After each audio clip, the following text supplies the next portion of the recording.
my side, I love it. We can leave the world behind us. You make everything about the world so much better. When I hold you in my arms, I wanna be here every day and every night. So much better, so much better. So much better.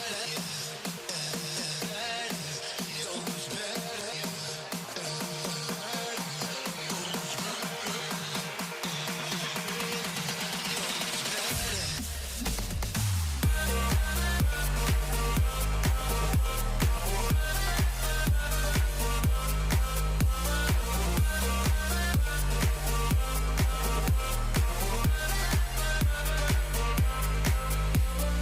Tell me when your heart is lonely, we could run away together. 'Cause when you're by my side, I love it. We can leave the world behind us. You make everything about the world so much better. When I hold you in my arms, I wanna be here every day and every night. So much better, so much better. So much better. So much better.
Why do you speak on my name? Why do you treat me so bad? 'Cause I never made you feel like this. Why do you leave me into? Do you love me for real? Do you love me for real? No, no, no, no, no, don't give me that, don't give me that. No, no, no, no, no, don't give me that, don't give me that. No, no, no, no, no, don't give me that, don't give me that. No, no, no, no, no, don't give me that, don't give me that.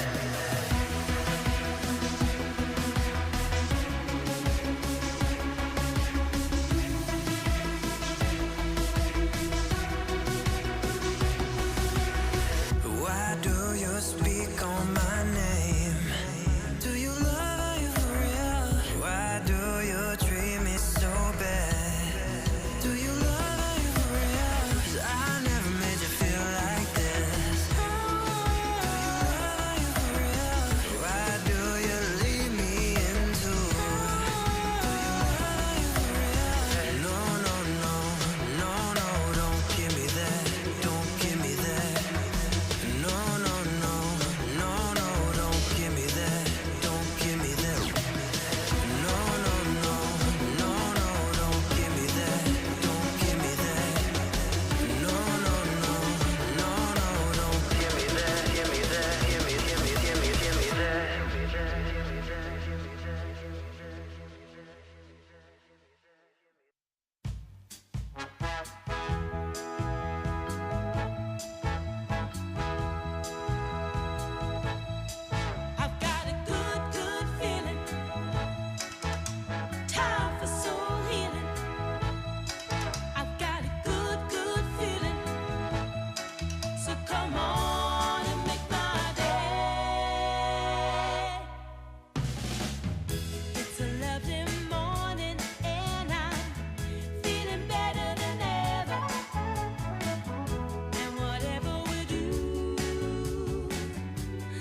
We're not the only ones. We're not the only ones. We're not the only ones. We're not the only ones. We're not the only ones. We're not the only ones. We're not the only ones. Days gone. I won't waste another one. Oh, that darkness, it won't set me back again. Oh, I'm not asleep or awake. I won't let the future escape.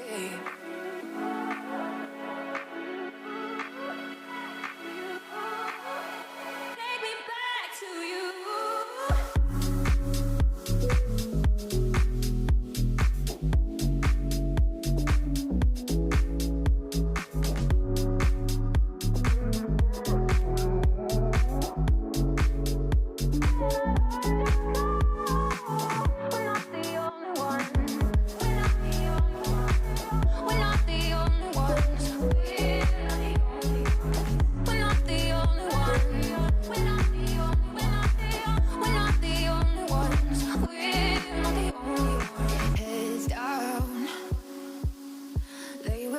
Shake the ground.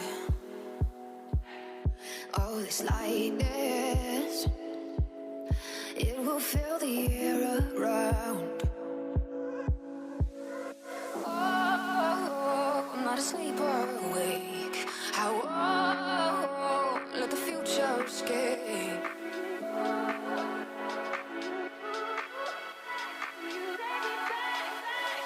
Back to you.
Once upon a time, you gave me love, you gave me light, then you took it back.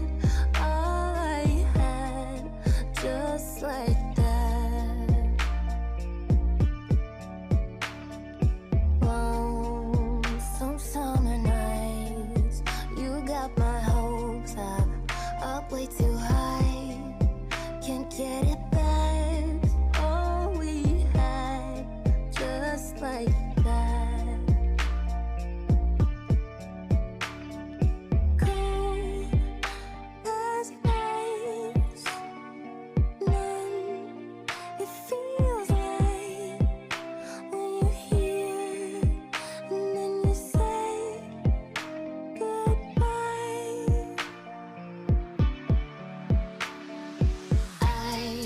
I know better now than to let you let me down, let you let me down.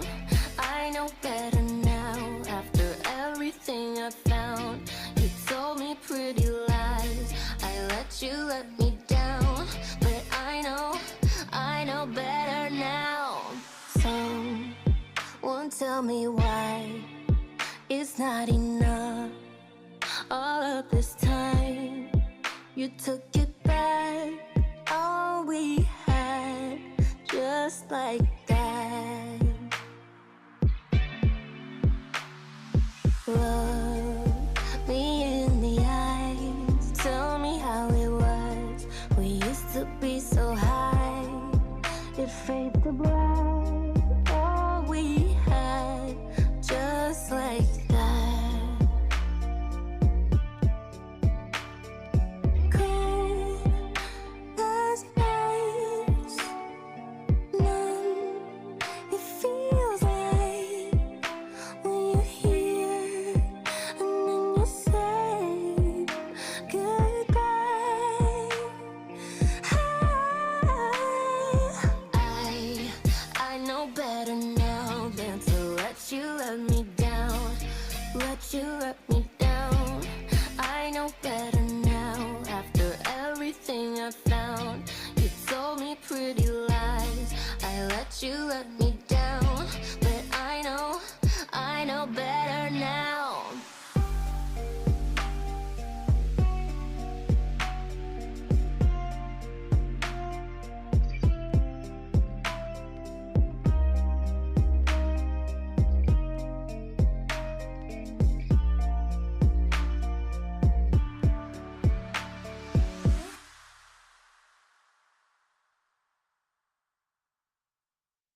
the keys to your Mercedes and went for a drive. Never Dance Again was playing, I'm going 85. I taste the liquor on my breath now, I'm out of my mind. But you're the one who's burning bridges, so let's go for a dive. Got the gasoline, gonna make a scene. Standing on the edge of a cliff, I bet no one ever sees. You're dipping out on me, I got the receipts. I was hanging on the edge of the words you said, but I found your secret. Liar, liar, car on fire. You tried to hide her. Now it's your turn for you to burn. Look what you made me. Look what you made me. Look what you made me. Look what you made me. I lit a cigarette and burned a heart shape on my tongue. Starting to lose all the feeling for you going numb. Don't tell that shaky alibi you're way out of your mind. And I don't need your 2 cents, not a nickel, no a dime. Pour the gasoline on your off-white beam. I'm placing all my bets on the cards you've dealt me. My hands gon' beat you. You're dipping out on me. I got the receipts and all the things I let you get away with. You gon' find your keeper. Liar, liar, car on fire. You tried to hide her. Now it's your turn for you to burn. Look what you made me. Look what you made me. Look what you made me. Look what you made me.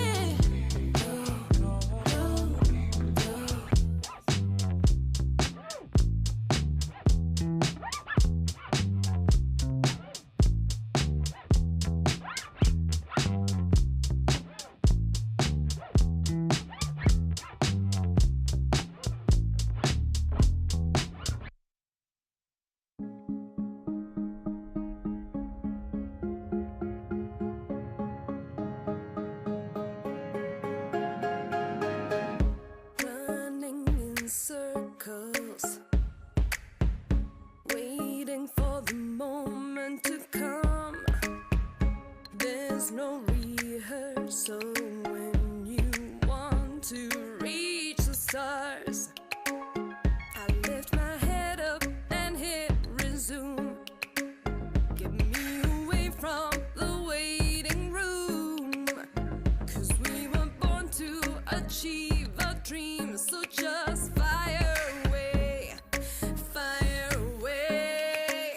Well, do you feel it getting closer? I know each day we're growing stronger. Well, do you feel it getting closer? My eyes on the clock, the game is on. The game is on. The game is on. The game is on. The game is on. The game is on. I feel I'm on the edge, testing my own limits. It's taking me to the top. I'm taking action, okay, here we go. Well, do you feel it getting closer? I know each day we're growing stronger. Well, do you feel it getting closer? My eyes on the clock, the game is on. The game is on. The game is on.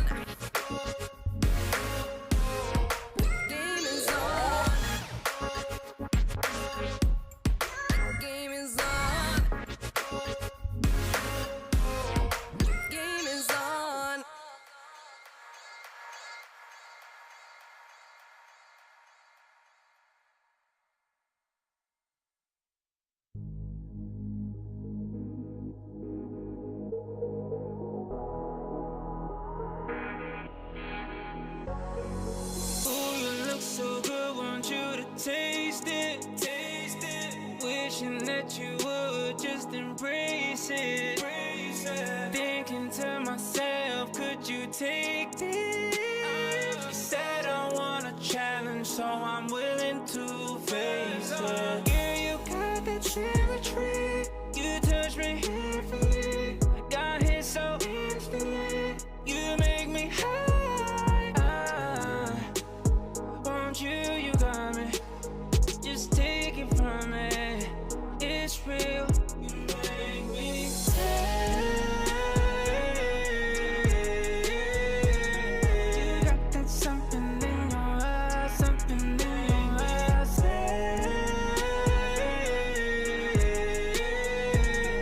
You got that something in your eyes, something in your eyes.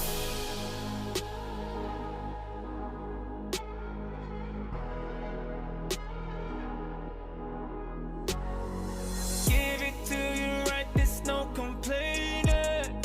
Have you climbing up these walls like you need saving? No, I don't care about your past and if it's tainted. She said I want a challenge, so I'm willing to face it. Girl, you got that symmetry. You touch me carefully. Got hit so instantly. You make me high. Want you, you got me. Just take it from me. It's real. You make me sad. You got that something in your eyes, something in your eyes.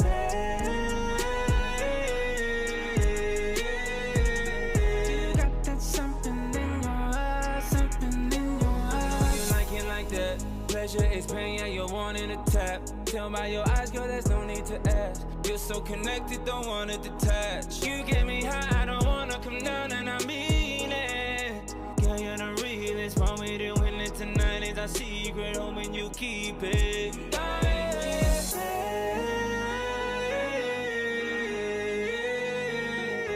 got that something in your eyes, something in your eyes.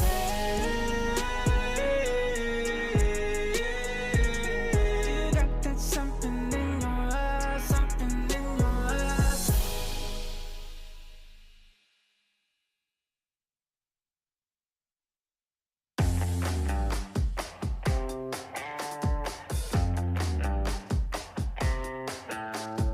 Hands up, that's a banger. Turn it up, turn it up. We got everything we need to have a good night. Lights out, turn this party upside down, upside down. We got everything we need to have a good night. Just lose it, dance like no one's watching. Cause we ain't stopping, yeah. We only want them good vibes. We're gonna party all night. We only want them good vibes. We're gonna party all night. We only want them good vibes. We're gonna party all night. We only want them good vibes. We're gonna party all night.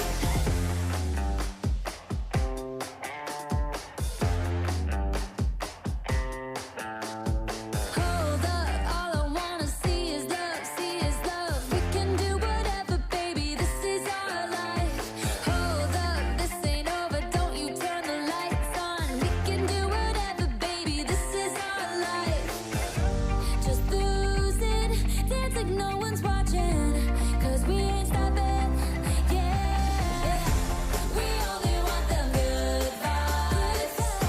We're gonna party all night. We only want them good vibes. We're gonna party all night. We only want them good vibes.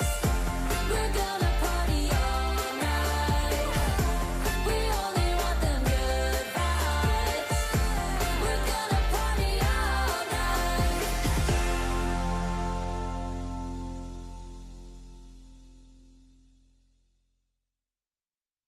Yo, where my party people at? Aha.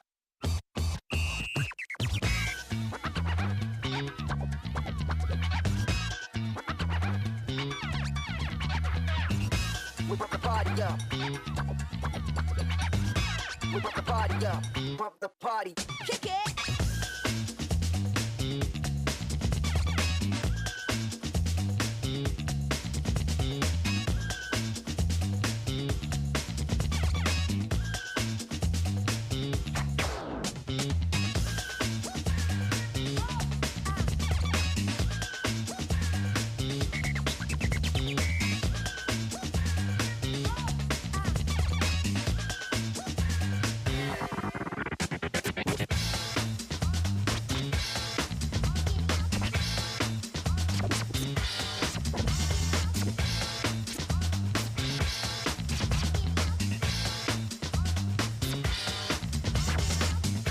We pump the party up.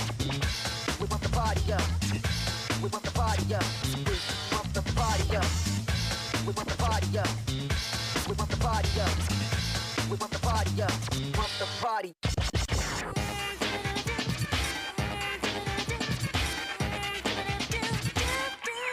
Get down.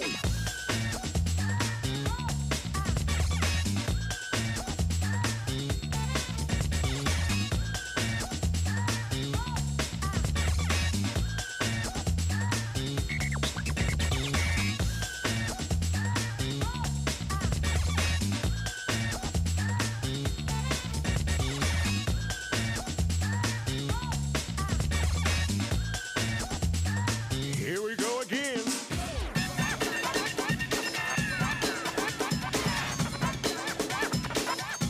Gotta get on point.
Ooh, girl, you look so good.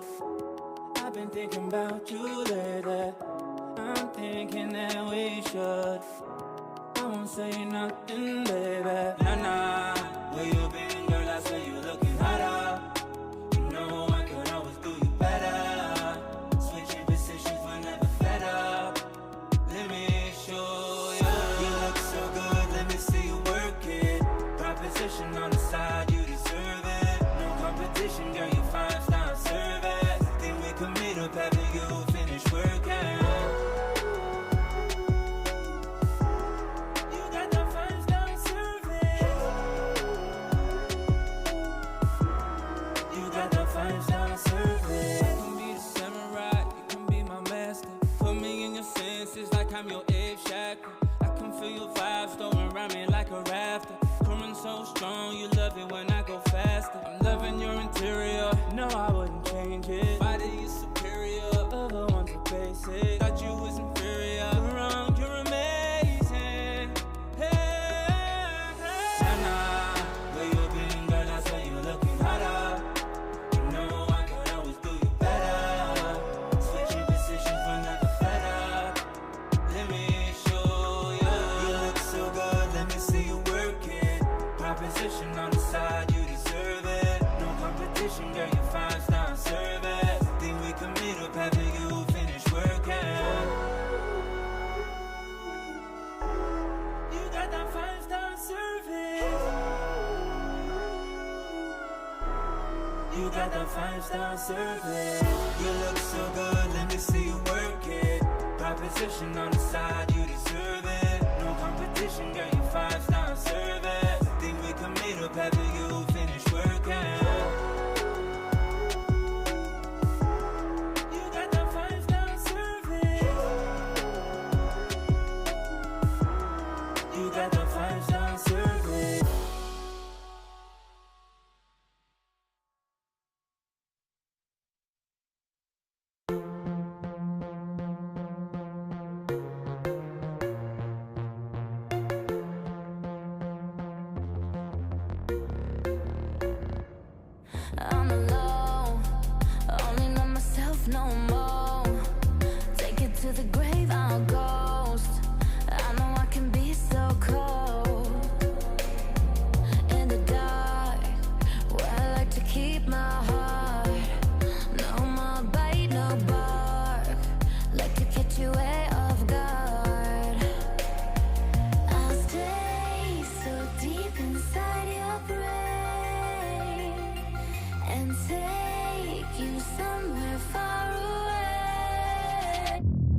not afraid to die. Type to make you cry, type to put a price all up on your head.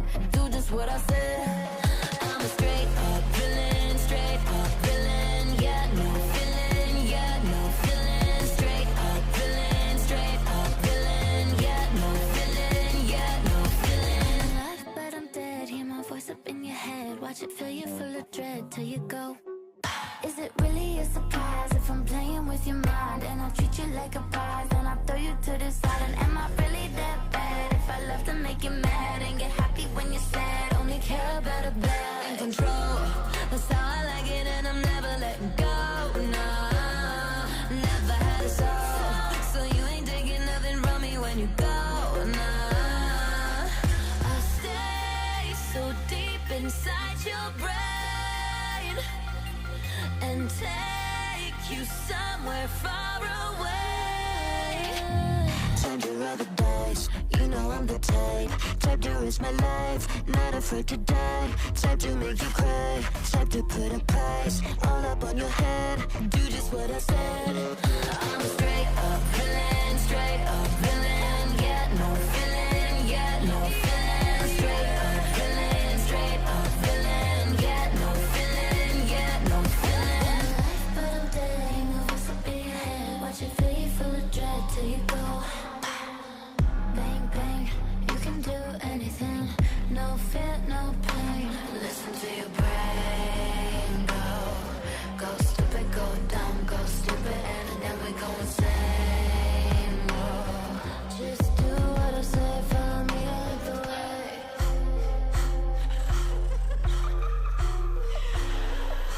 Time to roll the dice, you know I'm the type to risk my life, not afraid to die. Type to make you cry, type to put a price all up on your head. Do just what I said.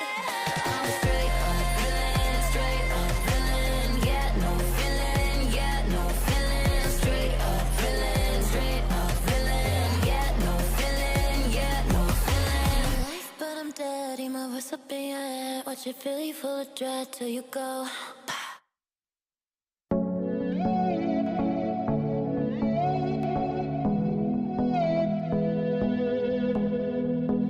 You used to make me smile, you used to hold my hand, you used to tell me that you'd take me to Wonderland. We had it all, you know, we put on quite a show.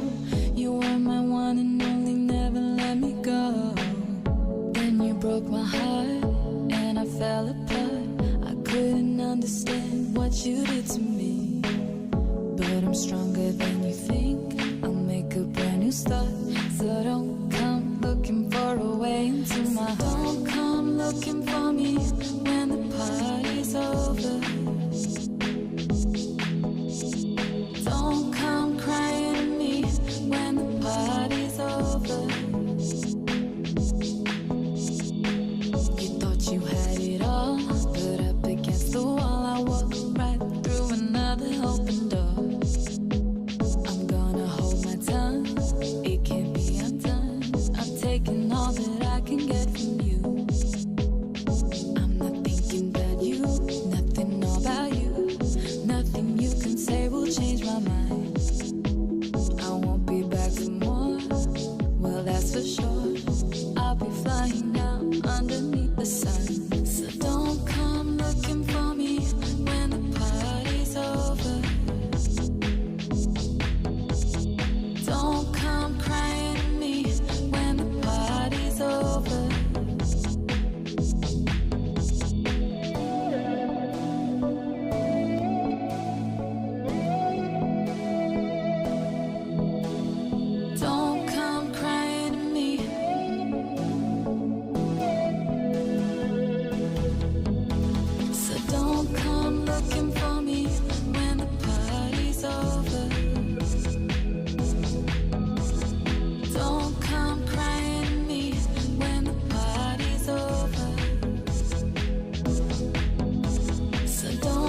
reaching up to touch the sky, and suddenly I'm taking flight. Spark in the air, burning slow.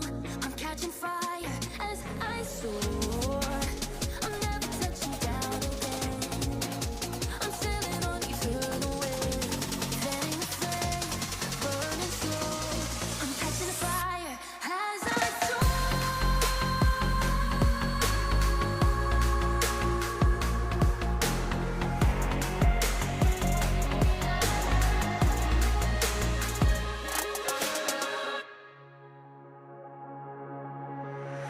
First light comes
Don't have to wait, you know my name. Sunshine and rain, some things don't change. Thinking about the days we were younger, innocent in our ways. We were dumb, girl. But nothing really mattered. I could always count on you. Your touch will leave me breathless, so let me give it back to you. Back to you. Back to you.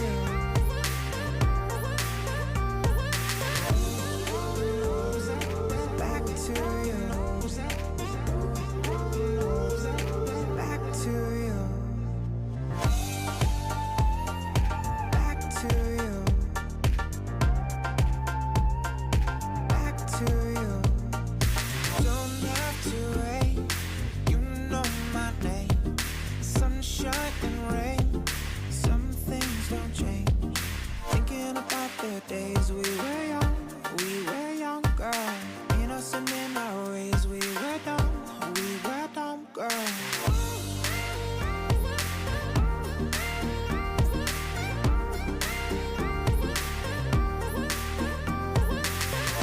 We were dumb, girl.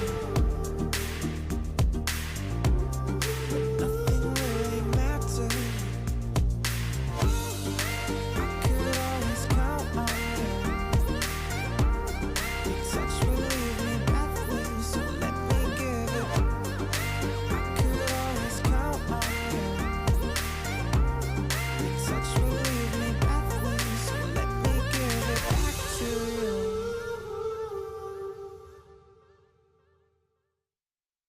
I can't be starred, you are, get out my way. I gotta win, act like I'm not the one on the top. We've been here before, you know what I did. I'm on my job, I'm doing my thing. I flex on you boys, I do it again. They said whatever, and I don't do talking, you should score. I'm going in, I can't be starred, you are, get out my way. I gotta win, act like I'm not the one on the top. We've been here before, you know what I did. I'm on my job, I'm doing my thing. I flex on you boys, I do it again. They said whatever, and I don't do talking, you should score. I'm going in, I can't be starred, you are, get out my way. I gotta win, act like I'm not the one on the top. We've been here before, you know what I did. I'm on my job, I'm doing my thing. I flex on you boys, I do it again. They said whatever, and I don't do talking, you should score. I'm going in. I'm going 50 for 50. Me and the team is superb.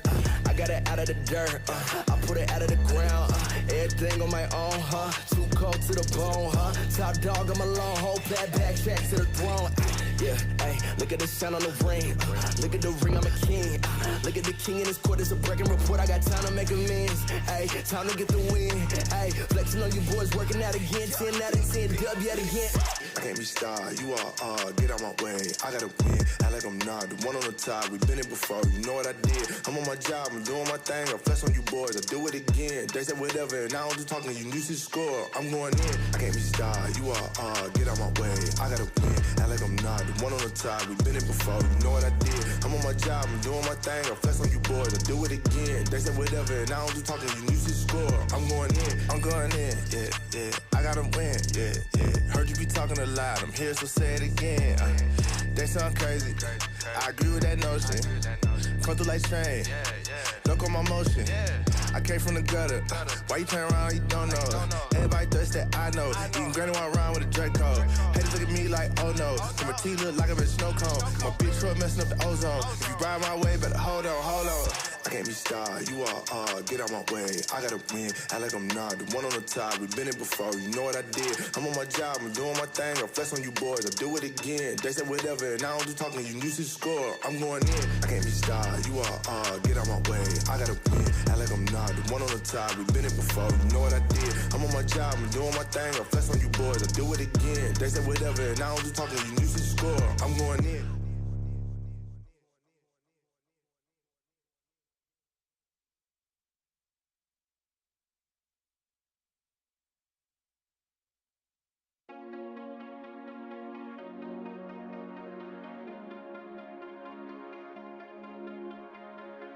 What if I could turn back time?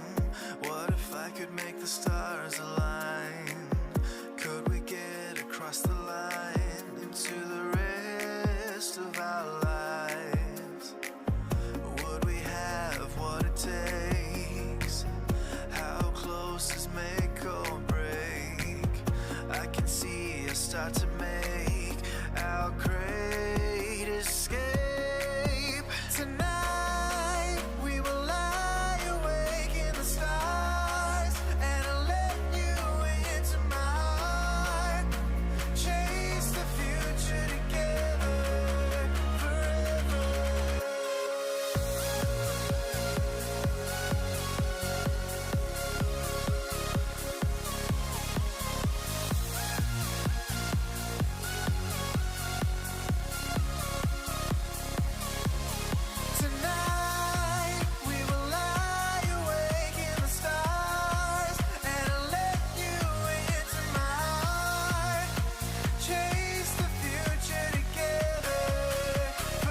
sun. Need to live while we're still young. Don't walk, we just run alive.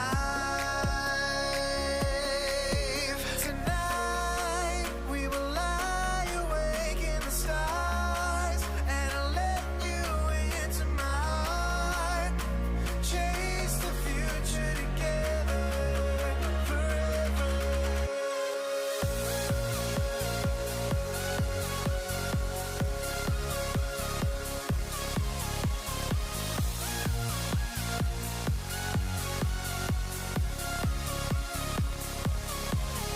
Tonight we will lie awake in the stars, and I'll let you into my heart. Chase the future together forever.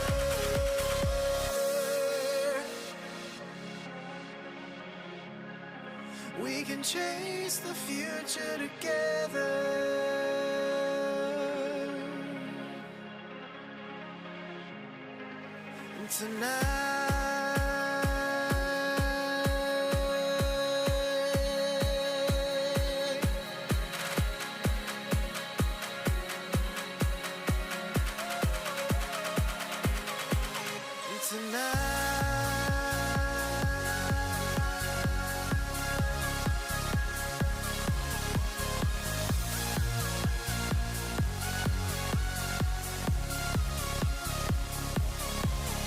Tonight we will let go of the past and break away and fly.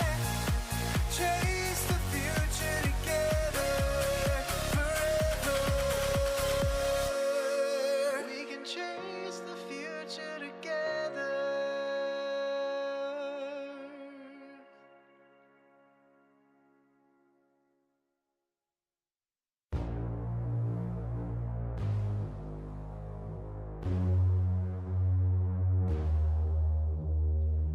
I just want to tell you it's alright, while I'm smiling through the tears in my eyes. 'Cause when I'm broken I still want you to be fine. I think we're both just attached to the friction. If you need me I'll be pacing through my mind, and I can be the one to get you through the night. I lose the battle every time you pick a fight. Too afraid to combat this addiction. You're so bad for me, I can't stand to be without you for another moment. This is agony. It's like gravity, you're pushing down on me when I'm around you, but without you don't know where I'd be. Out of sight, lost in time. One more night, you and I. Friction. Friction. Friction. Friction. Where we are, I can't quite figure out. I wanna take all of the blame from you now. No matter what, I've gotta fix it somehow. You only know how to play it like the victim. You're so bad for me, I can't stand to be without you for another moment. This is agony. It's like gravity, you're pushing down on me when I'm around you, but without you don't know where I'd be. Out of sight, lost in time. One more night, you and I.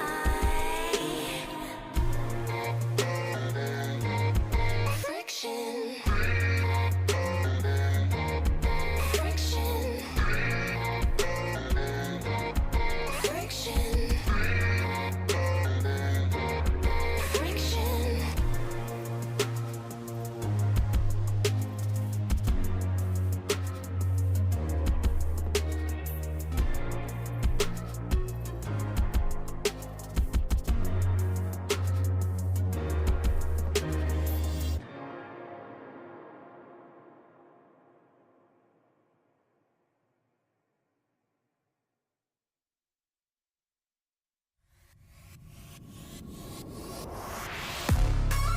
KDA. Should we show them how we do it every day?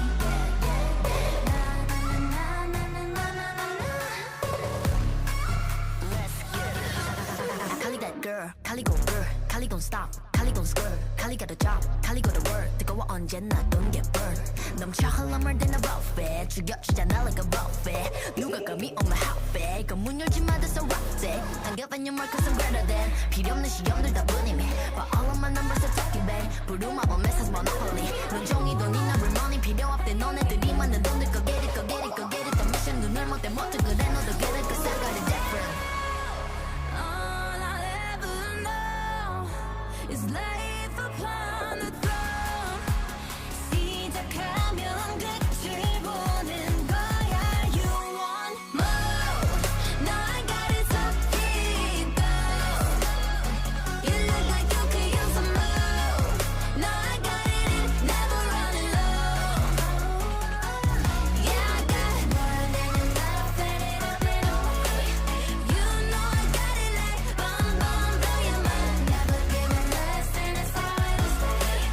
You know I got it like all day, all the time. When I go, it's for gold. It ain't cool, but I'm cold. I don't fit in a mold. I'm a rebel. I don't do what you say.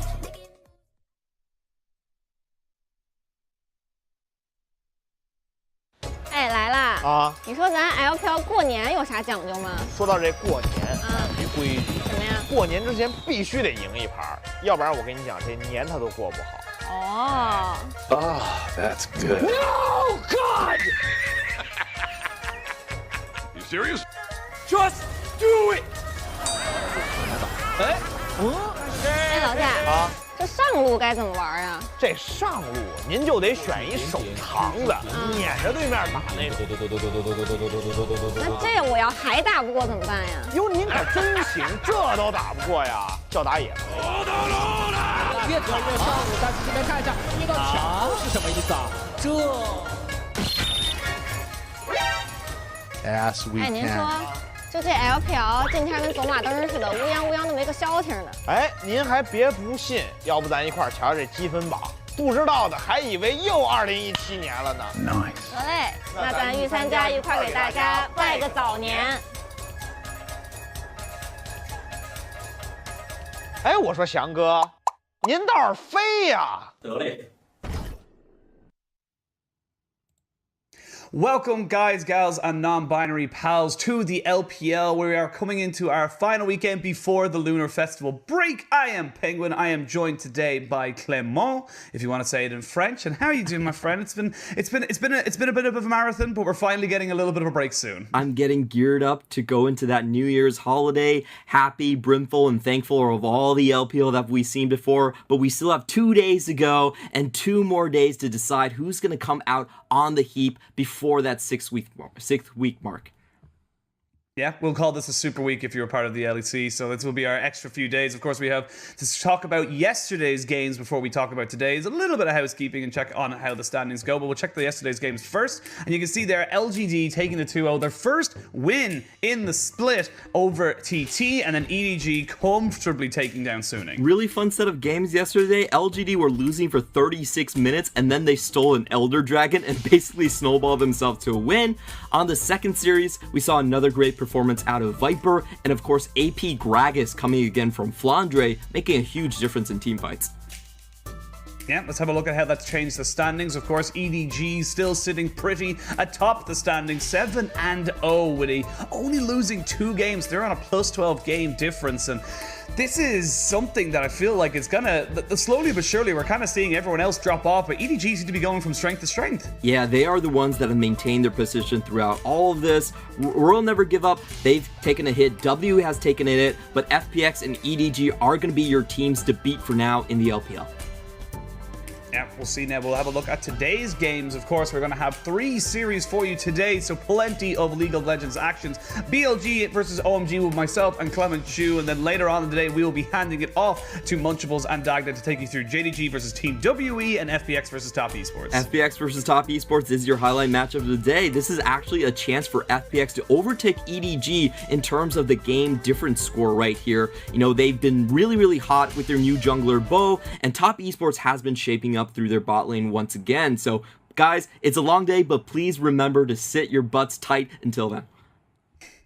Yeah, we got a lot of League of Legends to get through, and let's talk about, of course, our first matchup of the evening, morning, or afternoon, depending on where you are in the world. BLG versus OMG, and I want to start off with, you know, BLG, and specifically BuBu, because he is consistently inconsistent as he's come into this season. Oh, BuBu's stats are just such a jumbled mess, but it's also really fun to see. He's actually leading the entire LPL in solo kills right now with 12 on the board, but he also has the most deaths out of a top laner, and this is partly due because he's played the most games at 18, but he actually has 25 extra deaths over second place in Ziv, and he's only played 1 extra game compared to Ziv.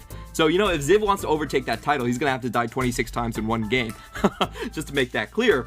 And we've kind of organized what's been happening with BuBu. We sort of thought of him as a team fighter when he was on B5. He was a weak side top laner that folded in with the rest of the team, but this split, it has been the complete reversal. He's probably our best Jace player so far, really good with the solo kills, really good in laning phase, but on everything that requires him to engage and actually make a decision for the team, he's been a complete fail at. So this is the kind of duality of BuBu. You know, he's going to get so many solo kills in lane. He's going to actually help you take down RNG like we saw him completely destroy Xiaohuan in the previous series. But at the same time, his contribution in the team fight has been very iffy. Yeah, again, they were the first team to give, or the only team, excuse me, to give RNG a loss. And of course, having focus towards topside, which RNG would be a very notoriously topside focused team, definitely helped them out with that one there.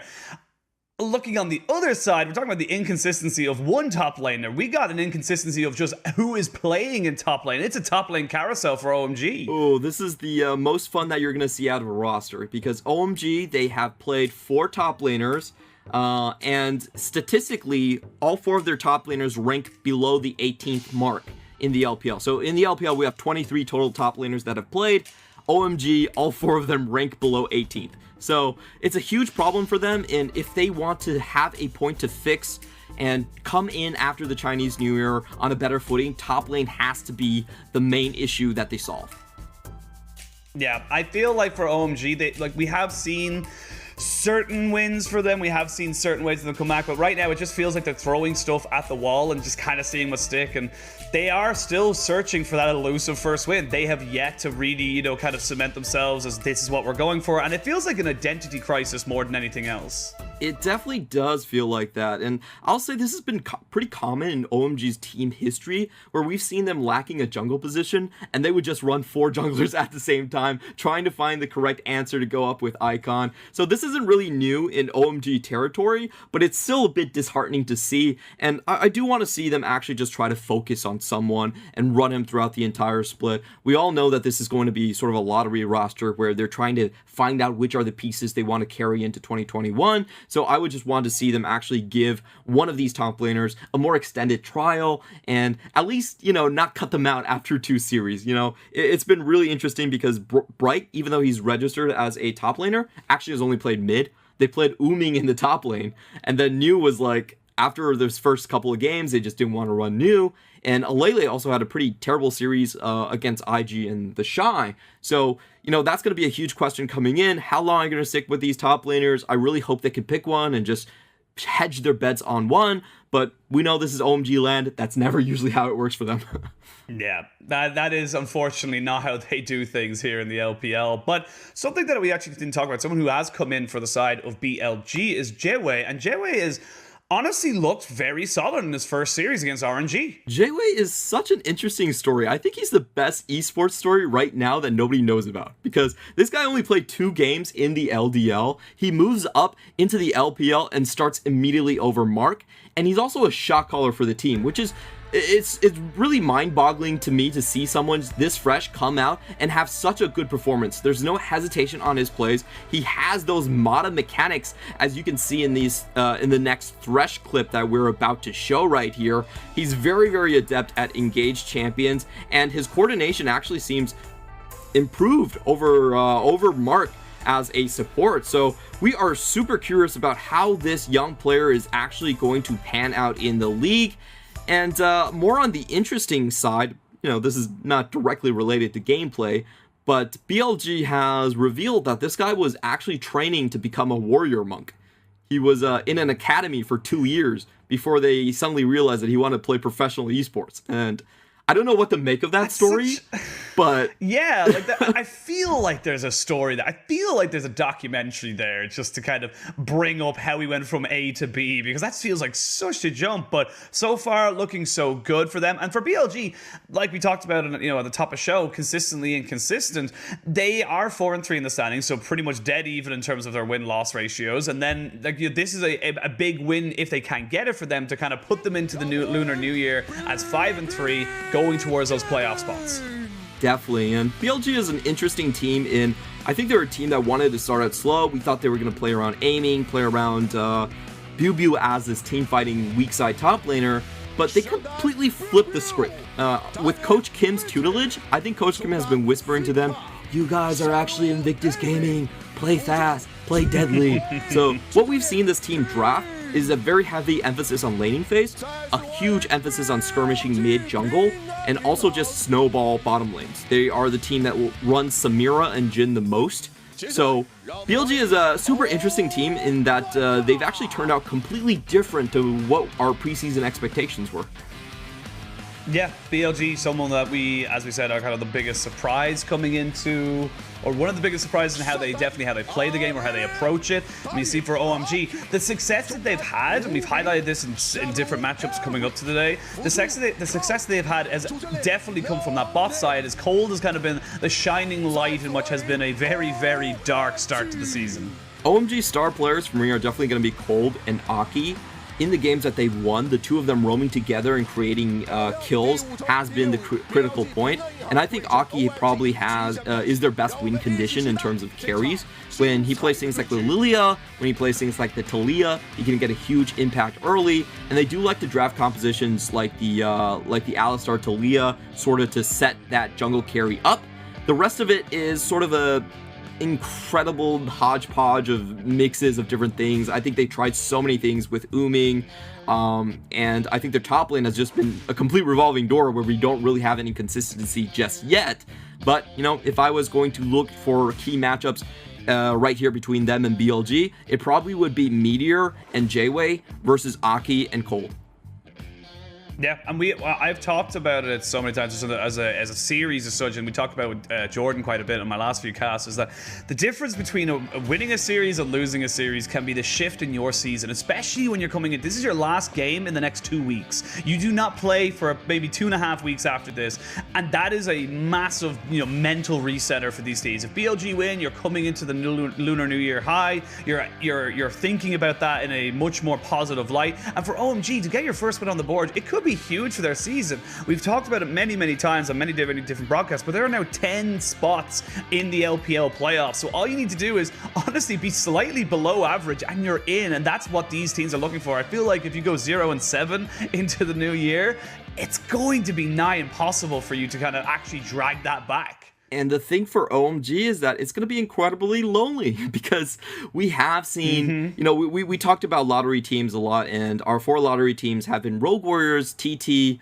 OMG, and LGD. And right now, LGD has found a win. Thunder Talk has found a win. Rogue Warriors actually beat Top Esports. OMG are the only ones left in that 0-win category. So the pressure is on, the eyes are coming on, and the attention has to be to them to finally crack that egg. Well, we'll see if they can do it in this series before the lunar break. It is BLG on the blue side, similar to their names or their color sake on their jersey, and OMG on the red. And we see now Pantheon, Renekton, Zoe banned away, the Twisted Fate, the Olaf, and the Kaiser getting taken off the board here. Now, for Meteor and BLG, do they prioritize the Udyr? Oh, they do take the Samira, like we were talking about. Aiming has actually played the most Samira out of any player in the LPL so far. He really likes those heavy snowball games where all the resources are coming into the bot side. That's where BLG likes to snowball. Just talking about OMG's bans just a little, they have been taking away the Twisted Fate, which is Zika's best like roaming champion. And for BLG, the key to banning against OMG is always to ban out Uming's Zoe. This is his best champion by far. You never want to see him get it. And for OMG right now, like we were talking about, Aki is probably their best player. They do run a lot of compositions that are basically stun bots for Aki to pick up kills early. The Alistar Talia, just like we were mentioning in the pregame, is going to be the first rotation locked in. Yep, you're going to go for that very, very powerful jungle combination. It's also something that's very good at setting up success for your lanes if you can get the right duo or laning partners with it. Alistar definitely someone we're going to have to look out for in that bottom lane for Cold. Has looked exceptional on the champion, and I think Alistar's just been one of those champions right now where if you're not exceptional on him, you're not really a top tier support because he's just so staple for any team's kind of drafting phase. But for BLG, they are going to lean towards that Udyr right now, and it looks like they're going to try and lock in their support as well. So bottom lane and jungle look to be locked in here for BLG. And we do expect them to go for something that has a lot of crowd control, preferably a knock-up for Samira to follow up on, and Rel will be the selection. This is going to be the debut of a J-Way on this champion, but we have seen a lot of great things come out from her. The Crashdown definitely allows you to follow up on the Samira, extend that stun duration, and BLG already with a very, very strong bottom lane core. Yeah, and I want to actually just focus a little bit as we see the Galio locked in. We can talk about that in a minute, but the Rel, why are we seeing it so much more prevalent in the meta right now? It was a slow burner, but slowly but surely we're seeing all the different leagues around the world start to pick her up a little bit more consistently. I'll be honest, I think it has a lot to do with people figuring out her combos. When we were first talking about her, when she just came out, her main problem was the Crashdown is a set 1.5 second animation. Like that is your grandma could dodge that, honestly. But people have figured out that during the Crashdown you can actually pop the magnet store, so it becomes a lot easier to chain up all of her crowd control at once, and that has seen her priority just shoot through the roof. She's been doing incredibly well in team fights, and we have seen a lot of players start to understand better how to use your mount up and when to use your crash down. So I think it's just an issue of like the champion toolkit being discovered more thoroughly. Well, let's see the final bans coming in. There's the Azir Orianna as he locked in the Galio for Wooming is going to make him a little bit easier for him to in lane. And then the Vayne for BLG and the Zayas, they're knocking down those S-tier 80 carries that we've seen in the meta so far. Still plenty of options for Eric if he wants to go with the Tristana. Senna, of course, has come back into the meta. There has been, the trinklings of the Jhin as well. So there's plenty of different things they can go should they want to try and just get him something solid. I do want to see the Senna actually come out. Senna, in terms of solo queue and competitive, has been used as a counter against Samira, just because you can root her when she comes up. You have a range advantage, but they're not actually going to go for the Senna option. They are going to go lock in the Tristana. This is a bit more kill threat, I would say, given the entire combo. You have a lot of burst damage on the explosive package, and also just the slow coming down. But it also, if you kind of miss that level 2, level 3 sort of all-in phase, it does become a rather slow matchup in the meantime. So not really my favorite thing here. I think they're going to lack a little bit of potential if they don't get an early cheese kill. In the meantime, BLG, they're going to run a Sylas, which is pretty interesting because this is actually a champion that technically could go up to Bubu as well, but they're going to keep the Sylas in the mid lane, and for the top lane, they're actually just going to blind a Gnar. Not exactly what I love to see. I feel like there's a lot of good counters into the Gnar, especially something like the game playing that we've been seeing. Sheen's incredibly cheap these days, 700 gold. It's 300 gold cheaper than it used to be, and I'm just not a huge fan of this one. I think we could take a look overall. BLG, they definitely have a great skirmishing core. They have a multitude of hard crowd control coming out from Zika and Meteor, and also their bot lane and Aiming and J-Way. So I do expect them to play more towards the bottom half of the map. They have a really dynamic team composition there. On the other hand, OMG is going for a strong pick composition. This is something that has kill resets on the Tristana, and they have a great first punch coming in with the Camille and Galio combination. Honestly, I look at the BLG team comp right now, and I just see a team that wants to be all up in your face at all times. Everyone, including the Samira, wants to be right up on top of you. And I look at the side of OMG, they're looking to try and just set up those nice front-to-back team fights with the Tristana and the Taliyah, able to sit behind their back line and kind of do a standard front-to-back. I honestly believe that it's going to be you know, how this game goes is going to be how well either of these bot lanes do, because we've seen how terrifying both a Tristana and a Samira can be when they're able to get ahead. Samira, we talked about her a lot in terms of the draft phase. Whenever she's selected, she makes the game all about her. It's about how many kills you can get onto her. Can you get that virtuous cycle between damage and healing going with that immortal shield bow? And if she can like stay ahead of the curve, she's basically unstoppable. If she falls behind, she's pretty useless. Just judging on the compositions, I will say that I think it's a little bit more early game focused for BLG. They definitely want to get a little bit more done pre-6. But after that, I do actually favor OMG's skirmishing core. I feel like they can drop down onto this Samira and kill her very, very easily. There's not much that you can do if the Hextech ultimatum comes down and the Galio follows through when you're a Samira. You just don't really have the escapability to get away from that one. So I think if BLG can get ahead early, they might keep ahead. But if OMG can hold out for a couple of minutes in the early game and come into the mid-game teamfight strong, they definitely have a chance. We'll see what they're able to do. But ladies and gentlemen, and everyone in between, we are jumping onto the Rift for game 1 of this best of 3 between BLG and OMG. If we stay on the screen a little bit longer, it might mean there is a slight delay for some reason. No, we should be jumping in now, which is fantastic to see. And I suppose holistically looking at this from either side's team, I love something I didn't really get to talk about, and something that I did want to mention is that when you see the Galio picked up, two things you want to see coming out beside it is, one, does he have a dive buddy to set him up with the ultimate, with the hero's entrance? And two, do you have another avenue of magic damage? And I feel like OMG have ticked both of those boxes with the Camille and with the Taliyah as they look to try and just push BuBu back away out of his own jungle. That was a pretty good trade coming in from OMG, forcing BuBu to take the hop level 1, so that's probably going to force him to miss a couple of CS early. And just taking a look at the warding situation, did OMG actually get this opportunity to drop a deep ward? They do! That's great for them. They are going to spot out where the start is going to be from BLG, so, you know, a solid win for OMG coming out of this level 1. Yep, solid level 1. They get themselves some deep vision, and this is something that we've seen many times. You'll see the Udyr start on, especially on the blue side, they'll start on the top side of the map, work their way down towards bot, because there is a hell of a lot of advantages you can gain towards this bot side if you can catch the enemy bot lane sleeping. Now, looking at either sides, see now both teams starting on blue. Taliyah going to start off her own one as well, and it's going to be a farm fest pretty much for these two junglers, unless they feel like there's a very definitive opening for either side.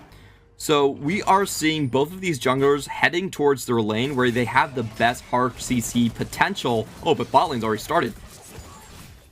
Yeah, bot lane is going to be starting off. This is kind of the power you see. It's actually interesting to see. I wonder who wins the level 2 between a Rel Samira and the Alistar Tristana, because Tristana historically has had just such a powerful level 2 if you can get those rocket jumps and explosive casts or explosive bomb going so early. Ooh, and Zika finding a good trade in the mid lane as well. Yeah, I do think that was a pretty decent trade coming out from Jayway. Like, he knew Tristana definitely didn't have the jump level 1, goes in, gets a decent trade-off, but doesn't really get the pot just yet. So, you know, that one's probably going to fizzle out until level 2. And as I was talking about, I think the main thing we're going to have to look at is this jungle pathing, this level 3 or level 4 gank coming in, because, you know, Camille with the hook shot, definitely very easy to land, hard CC. If BuBu doesn't manage his lane state correctly, if he's too close to terrain, either pushed in or pushed away from his tower, it actually makes that gank incredibly easy, and I think that's what Aki is going to be playing for. Damn, Zika just putting in the pain right now onto this Galio, just up large and in charge. As you can see, Aki hovering towards this top side. Like you mentioned, BuBu just trying his very best. He's aware that he's probably not in the best of situations right now, and is trying to push in that wave with the Boomerang Blade, but it should be pushed in a little bit easier. Wubing now roaming up towards that top side. I feel it's a little too obvious from the side of OMG. It definitely is, and you can see BuBu how far he's actually staying away from that, that chunk of terrain close to the river right there, that wall where people always fail flashes. That is a great spot for the hook shot to actually come in. BLG understands that. He's willing to lose a couple of minions. He just backs out and makes sure that he doesn't get caught out by Aki. And let's be honest, that was actually a pretty big investment coming in from Aki's side. He fell down 2 camps behind Meteor, and now Meteor is already back on the map with double ruby crystals while Aki is still cleaning up his Krugs. Yeah, and this is kind of the power we see with the Udyr. It kind of came in, people felt like they could just kind of figure it out pretty easy. I feel like if you can kite it out, you should be totally fine, but if you're able to get those early jungle advantages and you get those 2-level leads we've seen so often in the jungle, just purely because of the way the jungle works now, it's actually massive for your team. And for Meteor, you can see he's not even focusing on ganking. He went down, cleared out a ward on bot side where they had warded it, which has almost become staple when playing against an Udyr. You have to ward out that Tribe Rush. And you can see him now roaming up towards the top side, but he has been spotted out, and right away, Camille starting to back away.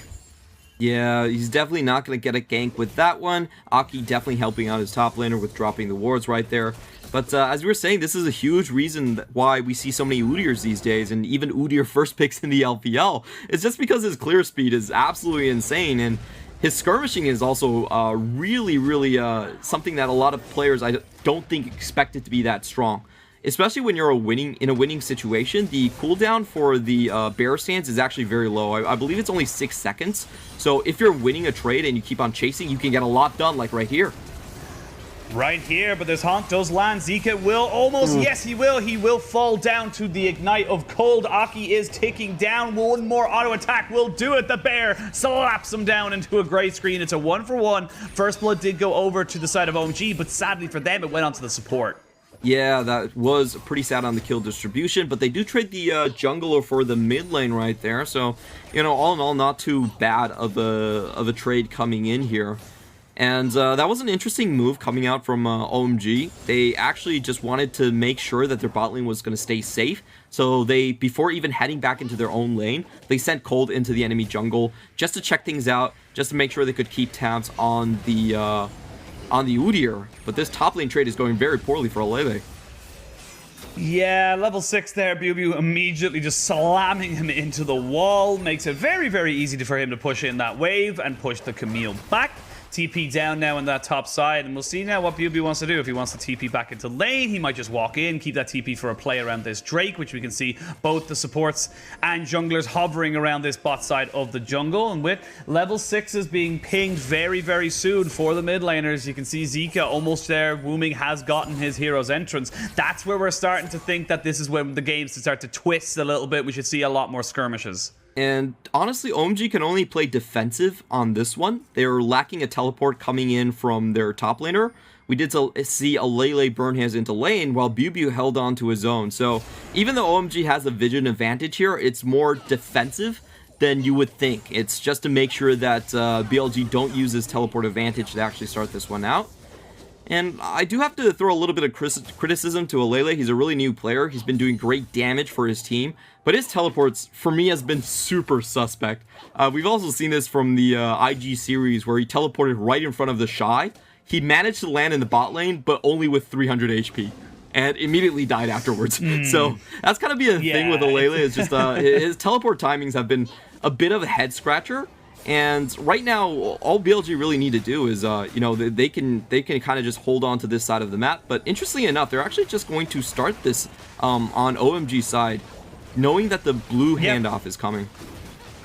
Yep, they saw the Silas path towards the top. It's a pretty well-educated guess that the Udyr from Meteor was up the top side, which gives them free roam and free push into that bot side as well, considering that Aiming and Jayway had backed away to get a reset off. So overall, I think it's a pretty decent setup for them on the side of OMG. They picked themselves a nice objective. Gold is still dead even, and we can see that they're starting to get a couple of trickles of items here. You can see the Sheen up on the top side for Alele. You've got BLG on that steel plate caps, steel-plated boots. I can't ever remember the full name of it. It's just Ninja Tabby on my mind forever. Let's just call it Ninja Tabby. These are starting... Yeah, let's just call it Ninja Tabby. It's just, you know what, guys? Between us, between everybody in chat, it's Ninja Tabby, you know? It doesn't matter what the new name is. It's Ninja Tabby, and we've decided that. And no one else can take that away from Honestly, us. it was just the LCK casters complaining for too long that, hey, you know, ninjas getting tanky doesn't make sense. But, you know, some ninjas can be tanky. You know, ninjas are a very diverse group. Even though I've never actually seen a ninja because they're doing their jobs, but I believe some of them can be tanky, you know? Just call it Ninja Tabby. Yeah, absolutely. I believe so. They win one LCK, or one world title, but LCK is going to have to see if they go for the top side, and OMG force the flag out of BLG. He does not get taken down, though. And that is an unfortunate timing there on the last auto attack there. They didn't quite have enough damage from OMG. And what I was going to say was that LCK win one world championship in 3 years, and they think they're gods. It's typical, really. Yeah, we have so much action. Typical. I know, we have absolutely so much action. As you can see, Cold now having to back away from that mid lane, as there were 4 people who were willing and able to jump on top of him. But while all that was happening, Eric getting a free-for-all down on this bot side, a lot of free plates, and gold going to him. I just want to say I absolutely love this macro move coming in from OMG. This is a move that we've been seeing a lot of LPL teams finally adapt to. It's that when the enemy team sends all 5 members into the top lane, the correct answer is not to necessarily hard trade for the bot lane, because a lot of times what happens is that the enemy team can take your top lane tower plus your top laner as well. The correct answer is actually to roam just your support up. Make sure that they can't take the top lane instantly, but in the meantime, take 2 turret platings on the bot side with your AD carry still PvEing in lane. That has been a great development in the macro for the LPL teams. I believe I first saw JD Gaming do it with Loken. I love the idea, and I'm glad it's finally spreading out. This is the correct macro move to make. A lot of the times, if you make sure the Herald can't take the entire tower, and you're just trading 2 tower plates plus the 2 extra waves your AD carry is getting, it is so worth for you. Yeah, and this is the dichotomy of what the Rift Herald is able to do for you. If it's just a straight up trade, then you get an extra 25 gold. It doesn't actually mean that much, and if anything, as you said, the experience you get from for losing those waves is absolutely massive. It is the chance, though, and I think that this is the big thing for both sides or for any kind of professional team. The chance to get more is always going to be far more lucrative than just giving it up and playing passively. So we'll see what they're able to do on the side of BLG with that Herald. We actually see the Turbo Chem Tank finished up here for Meteor, so he's already got his mythic item ready to go, and you can see just the power farming with that extra little kill, just getting him nice and set up. So I think we are in that phase of the game where BLG really didn't get this Samira going. In fact, they sent aiming very early on into the top side, lost her quite a bit of experience in 2 turret platings over to Eric, and now I do favor OMG's sort of wombo combo. I think their wombo combo is incredibly strong. It's very easy to execute, and they do have a lot of members that they can focus out quite easily in aiming and in BLG when he's in a mini Gnar form. So I do want to see OMG be a little bit more aggressive with this combination and try to find people out onto the map.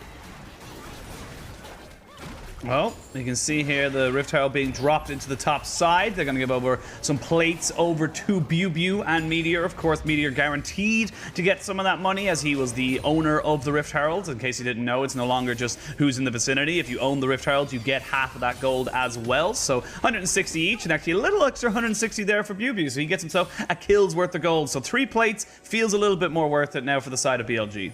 Yeah, but that's the kind of trade that we've been talking about.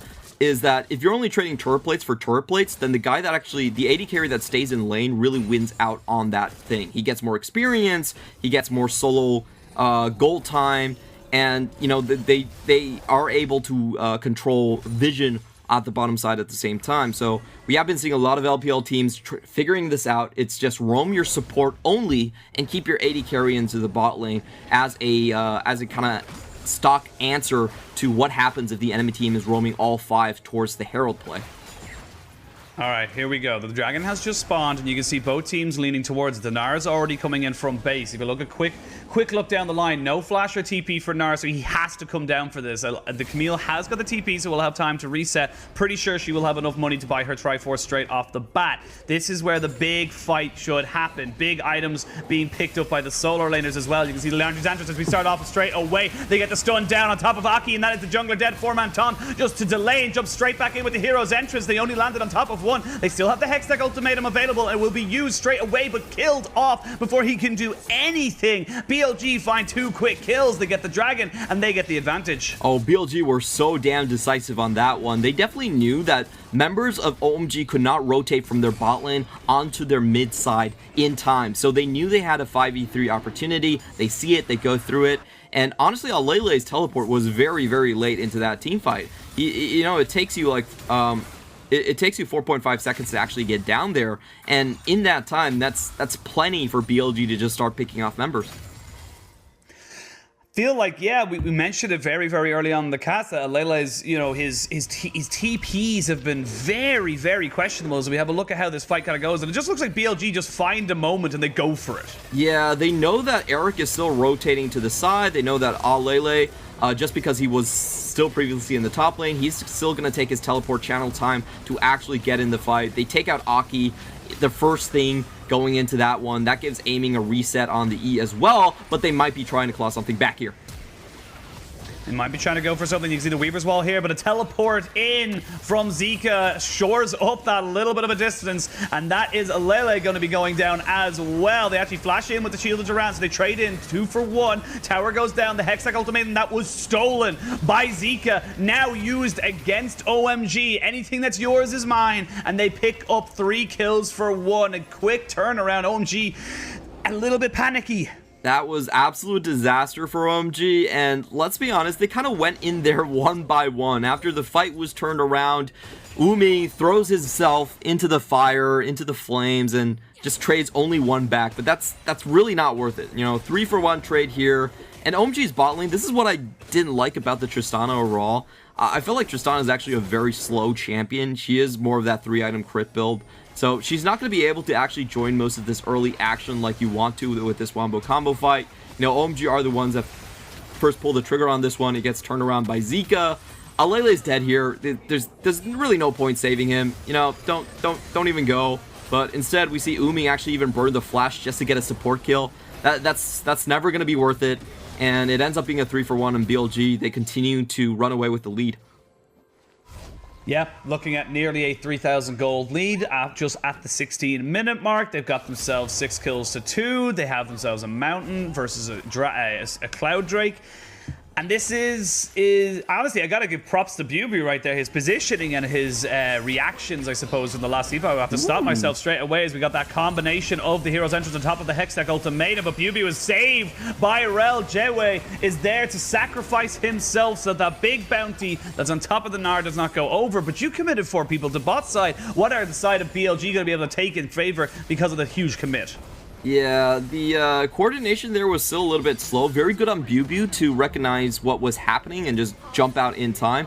But I really wanted to see that actually land a bit faster. Bubu without flash, if that combo was executed correctly, Bubu actually shouldn't be able to survive. Bubu should just like die instantly with the 2 CC stacks and, you know, with the Hextech Rocket Belt and also the Justice Punch coming in. There's no reason for him to actually be able to walk out of that one. But, you know, that's the combo that we wanted to see.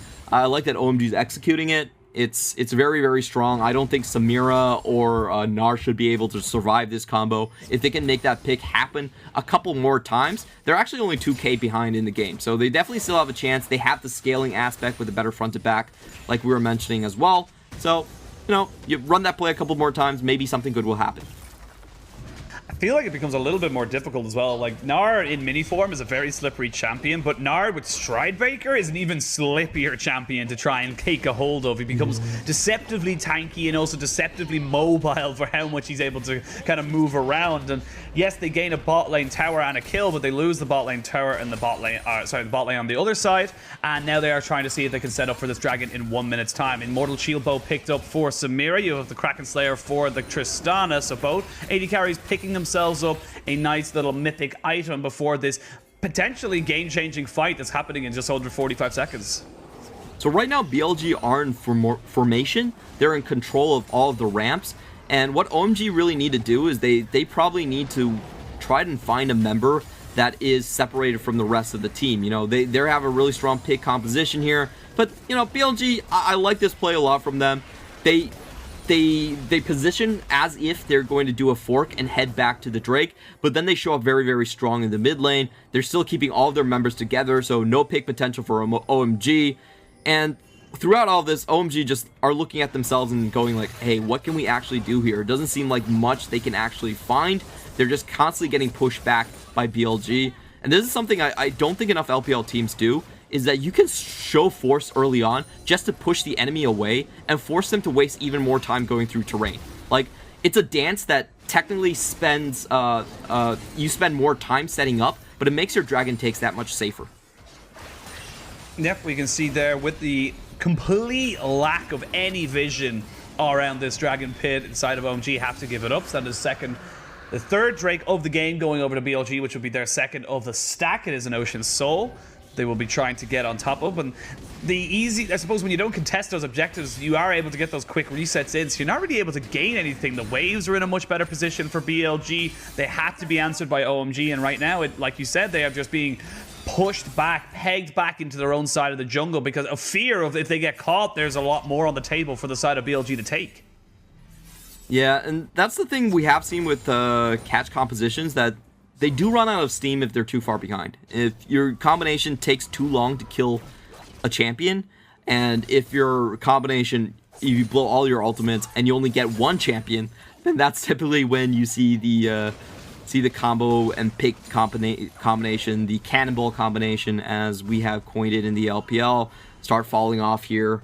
I would say that right now, OMG, they really need to find multiple members off of their first salvo. Like, after they get the Samira, they probably have to find some way to get the Gnar as well, or they need to take him out in the side lane and then come back and defend or something like that. It's not going to be a very easy wombo combo team fight to execute in a 5v5 situation anymore. I think it's almost, even though we did talk about like them having the front to back with the Alistar and with Alele, it's probably not going to work when you're this far behind.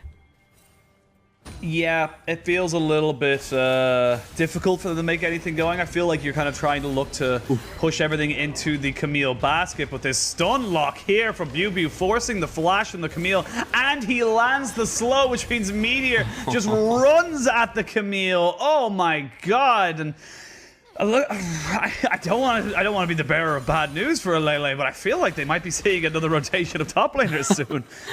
Definitely could be something that happens, you know. This is we talked about this. OMG's huge problem. They're trying out 4 top laners in 5 weeks, and so far none of them had really stuck together. I'm not sure about the I love the Camille matchup that much these days.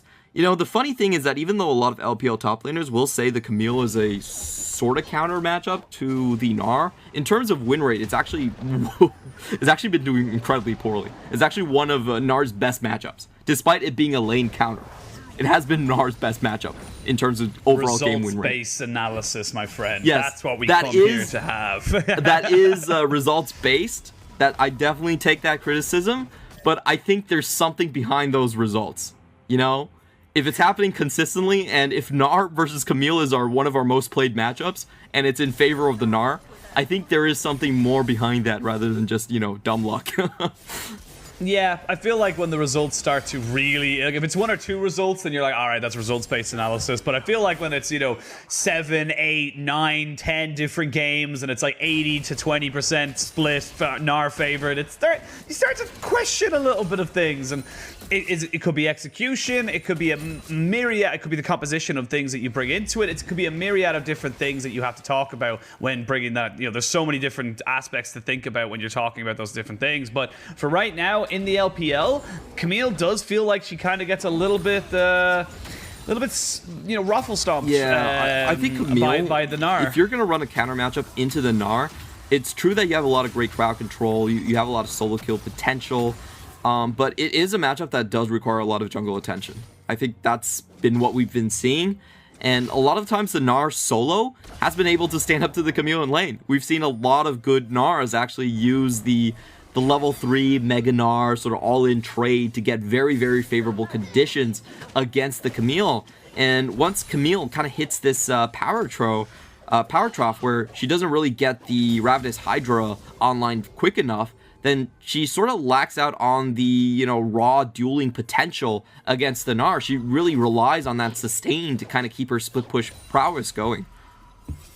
Yeah, and especially considering we talked about it very early there, earlier in the cast, that the Stride Breaker makes your wave clear so much better on the top of the Gnar. It also makes you a lot harder to catch. So you're pushing in, but you can see there, just in that bot side, goes in, uses the boomerang, hits back with the Stride Breaker and goes straight back in. And whoa, double knock up, and there is the magnetic field into the Gnar ult on top of them. They are just about able to save Eric, and now the fight with the TPs can happen. We can see everyone TPing in. It's now a 5v5, a couple of low health bars. Flash burned here by Aki keeps him safe, but 13 seconds into this dragon, we might see these teams go at it again.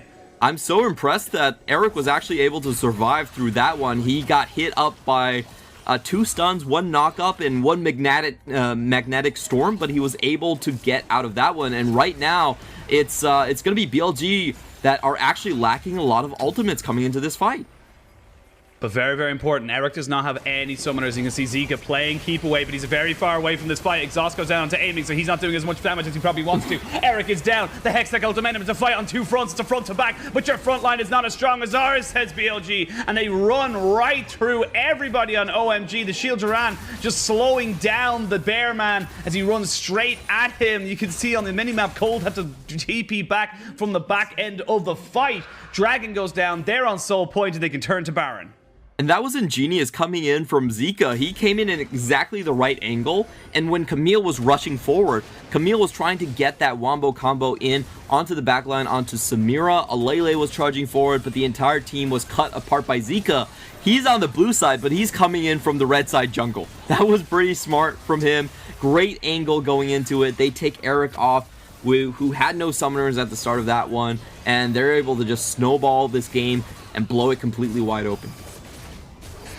And Aki keeps getting jumped on immediately. The very important thing about that skirmish just before the Dragon skirmish was that Aki blew his flash, Eric blew both of his summoners. You had no, and then you lost the hero's entrance and the Hextech ultimatum. As you can see here, there's no real escape once people get on top of you here for OMG. Yeah, and just look at this patience from Zika. He waits until the front line is fully commits on OMG side, and then he jumps in onto the carries, instantly gets Eric tagged down. The front line of OMG dies because they're completely outnumbered. There's no backup, there's no damage anymore, and then Zika's able to finish off the kills just with that extra mobility coming out of Sylas. And actually very, very, very important to notice there, Zika caught out Eric mid-rocket jump, so he was able to completely stop him from disengaging and getting him off the team. It feels like right now, OMG, they haven't really discovered what they needed for this team right now. This feels, again, an identity crisis. They had a team fight. They knew what to do with it, but it doesn't feel like there's any standout performers that can really bring this all together. And now you have a flash on the Camille with the Hextech ultimatum, but I feel like he's just not going to use it. Keep it for the next time. You will die. Aiming picks up his 3rd kill of the game. Kill distribution very nicely set up between all the different carries on the side of BLG. And they're going to keep pushing towards this bot lane. They have the Baron buff. They can keep going. They can take everything here. OMG, they get 1 tower, and, you know, I think that's... they don't even get the mid lane tower. They have to rush it back and defend against this one. Bubu actually is going to play 1v2 and keep everyone still here. So the rest of the members for BLG, they can continue going. Yep, they see Aki goes down, so that is a 1v2 with a 1-for-none trade in favor of BLG. Eric goes down, your damage is gone. Cold will get the 4-man knock-up as J-Wed just dropped it down. The TP coming in from the Gnar, though, from base, means that he's going to be bright and healthy to join this fight. Bubu keeping everybody away. You have the minions, you have the Baron buff for another minute. It's going to be so difficult for OMG to defend this, and you can see BLG, they know how far ahead they are. They know they are just slapping OMG with their wallets, and they are pushing in to take this win. All hail Bubu, King of the North, as he continues on his great stretch of games. But wait a minute, OMG showing some fight. Never mind, Bubu is going to close this one out. Is king. There's no questions right here. Bubu is king. He has got the 3-man ultimate, and yes, you may die in vain, but a triple kill for aiming puts BLG game 1 on the map in a very convincing fashion. Yeah, BLG just absorbed so much damn pressure in the top side. We were constantly seeing Aki going up into the top lane. They never really found that shutdown kill onto BLG. He had his teammates rotate in time, and he was controlling that sideways. He was the blind pick Gnar going up against a counter pick Camille, and with the team game strategy revolved around shutting him down, but OMG just couldn't do it. I mean, I think it's time to, go and play the OMG lottery. How many top laners are we going to see from OMG this split? My guess is going to start with 7. Yeah, you're going very, very high. Yeah, honestly, it just, again, nothing had changed from what we've seen in OMG in the past. Nothing has been, fixed, or they haven't thrown anything at it to try and change anything. They just had the same issues that we've seen them from pretty much every other series we've seen them play, and this is just not good enough in this league, in my opinion. I feel like right now every other team has shown some semblance of cohesion and coordination and an understanding of how they can come about the game. But for OMG, and I'm being very, very harsh right now, it just feels like they don't know what to do. It feels like their shot calling's all over the place. They don't know what their main roster is. They have a composition that's built by, I hope, by the coaches, and then after that, they don't know what to do with it. It feels just very bad for OMG, and I feel like they're just not getting anything done. Yeah, I definitely agree with that sentiment. But I think there's two issues right here. Number one is like the surface issue where you see them run a cannonball composition and they never actually get the cannonball correctly. They never actually find the pick with Camille and Galio. That was kind of heartbreaking to watch. It's not that hard of a comp to actually execute, but you have to be willing to throw your resources in the side lane. You have to be willing to make pretty aggressive first moves and make sure you snowball from that single pick. And I think that's the surface issue, is that, hey, they're just not executing this composition. But I think the bigger, more important underlying issue is that they just don't have any winning lanes. They don't have a single lane that's actually, able to push their laning phase ahead, or able to get consistent CS leads, or able to control a side lane. So when you're when you're trying to work and trying to build a castle on the foundations of like quicksand, it's just really hard to do. And I sympathize with the coaches a lot in trying to get a coherent structure on this team, but I think what is the most glaring issue is that they just don't really have the players or the laning phase to kind of build anything out of it. Yeah, but not to take away from BLG, it was a clean win from them, in my opinion. Very few mistakes that were punished on the side from them overall. And I think for right now, BLG, this is positives. This is looking very, very good. I love how JWay is coming into this roster. Feels like he was the missing piece. He was the piece of the puzzle that they just weren't quite going for it. And honestly, he looks great. I'm very impressed with this guy so far. His engages were so damn crisp throughout that game. We saw no hesitation on the road play, especially in the dragon fights. I was super impressed that it was the support kind of going in first and leading the charge on that one. And I think I want to pay more attention to this rookie story because he just came out of nowhere. And I think if he succeeds, he might just prove that, hey, sometimes heroes are born. Yeah, we'll have to wait and see. Keep an eye on JWay. He will be someone to be paying close attention to as the season goes on. But, ladies and gentlemen, and everyone in between, we are going to be throwing it to a quick break. When we return, Game 2 of this best of 3.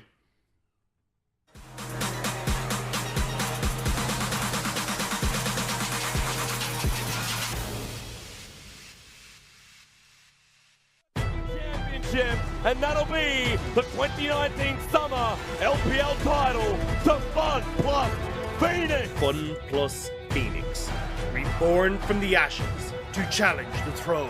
Years of denial, this second place was no longer good enough, and Top Esports are your LPL 2020 Top champions. Esports, exacting vengeance on those that would try and usurp them.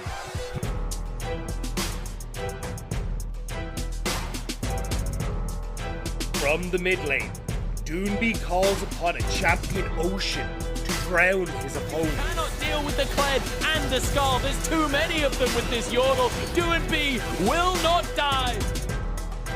Knight Zoe allows him to wield the power of gods to crush all who oppose him. They're trying to see if they can get anything going for them there, but then the jungler is dead, and now the fight can really begin.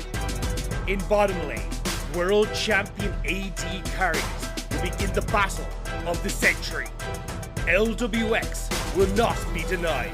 A Grim Reaper with his Gale Force. Goes in with the Gale Force, finds the kill, flashes out. Bo is going in as well. Jackie Love stands his ground as Baron, defying the odds in a 1v4. Down as well, and Road Warriors now have to survive from Jackie Love, who gets 2-1 to the third. A powerful ally joins, destroying all who dare challenge him.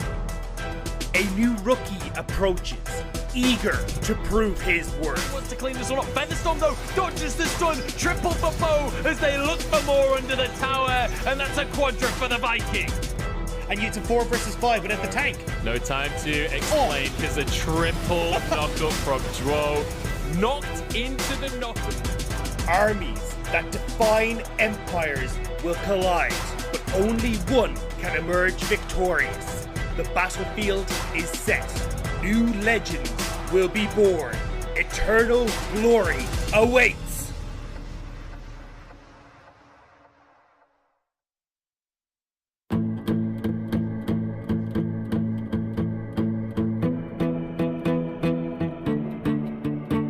I don't know where I've been, hiding out in a dream. I need someone to help me. I need someone to lean on. Well, it gets dark on your own. I need someone to take me home. So turn the light on. So turn the light on for me.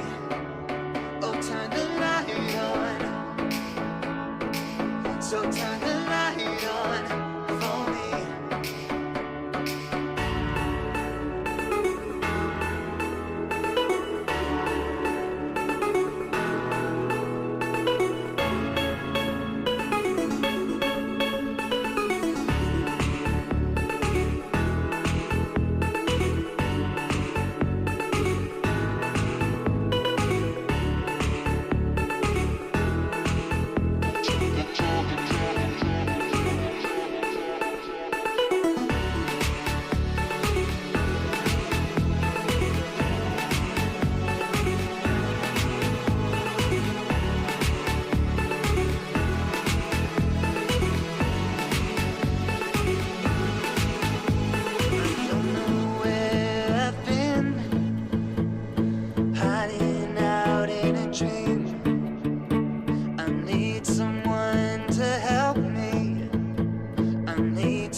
So turn the light on. So turn the light on for me. Oh, turn the light on.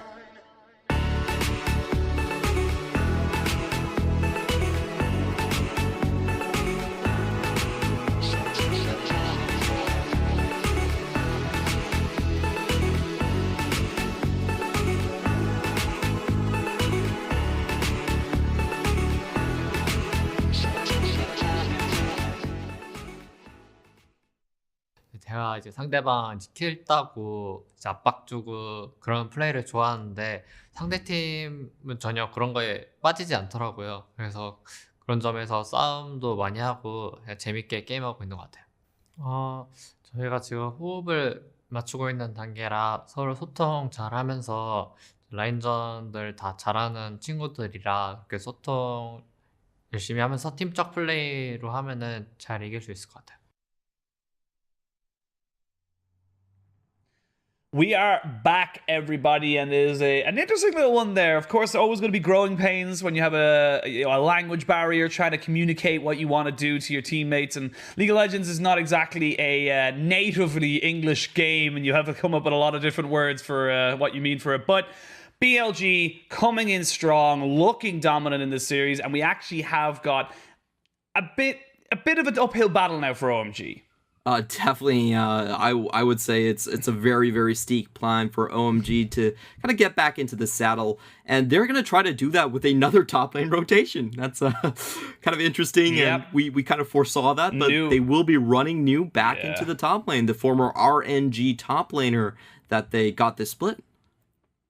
Yeah, New is in, Alela is out, but we got to talk about our MVP from the last game. And New's going to have a trial by fire because he's got to go up against BLG, who is our MVP. And he, honestly, he absorbed so much pressure. He had so much going for him with this Gnar. You saw his damage numbers were off the charts. He honestly just 40% damage share. 40% damage share for his team as a weak side top laner. That's pretty insane that he's getting that sort of damage done basically as a blind pick Gnar. That just shows you how much he was outplaying his opponents in this one. We're going to take a clip at some of the team fights here. It really was just the cohesion and decisiveness coming out from BLG. J-Way, like we were talking about, going in as the first one, leading the charge. Zika always coming in on great angles. And then once more, BLG, the hero, like we were talking about, always able to get away from this cannonball combination that OMG constantly try to throw at him.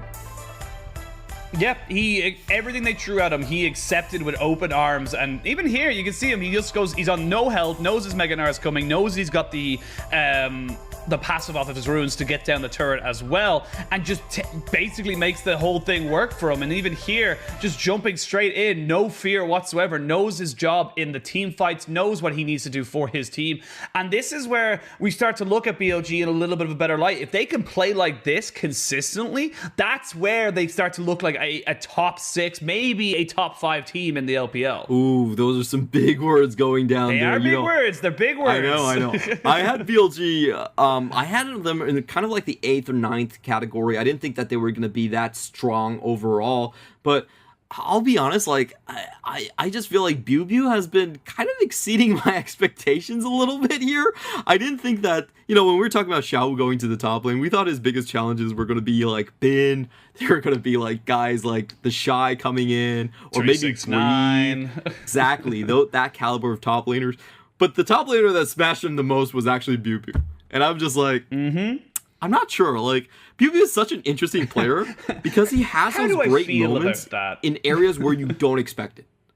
His last split, he was more teamfight focused. I didn't really see him as being that great of a solo laner, but this split has been a complete reversal. He's actually looked terrible in teamfights and looked really, really good in his own side lanes. So, it's just...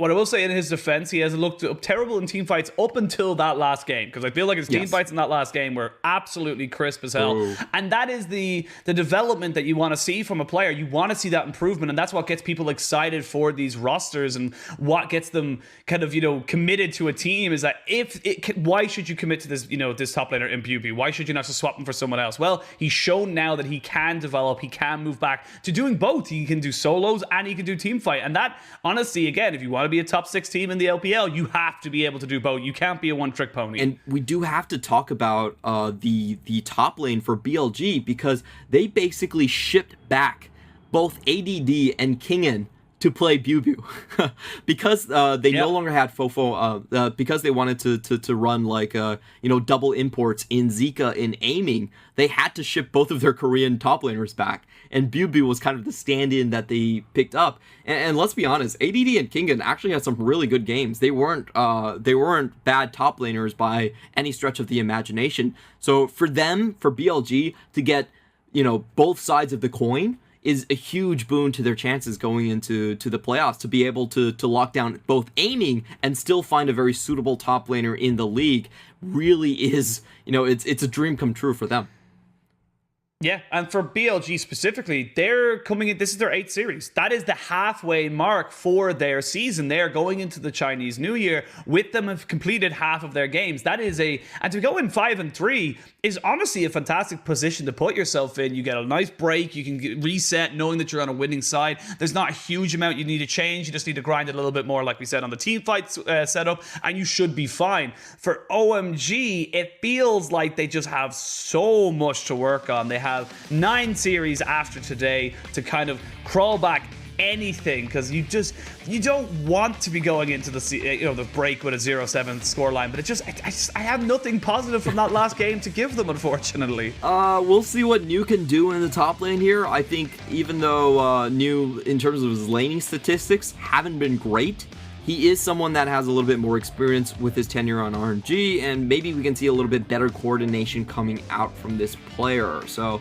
I think that's something that we can sort of hope to see out of them.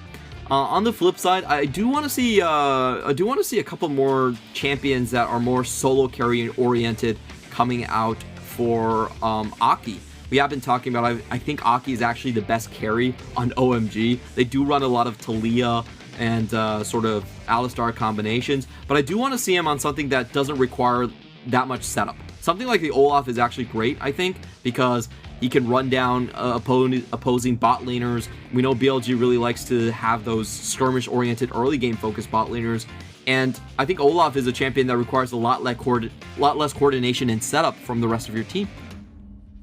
Yep, I think Olaf is one of those 1v5 champions sometimes. If he can go solo, find those undertows, he can get himself pretty well set up, especially with the Ragnarok basically nullifying anyone trying to come in. But the Trundle being picked up here for BLG, an old school counter to the Olaf. Yeah, this is a very interesting one. We have been seeing a lot of Frostfire Trundles make a resurgence back onto the map. He was buffed recently, so we did see his attack speed being moved back to 30% on just one level of W. Still a great dueler. I would say in the current meta, I feel like he's a little bit too slow of a farmer. If you think about all of the top tier carry sort of junglers out there like Graves, Lilia, and Olaf, and Udyr, they all farm significantly faster than the Trundle. But in this particular matchup against the Olaf, he can take the Olaf 1v1, and I think that's what BLG are going to use him as, just to make sure they track the where Aki is going, make sure he's not able to impact the lanes as much as he wants to. Yeah, not able to impact it as much as you said. We actually only saw one other time in the LPL, and it was again against an Olaf. It was, I believe, Karsa picked it up for Top Esports in their win against JDG. I will have to triple check that one if my memory does serve me right. But again, this is something that teams are starting to realize is something that you can pick into the Olaf as a light counter to it. Overall, though, I'm thinking for OMG, you got the Aphelios and the Thresh. You need to make something happen with this. This is something that I always find an interesting little pickup. We've seen Thresh Aphelios picked up quite a lot. It's a very, very safe duo bot lane. But if you're just trying to wait for 34, 4-item Aphelios to 200 years his way into winning the game, it doesn't always work out that way because of the two-item power spikes we see on so many DAD carries nowadays. Definitely have to agree with you. Fortunately for them, BLG are actually one of the slowest teams in the LPL. They actually had the longest playtime in the LPL. So, maybe BLG will let them get to that point. But I do like this from OMG overall. I think what OMG have shown in their past series is just that their top lane counter pick strategy has been pretty unreliable. So I like the idea of just saying, hey, you know what? Maybe we play towards our bot lane. Maybe we just send Aki constantly down there. Olaf is great bot lane ganker, and running up against someone like Misfortune is actually pretty easy to just destroy her in the laning phase. So OMG are saying, our top lane, we're running 4 or 5 different top laners right now. We can't get that settled. We're just going to bank on our bot lane carrying us through the game. I think it's a solid strategy, and it at least gives clarity to the team. Yep, and we see a little bit of a, as you say, direction, I suppose, for OMG. BLG now banning away the Orianna and the Aatrox, taking away 2 pretty standard and safe picks into those solo lanes. And what do they want to go for now? The Syndra was banned away, the Echo banned away as well by OMG. And right now, BLG, they're going to lock in the Azir. So Zika getting that very, very safe control mage that scales very nicely into the late game. Yep, and BLG are setting themselves up for a very strong poke sort of composition. They have great disengage and just a lot of terrain that they can throw up with that pillar and also the Emperor's Divide. Long range coming in from the Misfortune. So I think BLG might be setting up Bubu to shine here. Bubu has that Jace pick that has been his best champion so far, and it's being left open on the map. It has a good matchup into the Gnar as well. I think OMG has to realize this. Are they willing to just let Bubu take the Jace here? It's really comfortable for him. Very, very comfortable pick. The one caveat I'll put on Twitter, the one question mark is your engage is very limited then. You don't really have that kind of same team fight, you know, prowess or potency that you have seen in the last game, as you're kind of just relying on either a massive Shurima shuffle or a solar flare. They are leaning on that a little bit more, but they have got the global pressure of the cannon barrage here now for BLG on this Gangplank. Gangplank has just had massive amounts of success and in historical and in the season for LPL teams. Yeah, we have seen the build come out for Gangplank. Just the Essence Reaver first, making sure that he can avoid the nerfs to the Triforce, has made him pretty strong into the top side. We are going to have our final drafts coming out. OMG, great scaling, really strong 1-3-1 and teamfight potential coming out from them. They can have Ryze and Nara in the side lanes. They can have the Aphelios and Thresh sit mid. So this is a team composition that if it gets to the late game, it's going to be very, very difficult to stop. In the meantime, we do have, I would say, BLG's compositions is a little bit more about keeping their distance here. They do have a lot of tools to make it very hard for engage to actually happen on the side for OMG. So if OMG, you know, I would say OMG is like a unmovable object. They're a very, very strong fist, but it's going to be very hard for them to actually land this punch against BLG when you're looking at things like the Shurima Shuffle, when you're looking at things like the barrels that you have to walk through. It's basically saying that this is a sort of, BLG is throwing out a team fight, sort of a compositional counter to this scaling comp that OMG has drafted. Yeah, I feel like looking at the two compositions, you can see very difficult for the side of OMG to get everyone on top of the side of BLG. Should BLG play it correctly, they have a lot of disengage, they have a lot of ways of just delaying you. Trundle Ice Pillar, the Shurima Shuffle, the Cannon Barrage with the barrels. It's just very difficult to get on top of people. But for OMG, if you're able to land that hook, if you're able to land those undertows, that can just open up a hell of a lot of, you know, single target CC from the likes of Wooming, and of course the Gravitum gun on Eric. So there are options here as BLG walks away, sees them there, not going to land the undertow, thumbs up, everyone backs away. And you can see again OMG trying to gain some kind of advantage into this top side. Really good positioning by BLG. He's sitting at the furthest edge of that inner tri-brush right there. So once he sees people coming in, moves out immediately, knows that there's a potential for Cold to actually tag him with the Death Sense over the wall. And he gets out very cleanly. You know, a lot of top laners, I feel like they, especially someone like the Shy, will actually go out in lane and try to dance off with you. But BLG playing this one safe and avoids all danger. Do you know what I just realized, Clement? What? With the departure of several different casters from the LPL, like Frostgurn and Raz, we're no longer as stylish as we used to be. I want more style in the LPL. I'm gonna call out ourselves right now. I feel like Raz and Frostgurn brought such an incredible swag to the LPL, just in their style and their just in general presence. I don't think we have that anymore. Yeah, I'll be honest. I've never been a person that really cared about that. I feel like, you know, what you wear is, it's good eye candy. It's definitely very important in the entertainment business which we are in. But I don't know. It's just not me. But you know, I'll try to pick up some pointers if you're willing to give them to me. I am not the person to ask. that is not my forte either. It just struck me. I was thinking of all the amazing clothes that they wear.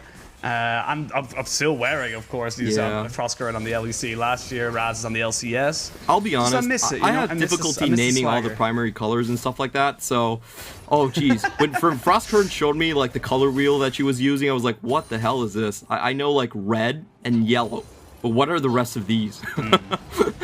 I suppose we have Asterix. We have Asterix, and he likes to go a bit bold and brash. But sometimes it's a hit, sometimes it's a miss. I'm sorry, Jake. I'm gonna call you out a little bit. Sometimes it works, sometimes it doesn't. Anyway, I'm completely sidetracked. If nothing happened in the early game, we just see some slaps going down into the mid lane, looking down the items and also the, the summoner spells, the ruins, we actually see Halo Blades onto Zika for the Azir. Not something I'm 100% used to seeing for this champion. Yeah, it's something that is a little bit stronger in lane trading, but a little bit weaker later on in terms of the team fight. You don't get as much attack speed, and it doesn't last as long for a fully scaled up lethal tempo compared to what's usually brought on the champion.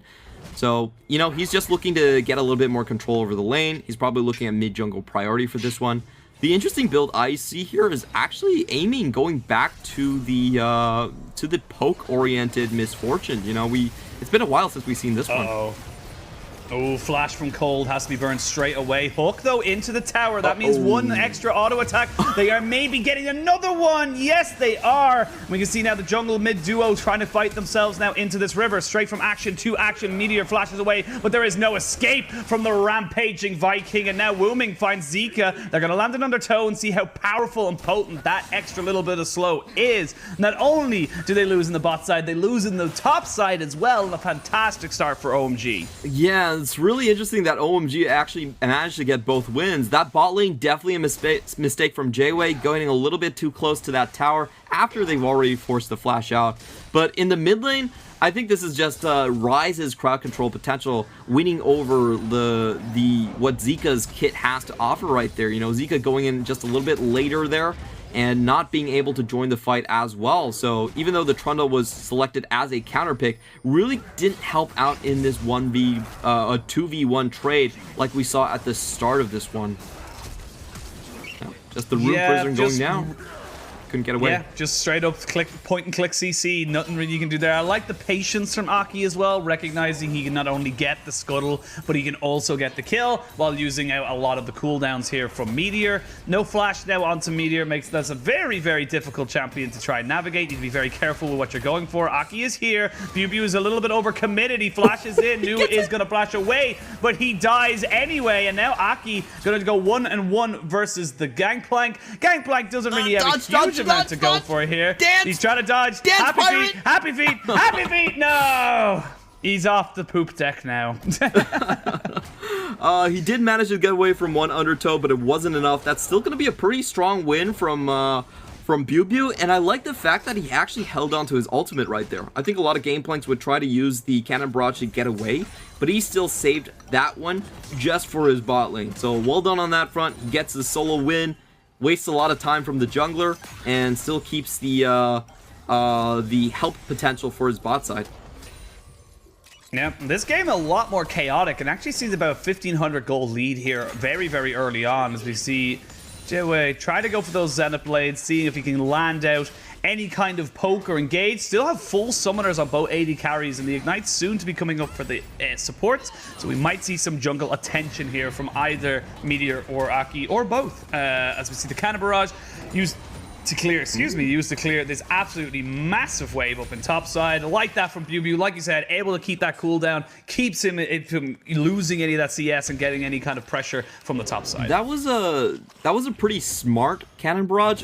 I knew I was saying that he was keeping it from the bottom side, but if we just look at the map right there, Ooming was actually about to come in from the mid lane. He already roamed to the red buff, so that ultimate basically diffused that play. Or else there was a very high chance that with the Mega Gnar and the Ryze coming in, that they were just going to dive him underneath tower. So well done on that play as well. Bubu again managed to escape a run-in with death. Yeah. The challenger dodge, you don't dodge at all there from the hook. Jayway just moving away from the very speedy Boots of Swiftness Thresh.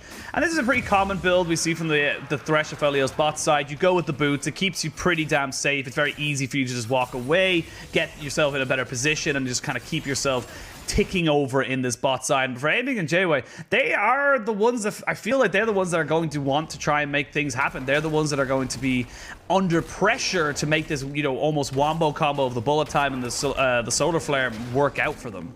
And that's something that I wanted to mention, is that it's actually been a while since we've seen this build come out from Misfortune. Meteor finally ticks over to 6, but he's behind enemy lines, really, really far behind. Oh, they don't know where he is. The undertow misses, but now he knows he might be in a little bit of trouble. Knocked back into the wall. He does use the subjugate, but it's just not going to be enough. Meteor 0-2 to start this game. Gets himself a blue buff steal, but ends up being donated over to the Gnar. But Cold and Jayway, now that's not, they'll get the cleanse. The ultimate not used just yet from Aiming, still waiting for it, and they still do not have the ultimate on top of the Leona. So a little bit of a trade. They gain a cleanse, they lose an Ignite. Yeah, this is just talking about the jungle. That's why I don't really like the Trundle into Olaf quote-unquote counter pick.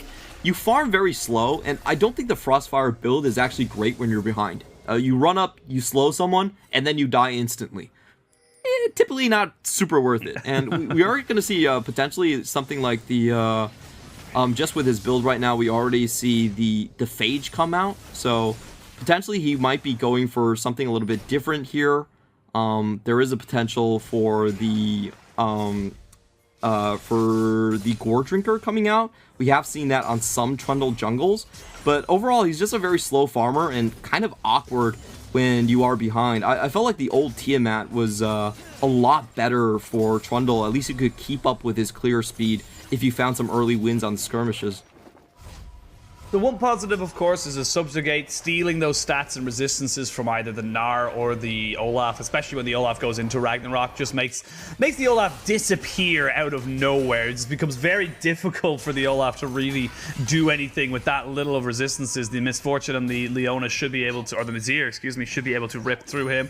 That is a very, very long way down the line. We are still waiting to see what way this game works out. Before then, we can see now, looking at the 4 kills, pretty much going to see a standard either Stridebreaker or I've completely forgotten the name of the item now. Is all these different new items? What's the other Stridebreaker item? The other Gore Drinker? Hearth. Oh, the Hearth. Yeah, Hearth. It's Triforce, and it's Triforce, and then it's Stridebreaker. Those are the two. Yes, that's the two. Yeah, I couldn't remember if it was Gore Drinker that built from it. No, Gore Drinker looks like he's going towards the Stridebreaker.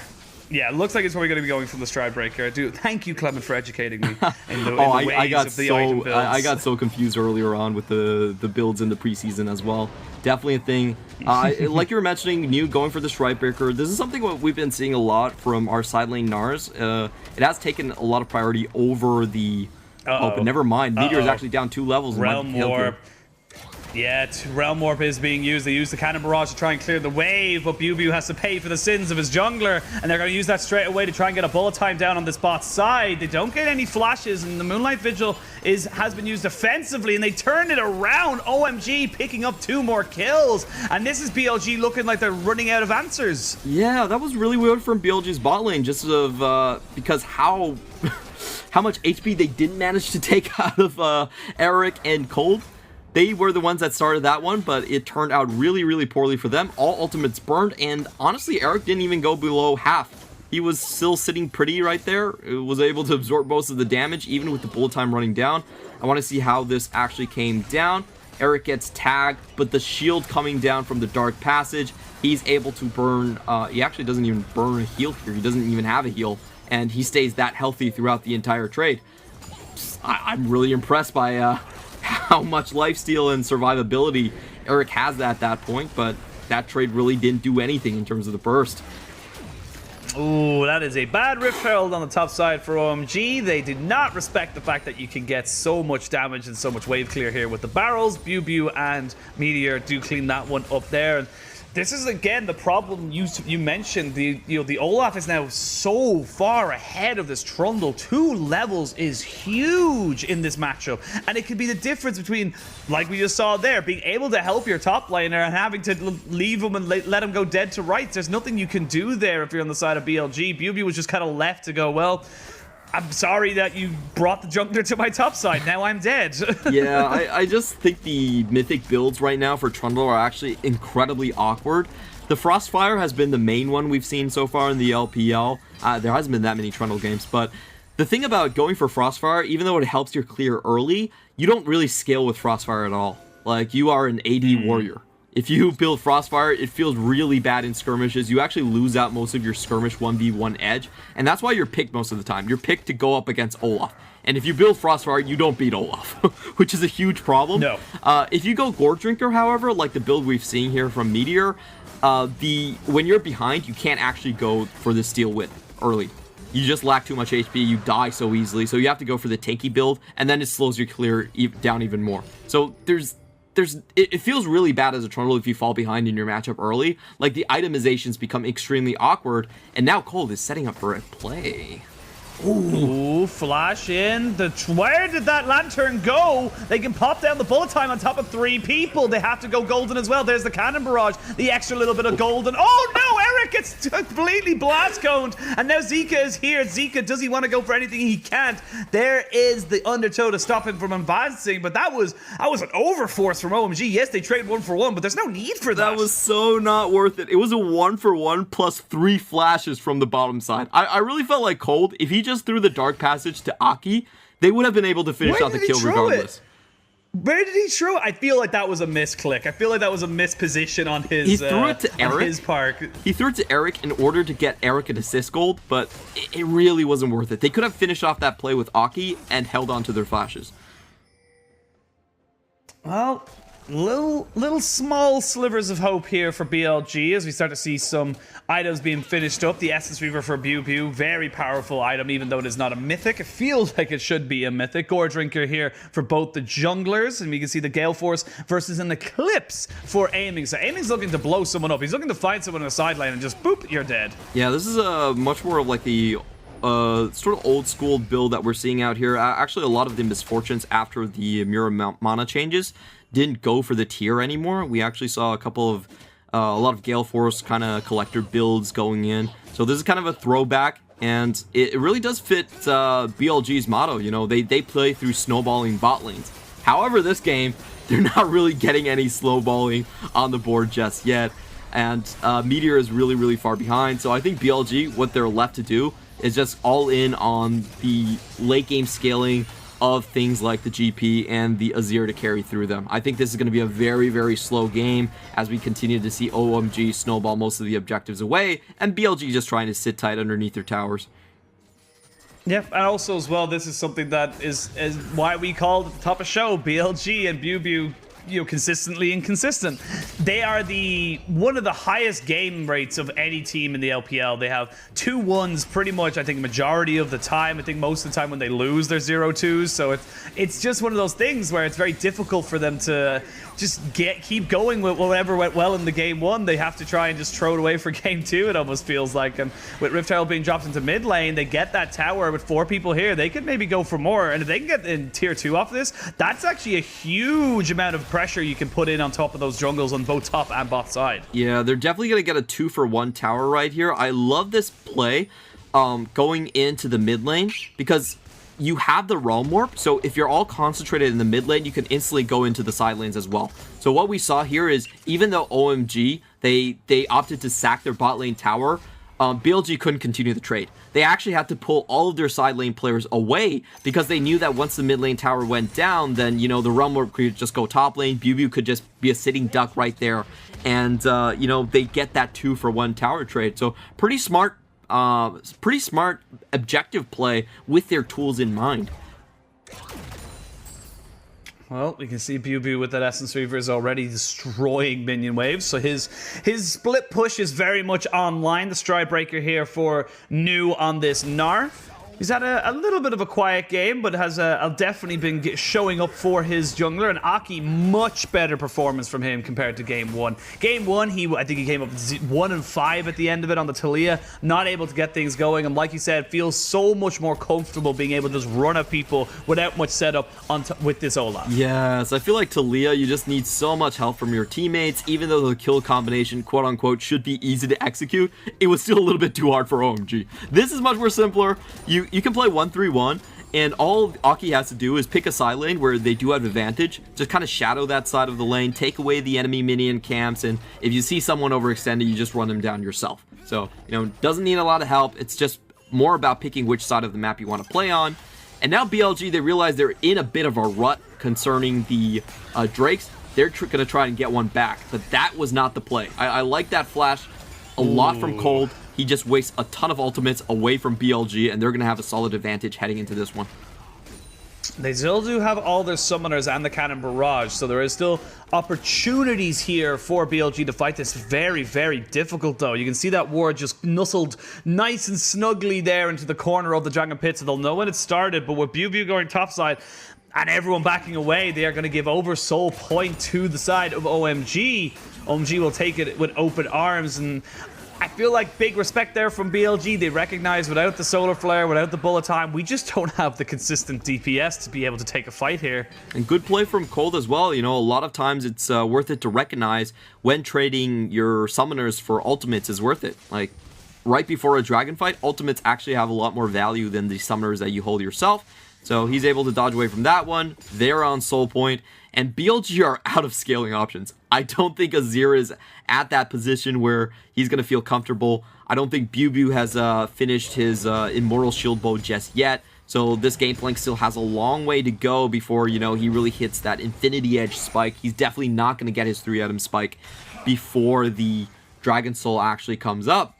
So honestly, what BLG are looking at right now is a potential Elder Steal to get themselves back in the game. That's never a position you want to be in, but hey, you know, we've seen LGD do it. Yep, we've seen LGD do it. We've of course have seen V5 throw away versus EDG.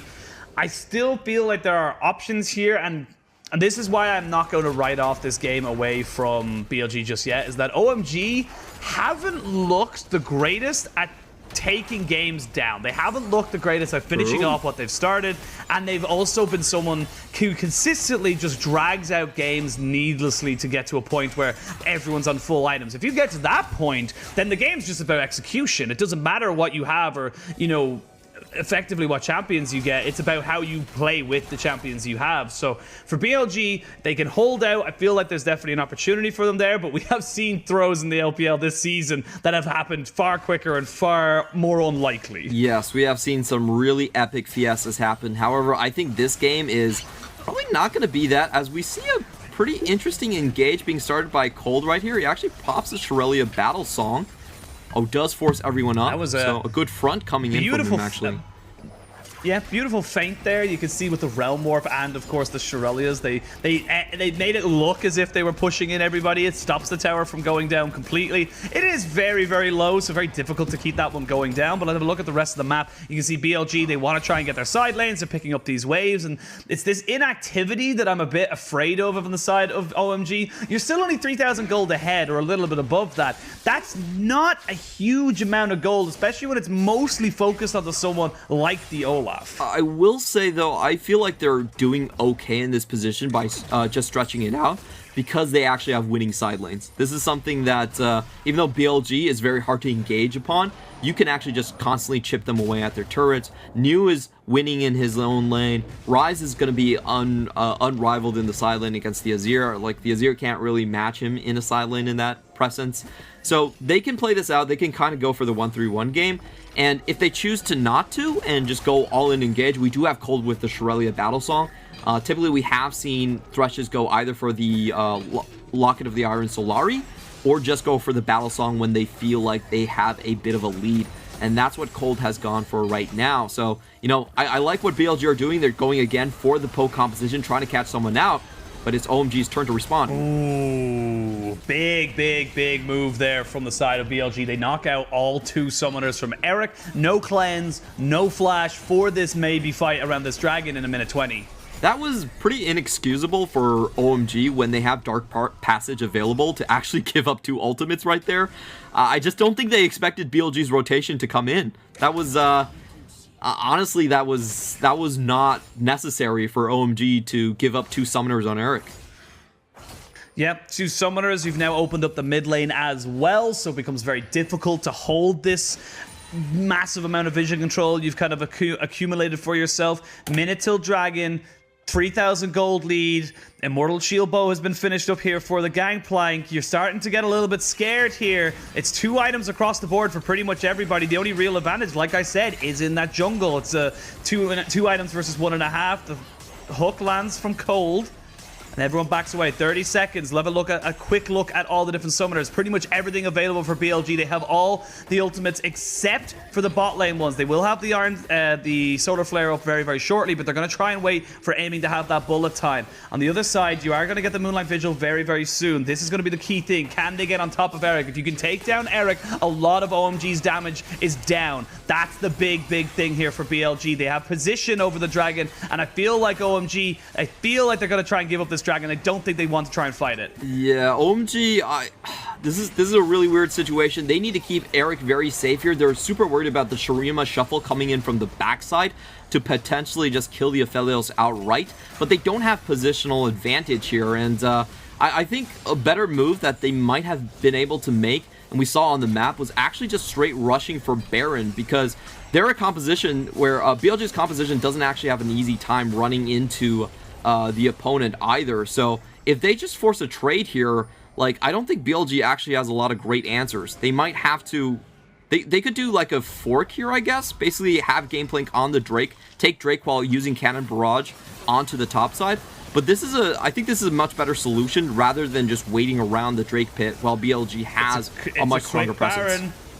It's a very quick Baron. Meteor is here. Can he get in on top of it? No, he can't. He does not get the steal, and he will trade his life for it. Just while he is going down, though, the threat is traded. It's a 1-for-1. There is the Realm Warp. It is only going to send out the Olaf, who now Bullet Time coming in. The Moonlight Vigil thrown out to dissuade that misfortune. 1-for-1. You stop the Ocean Soul going down for BLG, but OMG get the Baron, and I think they'll be happy with that trade. They should be very, very pleased with themselves on that one. Honestly, that was very well played by BLG, but unfortunately the Smite Steal just didn't come in for them. If they got that Smite Steal, they would be, they would be from a losing position to an even position. So, that was a 50-50 that if you're BLG, you're willing to take. It wasn't a bad macro play on BLG's side. I actually love what they did early. They had Zika teleport in very, very early for the Drake fight. They had the mid lane pushed in. They had the positional advantage onto the Drake fight, and they forced OMG into a very awkward position. But OMG did get a bit lucky here.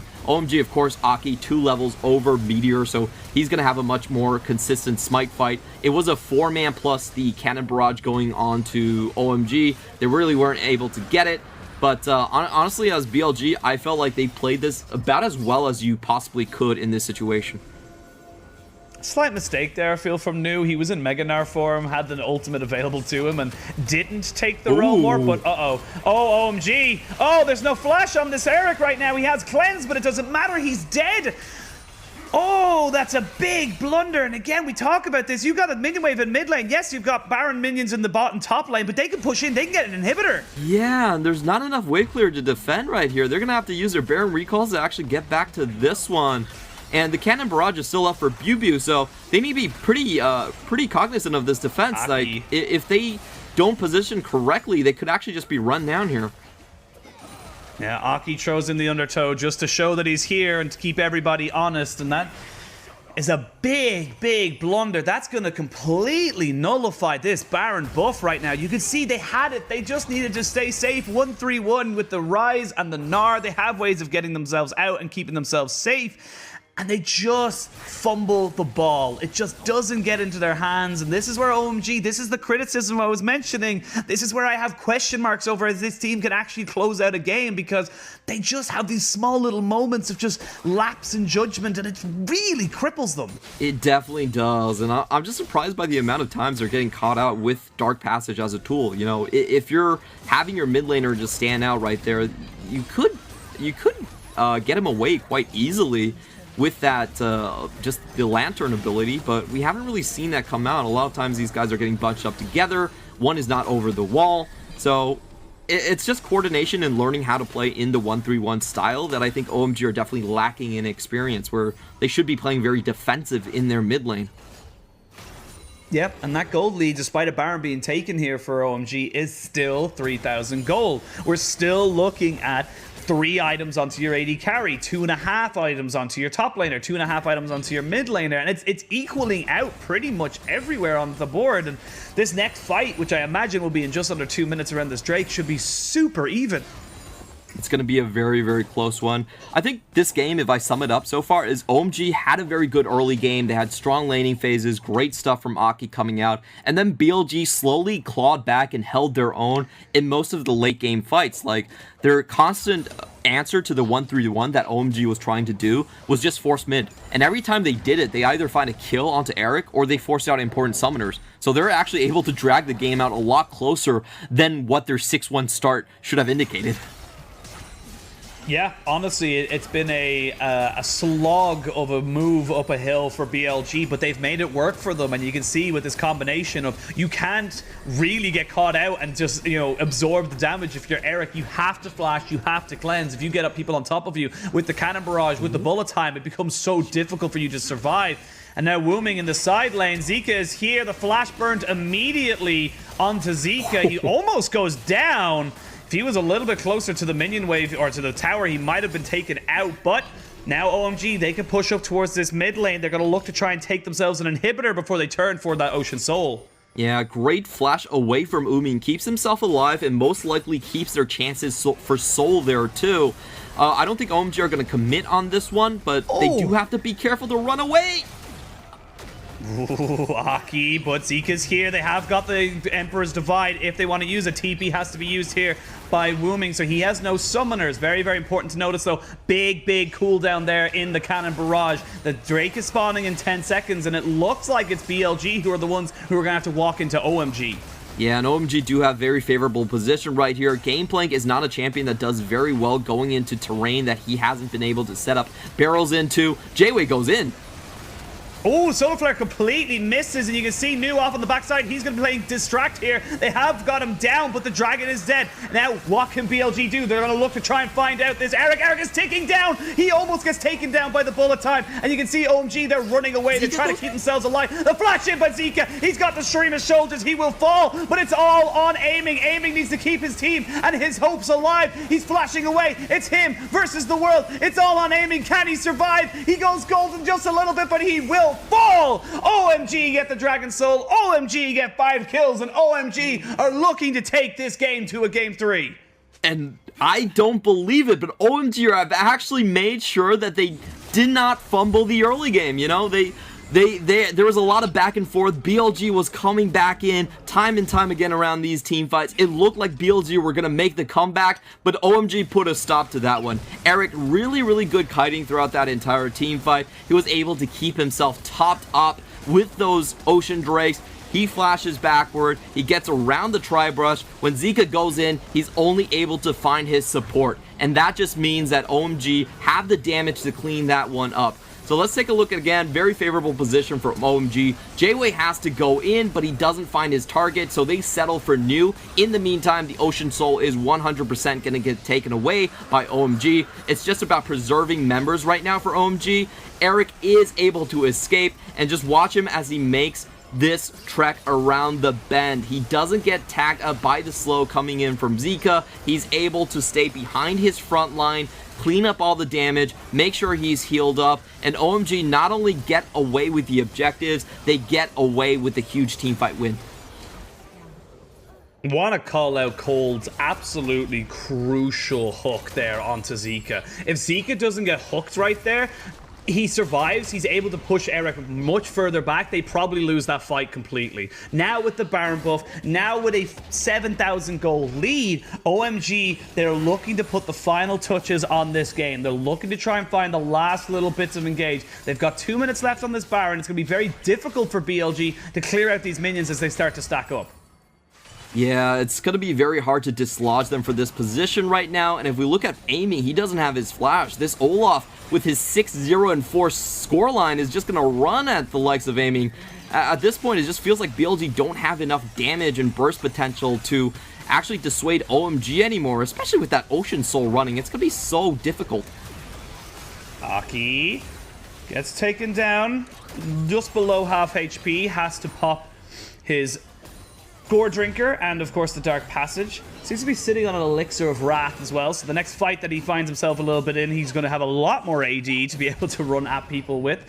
And this is where OMG need to end this game. Honestly, I feel like if they go to the Elder Drake and if they lose that fight, that's where the side of BLG come back into it. But if they can end this game in the next few minutes before that even becomes an option for the side of BLG, It should be a better one, but I just don't think they can get past these minion waves. The clean slate known as the Elder Dragon. It's the bane of teams that are actually very far ahead.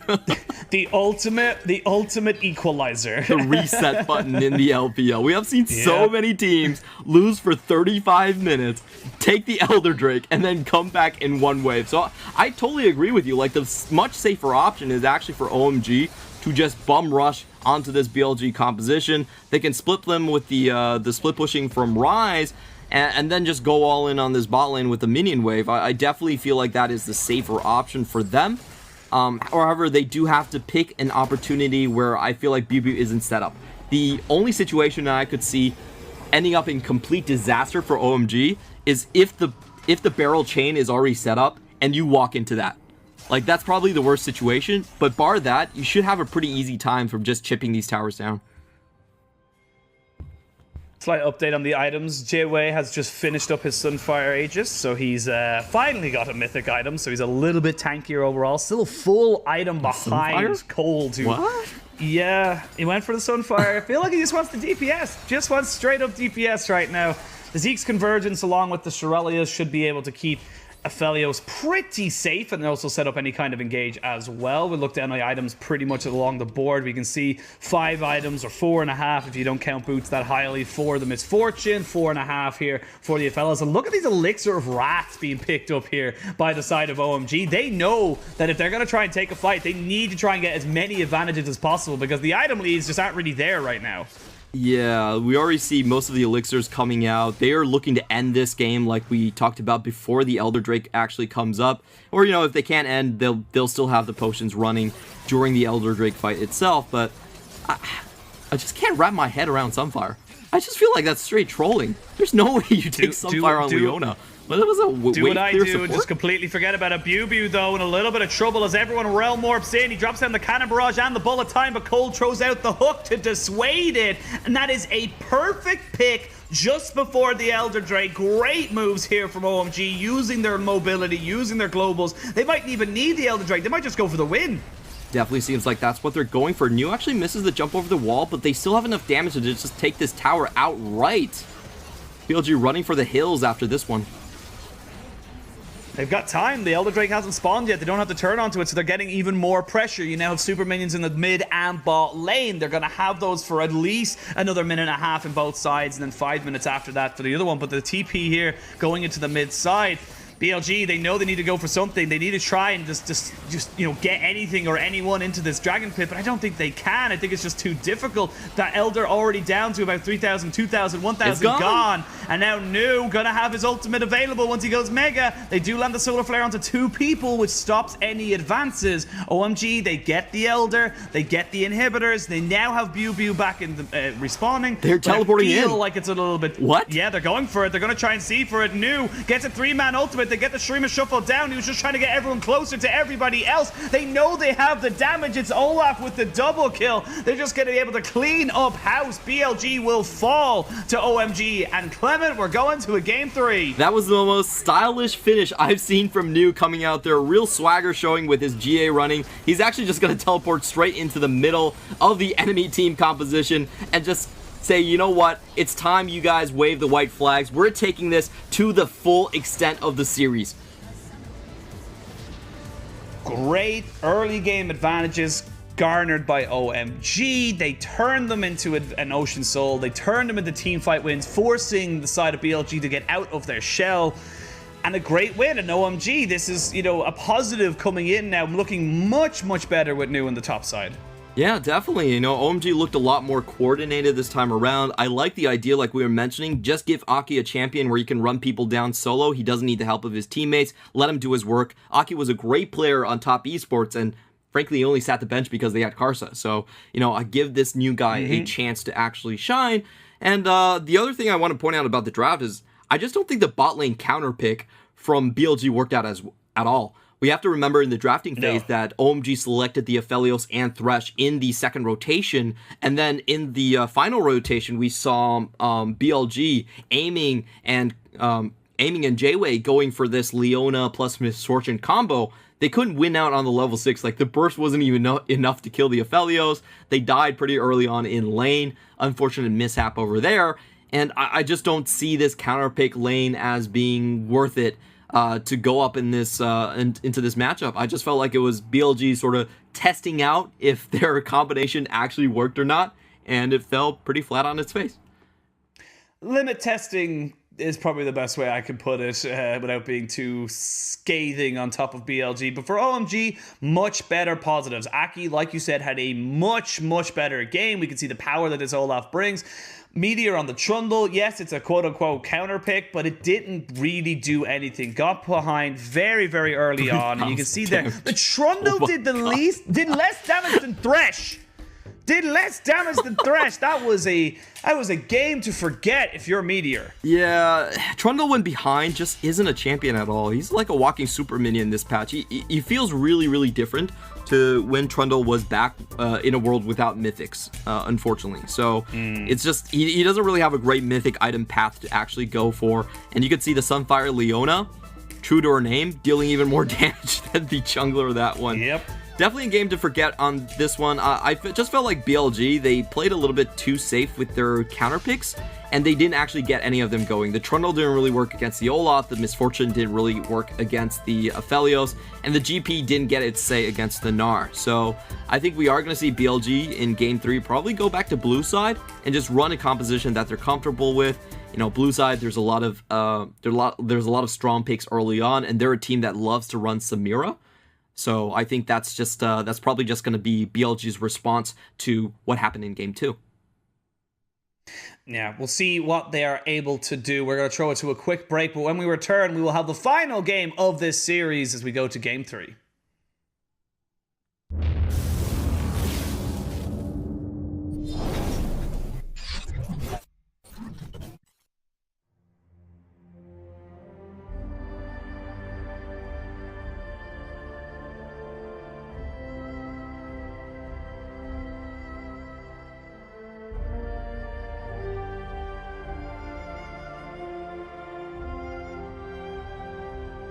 The LPL was defined by the dominance RNG had. They were the team you could always count on being in the final. RNG's chasing success. Royal never give up, rule the world, winning MSI 2018. IG are a team that's been around for a very long time, and were the first team in the LPL to get that elusive world championship.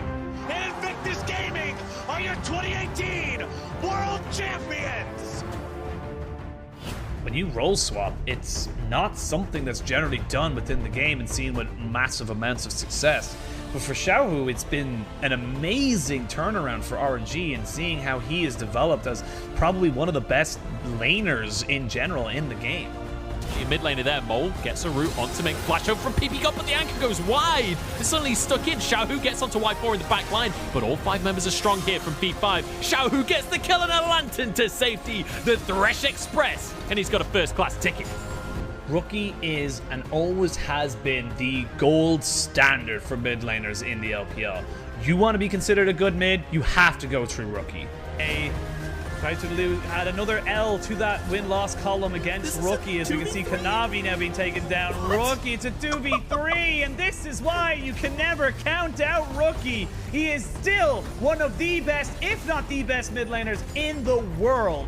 Both IG and RNG have been through many iterations since the height of both of their successes, and are now back and hungry to win. They are caught in the back of this pit. There you can see Bright going in with the Flame Spitter, trying his very best, but Cryan is still alive. Wilmington TP on the backside. They just keep going. They're going to keep trying to get on top of him, but Wilming has not got the damage. It is not going to be enough, but Crying is going to pentakill OMG after a fantastic steal. Yeah, now you can see IG, they're going to try and go for a little bit more. Zoom zooms in, trying to catch out Baolan, but he flashes away, and now the real fight can start. The bullet time pops out. Rookie taking a lot of damage, but not enough to kill him, and that's going to be Xie picking up Baolan on the backside. Maybe they can go for something here, but they cannot, as Shun shuts him down. The Shy fighting Logan. Logan has to cleanse, but a beautiful follow-up with the double stun, and that's it. The ace comes in. The Spring Gala represents the closing of a chapter and the beginning of a new one.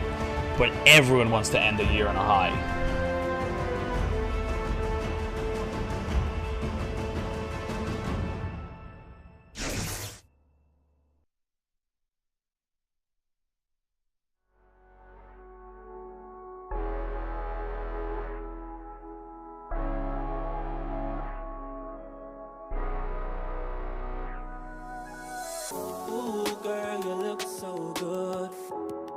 been thinking about you lately. I'm thinking that we should. I won't say nothing, baby. Nah, where you been, girl? I say you looking hotter. You know I could always do you better. Switching positions whenever fed up.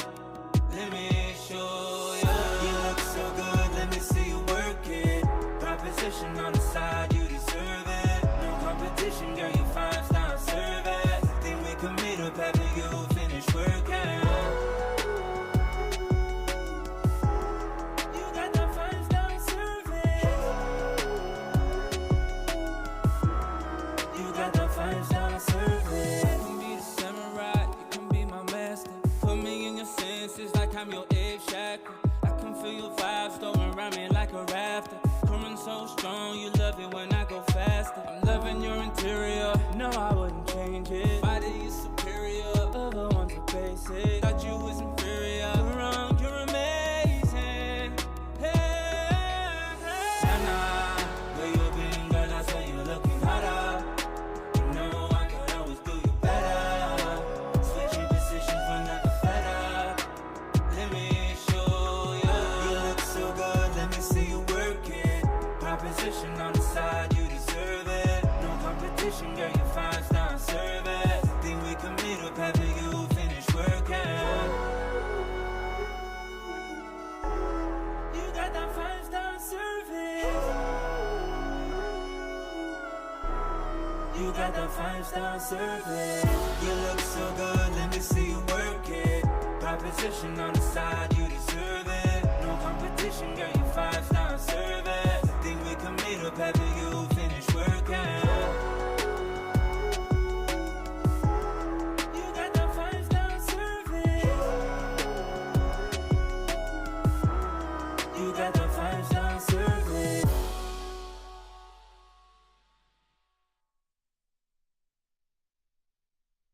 我觉得 BLG 中单 Z 卡选手是一名打线然后喜欢帮队友的一名选手。他们中野联动的话，就我需要小心，然后叫上我的队友也来，先跟他们打3v3，然后再去帮其他路。我觉得打乱 BLG 战队的节奏的关键点就是他们的打野吧，就是我会和我们的打野一起去限制对面打野，把他找出来，就是让他玩得很难受。We're back.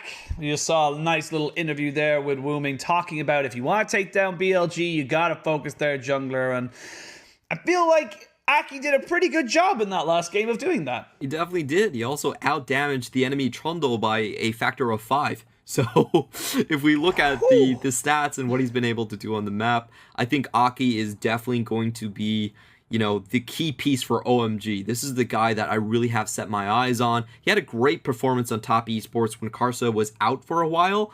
And, you know, like, I just didn't think he got a chance to shine on 2020. Now he's on this new kind of lottery team in OMG. I feel like he's going to get a lot more resources, a lot more first picks, and a lot more compositions built around what he can do. Yeah, well, he was the MVP from Game 2. Very, very well deserved. Got himself a level lead and never really let go. Just fantastic moving around. And you see 83.3% kill participation was the catalyst for everything OMG did well last game. Yeah, and he's also a very handsome player. I'm probably going to have to put him on the list with Mark and, you know, all the rest of the handsome boys in the LPL. So I gotta give it to Aki. 5,400 gold over the opponent. Pretty amazing right there. He was over more gold than he was. He had more of a gold difference than Meteor did damage that game. That's how far he was ahead. And it just all started from that first play, you know. I just don't think Trundle is a great pick in this meta. Farm's really, really slow. And if you don't get a winning skirmish early against the Olaf can just run over your team. With just how much CS he got. Like, he was 3 levels over the Trundle by the end of this game.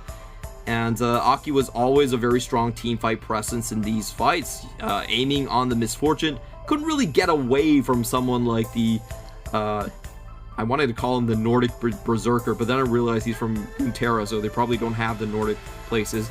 But, you know. They have Freljord. Freljord's the north. Oh, okay. Yeah. There is still, you would still have potential for northern places. I know far too much about the lore now because of Legends of Runeterra. just I know more things. I'm pretty sure they came out and said at one point they were like, it's canon, and then everyone was like, what, really? And they started reading all the card descriptions. They're like, it's not canon. Wait a minute. Did they actually change the Berserk, like, Olaf's backstory? Because I'm a boomer. What my Olaf story used to be was that he was just marooned on a ship, and then he just landed in Runeterra. And he found his way to, like, the Justice.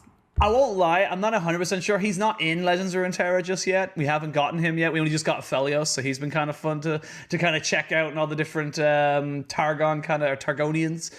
We're going completely off tangent, but if you haven't played Legends of Runeterra and you want to see really pretty cards and really pretty lore building, check out Legends of Runeterra. It's very, very fun to just even from that aspect alone. But coming back into this series, we're now into a game 3, Clement Chu, and this is going to be... We wanted to see BLG go towards the blue side. They are actually going to go towards the red side. And this is something that we were talking about just about at the break. This doesn't feel like something BLG are going to be comfortable doing. It feels like they should have gone for the blue for what their style of team composition building works with. Yeah, BLG are a team that really likes their power picks, and they love to first pick things like Olaf and also Samira. So we have seen them more, orient themselves more towards the blue side a little bit more. And game 2, the red side game, was really nothing to write home about. Their counter picks didn't really work out. So I'm kind of surprised that they're going for the red side in this draft. And my read on this is they're probably going to look for a very, very strong counter pick onto Bubu. Let him carry you through the early game. And let's be honest, in competitive sports, you hit the enemy where they are the weakest. And for OMG, that's definitely going to be the top lane. So I think what they're doing with this counter pick strategy is I really wanted to see Jason game 2. Maybe they're going to give Bubu another shot at it. That's his best champion by far. You get the counter pick, you smash top, you make your early game about that top lane. And then when it goes into the team fight, let's be honest, even though BLG was really far behind in that game, they still look pretty even in those team fight situations. So maybe that's the plan for BLG. Yeah, we'll see what they want to do. For OMG, you feel like they want to just try and keep that 2v2 in the bot side going. We talked about it many, many times, but the advantages they are able to garner from the bot side with Cold is just...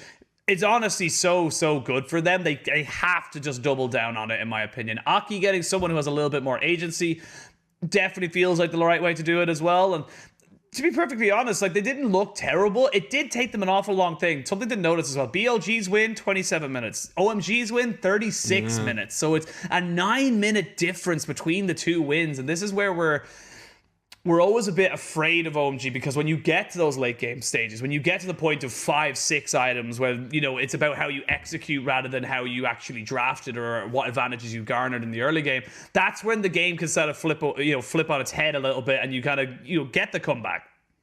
Definitely. And I'll be honest, I don't think they'll be able to get away with another very slow draft like the one that they just pulled, because actually BLG is going to be on the blue side. Oh, okay. So we actually heard wrong from production, and this is what we expected a lot more, just because there's so many power picks on the blue side right now in Kaisa, Samira, Olaf.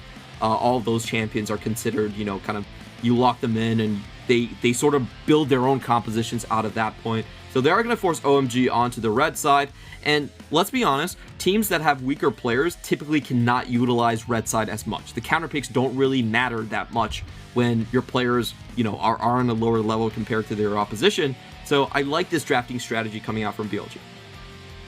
Yep, you go ahead and you say, look, we recognize that we can just blind pick some power picks here. We force you to ban a load of different options against us. You're guaranteed to leave something open for us. They lock in the Kaiser. They've banned away the Aphelios, the Olaf, the Renekton, the Twist of Fate, the Pantheon, and the Camille. And we actually see the Rel and the Udyr picked up here for OMG. Not giving over Udyr to Meteor this time round, who's going to be looking towards something going to be a little bit different. The one thing I was just about to mention is Wuming's Zoe was not banned, and they have the option to take it away from him if they so choose. Yeah, I think that's definitely a great idea. Wuming's Zoe in the previous split had a 5.6 KDA, and it was his highest win rate champion by far. I think it was like 70% win rate.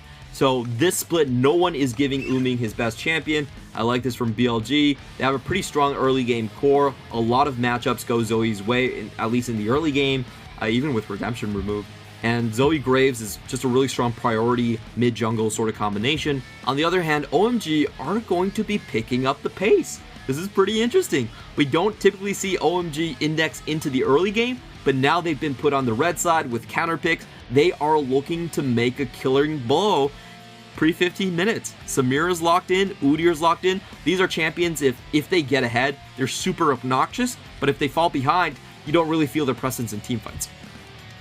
And this is what I was going to say. I want to see BLG ban away mid laners, and I want to see OMG ban away supports. OMG ban away the Alistar, so we're already off to a fantastic start. You know where you want to try and put the pressure here. Now, Zika wants to put the pressure onto Wuming. He's going to ban away the Azir. I wouldn't be surprised to see the Syndra or maybe the Orianna banned away as a last one there. Possibly the Syndra. You can give away the Orianna just because it's a not as powerful pick to 1v1 you in that lane, but right now OMG, the Leona is still available to ban. The Thresh, if you really wanted to try and get away some of the more defensive champions, there's a lot of options here they can ban away and try and set up this bot lane for success. And we have seen a lot of teams actually go for the Orianna combo with both Rel and Udyr. It's not my favorite combo, to be absolutely honest, but it is one that a lot of LPL teams do gravitate towards. It's very easy to set up with the Rel and the Crash Down and the Magnetic Storm. It really works quite well. So, yep, BLG are going to take that one away. No surprises here. And like you mentioned, I think Syndra is probably on the cards right here. Does have a decent matchup against the Zoe. Technically is a counter pick. Other options that we might be seeing is that I actually don't mind something like a Renekton here. It's an AD and AP combination with the Udyr, and it just gives you such a strong early game. They're not going to go for that one. They're just going to go for the Galio instead. A little bit more protective, but the thing about OMG's composition right now is they don't really have anyone for the Galio to actually follow up on. They don't really have any gap closers for that one to really work out. So a bit of a weird pick here. And on BLG side, I just think that they're going to index into more pick potential. They already have Zoe with that long-ranged Sleepy Trouble bubble. Leona's going to fit that role pretty well. I actually do prefer the Leona a little bit more here. But let's see what they do. Well, and the Gragas can kind of do the same thing. You get the level 1 with... Yeah, you get the level 2 with the set as well, so you can kind of go in very, very aggressively, try and take down the Rel or the Samira. Deals do very similar things, but they listen to you. They heard you and your criticism, Clement. It's a lot easier to follow up with Solar Flare onto a Sleepy Trouble bubble than it is for Set to actually find the target. So I actually do prefer the Leona for the pick potential a little bit more here. And they also have the Gragas, which is another great pick tool. This is a composition that can blow apart OMG's composition. They can find a very easy entrance kill. If you throw the explosive cast, you follow up with the Killer Instinct, you get a 5v4 almost straight off the bat, and then you just snowball the team fight from there. Well, the last pick for OMG as well was the Aatrox. We are going to be seeing an Aatrox versus Gragas. Gragas seen as the ultimate nullifier of any kind of early bullies. Not really going to be dying, or rather shouldn't be dying in any kind of 1v1 or 1v2 situation. Very, very safe. And for OMG, it's going to be very difficult to get this Galio into this fight. They're going to need a lot of very good positioning and flanking here coming out from Nu to really make this Galio combination work, because we talked about this in game 1. The big thing we talk about all the time when we see Galio is, do you have a sustained, kind of a similar amount of magic damage to make up for his lack of magic damage? And 2, do you have a dive buddy to set him up for his hero's entrance? Right now, I don't really see either. Yeah, and I'll be honest, I feel like Udyr plus Galio is kind of an awkward combination. They don't really roam well together, and they have the same weaknesses in the fact that it's very difficult for them to engage in the first place. So I think we're gonna see Umi pretty much just left alone in lane until level 6, and most of the ganks should probably be heading towards the bot lane. Aki, coming in with that stun and linking up with Cold could make life very, very difficult for BLG. And let's be honest, I don't think Jayway had a very good game in the laning phase on his Leona. So maybe that's the point that OMG will be looking to exploit here. All right, we are on to the Rift for the third and final time of this series. Both teams will be going off for a well-deserved break after this game. We see now which one will be going home with a smile on their face and which one will be going home with their coach with a ruler in hand. Did you ever have that in your school? The teacher with the ruler? Oh, yes. In Asian schools, corporal punishment was definitely a thing. I used to swear a lot, and I used to see the bamboo stick a lot, too.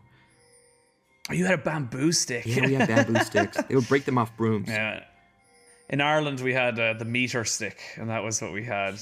Before my time, bear in mind, that was well before my time, but I think it was I think as I was born in 1993 is when corporal punishment became not okay in Ireland. So, you know, lucky for me. I will say I brought it's in still change. okay in Taipei, so just throwing that out there. If you ever wonder what It's life still is okay. in like in for pupils in Asia, that's what it's like. Yeah. Well, we'll see who will be feeling a little bit better about their chances coming into this game as the early game does start off. Like this from BLG, they did get the early sweeper, so they could stop that early vision control from the side of OMG. OMG as well with the early sweeper on top. They actually have 2 early sweepers on the side of BLG, so really trying to deny as much vision as possible to try and keep this Graves' path as secret as possible. And already we're seeing it engage in the spot side. Cold is there, will get the knockback, forced to flash away. Eric in a little bit of trouble though, might have overextended. He's forced to cleanse. So, Summoner for Summoner at the moment. They will get another Shield of Daybreak as they jump straight back in. There's the cleanse, but it's a knockup. Like they keep going. It's 1v1v1v1. They're trying to still go for it. All Summoners being burned, but Jayway is here. He's got another Shield of Daybreak, but now he has to back away. He's going to force his flash away. He gets first blooded, but here's Meteor. Can he clean up house? They get Eric jumping in. He's got one more auto attack, and he gets it. They get double kill, but they trade it back to Meteor. What is happening in this bot lane? I think BLG were continuing to try and bait because their jungler was very close. If you saw Meteor's pathing, he went straight red into his own Krugs. So BLG kind of overplayed their hands, and the communication was a little bit lacking right there because we actually saw Meteor walk back to his Krugs during that fight. He was like, okay, this is over. Wait a minute, you guys are still going? What's happening? And they actually give over the double kill to Samira. That's the worst possible start you could ask for on BLG.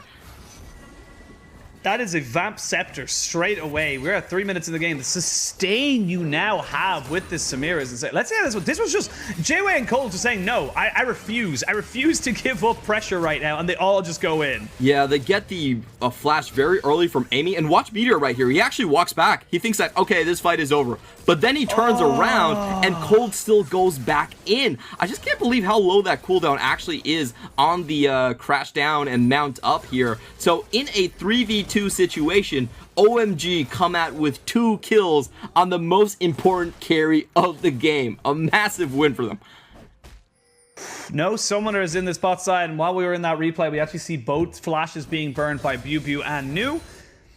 This is an aggressive early start for Meteor. He's actually not even farming that fast either. He's just going straight for ganks, trying to create pressure, trying to make it so that Aki just has no real way of gaining advantage in these lanes. Purely from his farming is what he's going to get.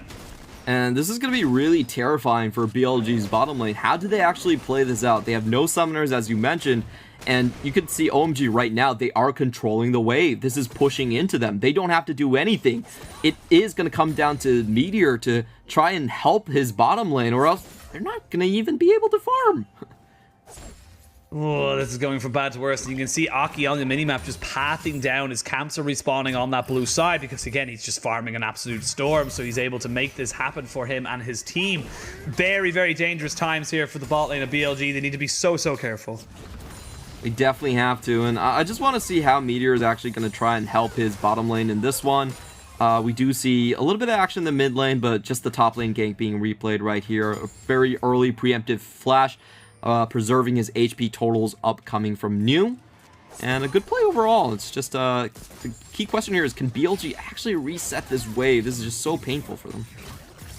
And they have Graves towards the bot side, but you can see Aki again pathing down, recognizing that if he's gonna see anybody bot side, it's gonna be the Graves.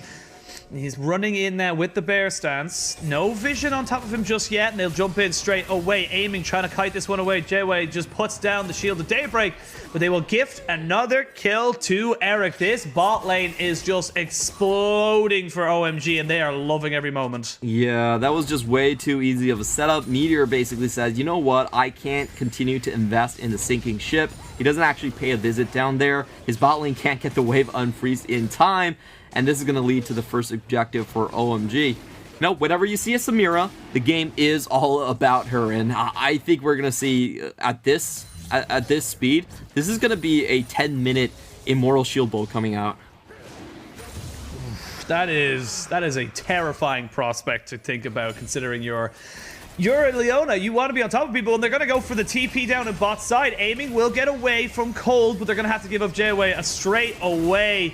They are tanking this one pretty well, taking a very, very long time, but they will end up gifting a 4th kill to OMG's Eric. He is a monster. They're losing not only that, but they're also gaining turret plates. They're also denying XP and farm here from Aiming. This bot lane is going from bad to worse for BLG, but if you're an OMG fam, you're elated. This is amazing. OMG might finally find themselves a win. I don't want to jinx it too early, but I want to set out the stakes. If they win here, they will cease to be the only LPL team without a match victory. This is going to be huge for their morale. It's going to allow them to rest easy during that New Year's break when they all go home and think about what they can improve on. So, you know, this is huge. I honestly think that if OMG can take a win today, they will be able to pick themselves up by the bootstraps and find a couple more wins when they finally do come back after the end of the year. However, if they fall down to 0-7 and they don't get anything going, I think their split's pretty much done for. Honestly, this feels like a tilter. I don't like using that term very often because these guys are professionals, but you are so far ahead. You are a High Noon Quiver, the makings of an Immortal Shield Bow versus a Doran's Blade and some brown sacks on the feet of Aiming. You have no excuse to not be taking this game by the horns and absolutely running away with it. But, and we always have to say but, Zika on Zoe creates chaos. A trouble bubble lands. That without a cleanse, Eric is dead to rights. No matter how fed he is still going to die to a trouble bubble with a paddle star combined into it. It is so difficult to try and just navigate these fights perfectly that I'm going to be very, very, very curious and keeping my big eye on. Oh, as I say that though, we're going to see Cold getting jumped on, gets the remount. They're going to jump straight on top of him. There is a red buff and a flash bird. They have got a lot of CC to be able to put down onto Cold. They get the double knock up, and there's a 5th kill. This could be a 6th kill coming in. They TP again. Eric going in for it. They will donate some of his vast amounts of gold to the Aatrox who TP'd in. OMG will not allow this bot lane to fail. The rich get richer in the LPL, and we just saw Eric get another kill. He held onto his flash. He knew he had his summoner's advantage, and Rel was soaking up so much of the damage coming out from Meteor. That shotgun not able to put pellets behind the horsey and actually hit Samira. So they lose out on that trade massively, and we are going to see OMG try to accelerate the game even further by bringing in their bot lane for Herald. Yeah, we see Zika popping over with the portal jump, seeing if he can catch anybody out. They now have a pretty good idea that someone is in that bush. It is an 8-minute Immortal Shield Bow. Trouble Bubble lands. Not going to land the Xenoblade after that, as the Rift Herald seems to be the call from both of these teams. Well, I think the key for BLG, there is going to be a time in a skirmish. It's going to be about Blade Whirl versus the Explosive Cask. If Eric doesn't actually manage to block out the cast, then I think it's still somewhat possible for BLG to find a snipe onto him. They can definitely put plasma stacks on him, Killer Instinct in, and just blow him up with collateral damage. That's going to be on the cards, but it's very difficult to execute, and we're going to see if BLG can actually pull it off or not. All it takes is one Trouble Bubble, one Paddle Star. This Rift Herald going down. They flash in. There's the hero's entrance. Explosive cast used to separate everybody. JWay still not level 6. Gets stunned up by the Shield of Duran. They get a steal. He picked up a smite. They're able to get it away. And BLG just walks in, gets his body slam away. They're trying to make this fight work. There's the Inferno trigger, but is immediately stopped out. JWay will gladly give his life over to the greater good of his team. And BLG, they make something out of nothing right there. Very solid win for them. They don't get the shutdown gold, but we could see the makings of that combination starting to form in BLG's head. Like, if that Explosive Cask was able to actually knock Eric forward, there was a chance where they could just blow him up. But honestly, this game is still all going to be about that Samira, and if they can find that kill. OMG might overextend into a 3v2. Oh, they did not see them coming in right now, and that is going to be Meteor going down. Cold will be the recipient of that gold. But now, with teleports available, they are going to try and commit onto this. They see this. Eric has very little mana. Eric still has Flash and Cleanse. Very important to recognize that. He does not have the Inferno trigger just yet, and he will be bopped back just a little bit. He tries to get himself out of here with the Killer Instinct jumping straight back on top of him. He's ticking down, but they're not able to kill him off. He has got the Immortal Shield Bow to keep him alive. They eventually take him down. It's Zika who picks up that kill. That is a huge swing of gold. And what was a 2,500 gold lead is now only 1,000. Raid boss down for OMG. They definitely overextended a little bit for that kill. No mana left. Had to burn both summoners to get out.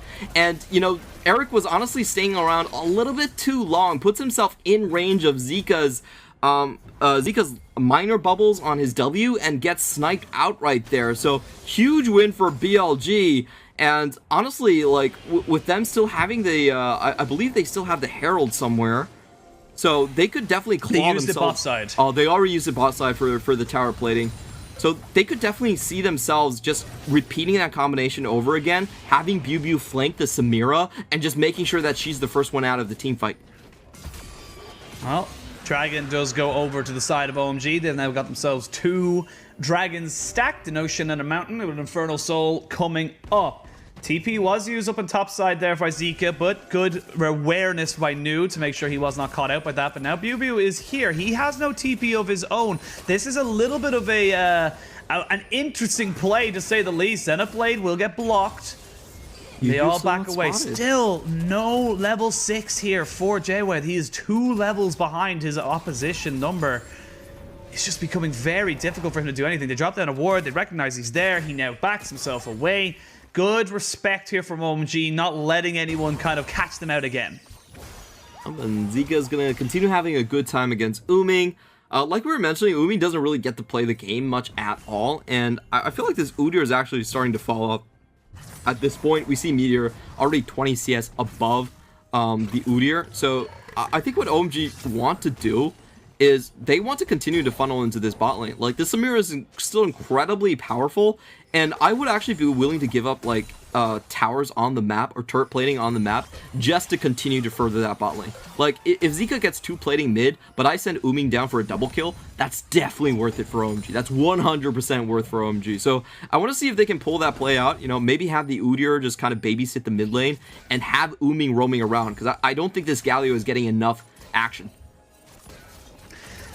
I feel like Galio's been a little bit silent. I think it would be the word I would use, particularly in this game. You see Eric not having his support there, just backing himself away. And right now, BLG, they're putting pressure down. It is still only a 1,500 gold lead, not even a 1,500 gold lead in their favor. Despite, yes, 6 kills on the Samira is absolutely massive, but I keep stipulating this because I think I have to. 1 explosive cast, 1 triple bubble can literally take all of that advantage and more away from OMG. They need to be so careful of how they take these fights. Cold, gonna see if he can stop the recall. He cannot. Meteor gets back without any real problems there. They are gonna be able to take down this bot lane turret pretty soon. They should be able to get it maybe on the next wave.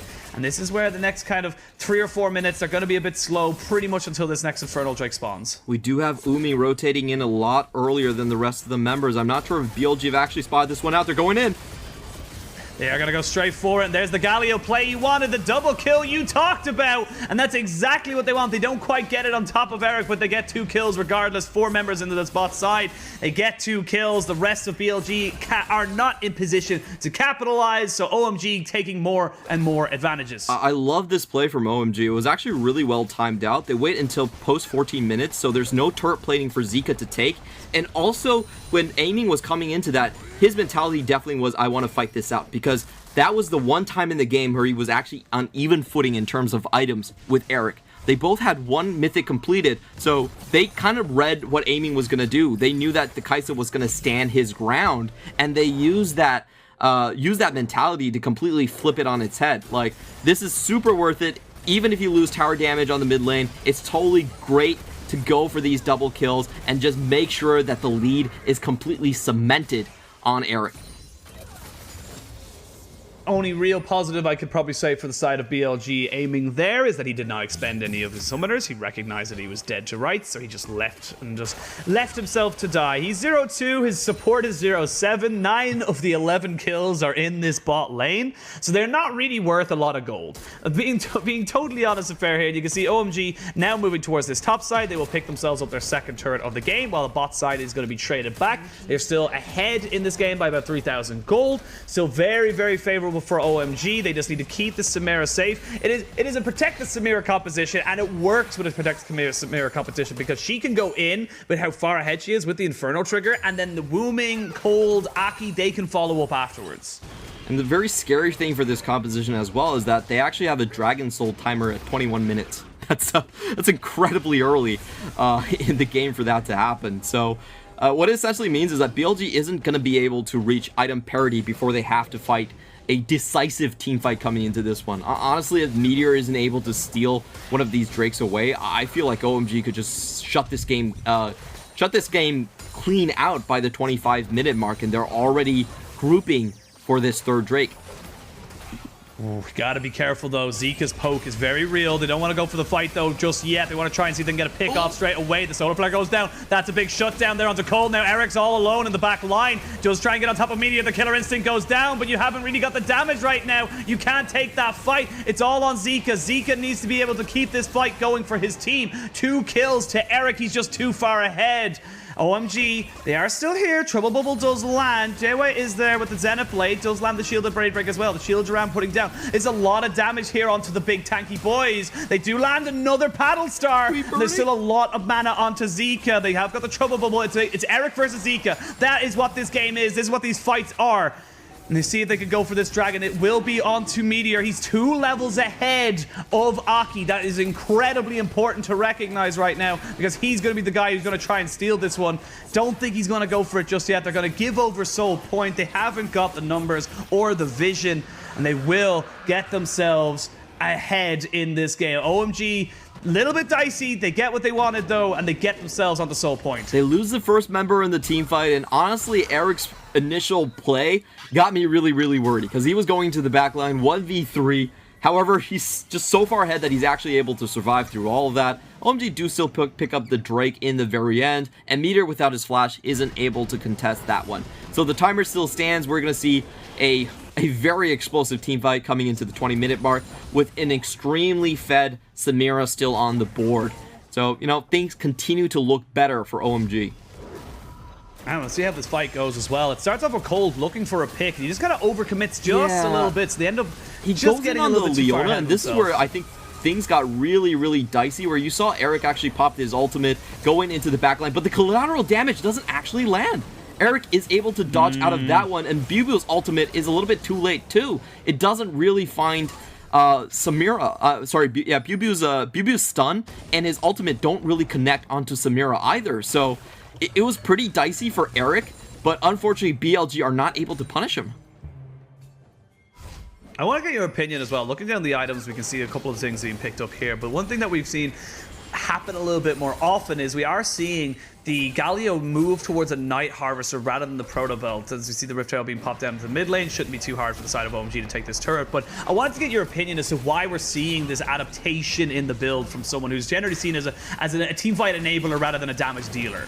Yeah, so I think it's about the chase down potential that you have in skirmishes. So if you land the Winds of War, it actually gives you the movement speed buff, so you can continue to chase onto extra targets. And it does give you a little bit more sustained presence in teamfights over something like the Rocket Belt.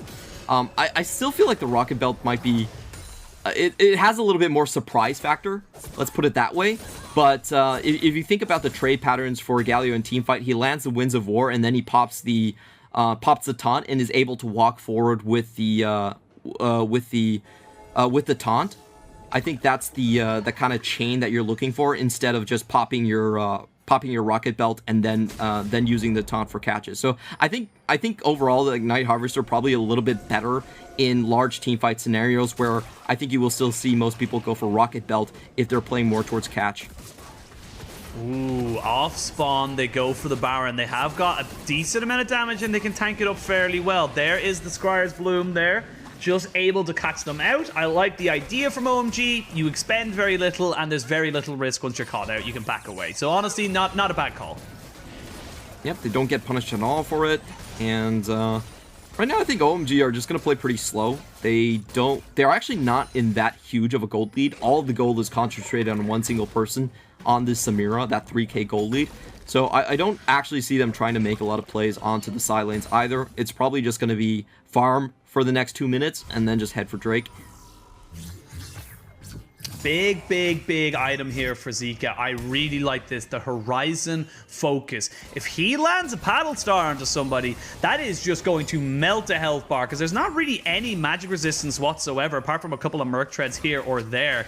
That is a big skill shot that you need to be dodging, especially if you're Eric or Wumi, because you will just be melted. Yeah, Zika's current build, he's running, he's already got 24 magic pen on his build, so if he does find the Samira with a full range Q, he can still turn this team fight quite easily. I think the usage for Blade World is going to be incredibly important. What BLG need to do is that they need to force the Blade World out and probably use the explosive cask as the finisher. That's still the most important ultimate in my eyes, but if they can force Eric to use his critical W ability early, then that's going to be much more easier on the execution. Now, OMG know what's at hand here. They know what's at stake, and they're actually setting up very early for their Drake. I don't feel like OMG has ever set up for a Drake this early in the game that we've seen so far, but they know what's on the stake. It's about their pride and their first win on the horizon for them.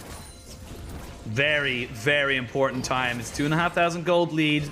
Infernal Soul Point is it 30 seconds away. You just got to be careful of the Trouble Bubbles. You got to be careful of the Paddle Stars. He has picked up an Ignite for Zika, so he can put down a little bit of poke as well. Mid lane is going to be pushed out by both sides. You can see New on the flank. Think they might have saw him there. Yep, they know exactly where he is, so they can try and back themselves away. They jump straight in, though. The Magna Field lands on the 3. The Solar Flare, though, jumps straight back on top of them, and they're able to keep Meteor alive. They do lose their support. Exhaust down onto Bew. They still have their jungler. That is key to try and get this jungle fight, because there's still a level advantage here for Meteor. You can see Bew just trying to keep himself alive, trying to keep him interested. They're going into the Baron Pit now, or the Dragon Pit. I think it's too little too late. They're going to try and hope that Zika gets with the Paddle Star. They block him out, and they're able to get Infernal Soul. That's even more damage for this OMG lineup. Anew, the raid boss that is Aatrox with no healing reduction, is going to be able to run these guys down. They're trying to chase them off. They won't be able to get any more kills, but they got what they came for, and now they can turn to Baron. That was just disgusting coming in from Cold and Uming. That Magnet Storm into Hero's Entrance combo decimated BLG before they even got a chance to really start the team fight. I just love what New did right there, popping over the Dragon Wall, flanking BLG. BLG got caught between pushing mid out and holding their position on the ramp in that Dragon area, and they get punished big time for that. They were scattered. They didn't have enough focus potential onto Samira. Eric was completely untouched throughout that fight, and let's just watch this flank again.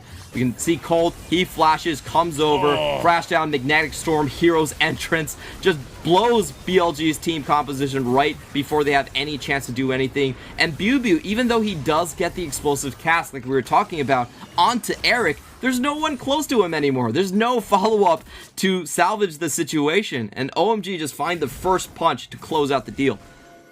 You know what the scary thing is? They got the perfect team fight. Oh, I'm going to stop myself just there. They have found Jetway. You just get the shield of Duran. They jump straight in on top of Meteor. Aiming is still being untouched, though, in this fight. Meteor does fall. Now they look to try and take out the support. It's 2 kills to the Samira. There's just not enough damage. There's not enough chase potential here for OMG. They find themselves another pick. They can turn to Baron. They know there's no steal potential. Yeah, it's just so hard for BLG right now. There's only one source. There's actually 2 sources of grievous wounds on their team, but I think they're gonna have a lot of difficulty actually applying it to Eric. Can they find a steal here? Is gonna be the big question. The big question, but there's also a lot of damage here, and it takes a long time for them to get the steal onto this, or get the damage down onto the Baron. Zika going in with the Paddle Star, not able to get it, had the smite, had to use it. I like the idea from BLG. They will sacrifice Bew to the Blood Gods, as OMG just chase him down. All he can really do right now is just delay, keep them from using this Baron buff for as long as possible. The Baron buff down, the Infernal Soul. OMG, you have all the points, you have everything in your favor. You just need to end it out right now. Zika was 200 HP away from taking that Baron away. He was just a little bit too early on that play. Goes in, uses a smite, but can't find the target. It really would have bought them a lot of chances into this game, but now let's watch again what happened right here. The Turbo Chem Tank coming in from Aki, making the chase down incredibly easy. Colt again finding 2 targets with the Infernal Dragon Soul. The kill potential here is just way too high, and we're not even going to see Zika's close call with bringing this game back. It's just going to be OMG all the way. 5,000 gold lead, Infernal Soul, Elder in 3 minutes. You'll have the Baron for 2 more minutes, and you have pretty much summoners across the board for your team by the time that comes up. So that will probably, if they don't end it with the Baron, that will almost certainly be the last time we'll see this. But the thing is, in 3 minutes time, you will have aiming on 3 items. He will be a very relevant force. You will have a death cap onto Zika, who is just kind of hitting with these paddle stars. All it takes is one. BLG sitting here on the backside. They're looking to try and catch somebody out. Aki finds him there. BLG goes in. They land the explosive cast. Oh, they got Eric, but he gets out. He gets the dash, and I got a bit excited there.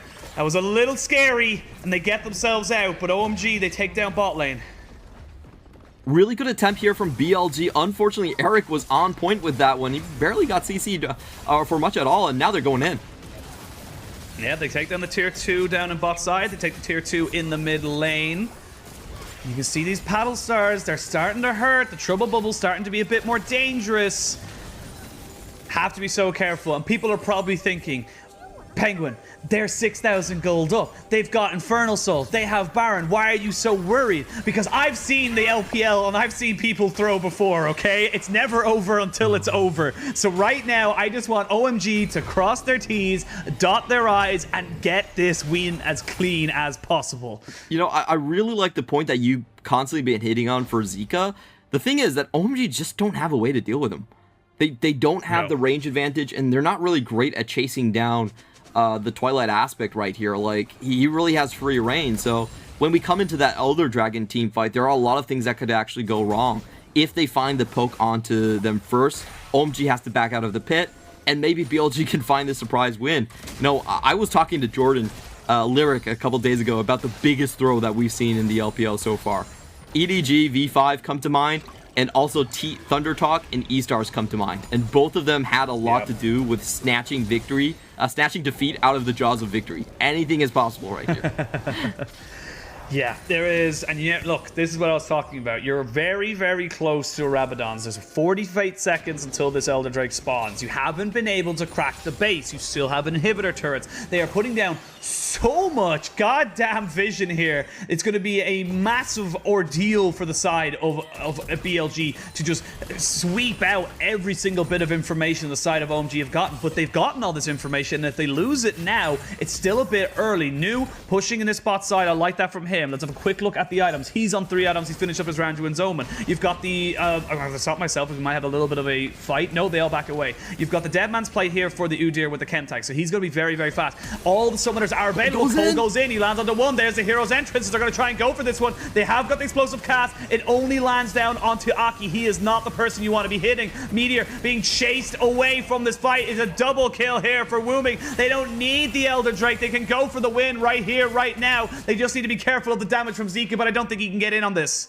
Oh my god, this is a very underdramatic version of the Uncrowned are finally going to become kings here as OMG, they find the numbers advantage. It's a 5v3 right now. Unless Zika can pull off the unimaginable, OMG are going to find their first win of the split right before the new year.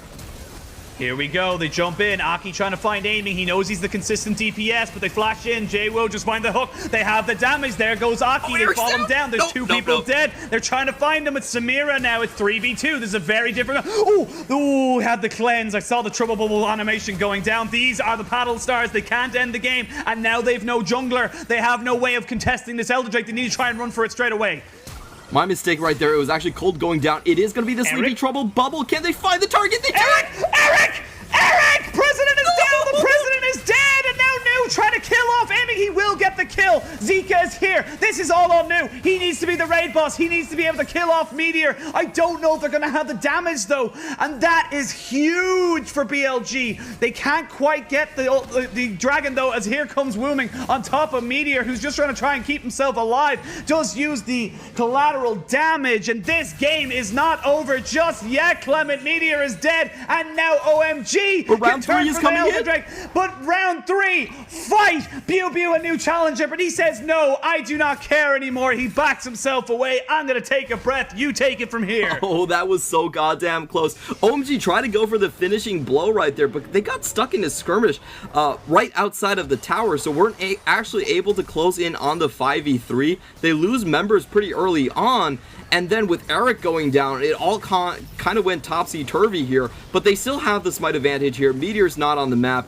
They should be able to secure this one, and, you know, when the dust settles, they got what they came here for. They did find everything they need, and it looks like BLG are going to try and make it, and force them to make split decisions here. They actually teleport top in threat, trying to threaten the Baron. The Elder Drake has fallen. Eric is here, and now OMG moving towards this mid lane. They've got super minions coming out. There's a good blue trinket to see where everybody is sitting. Aki hit by the trouble bubble, but is fast enough to get himself out. This is it was a good idea from the side of for BLG. OMG though, they do get the Elder Drake. They should be able to pick up this Baron, no problem whatsoever. They've got the GA now onto Eric. No summoners onto him for a little bit, so we might see a little bit more of a tempered aggression coming in here. The waves are in favor of BLG, so they're going to have to try and sort them out first before they look to try and end this game.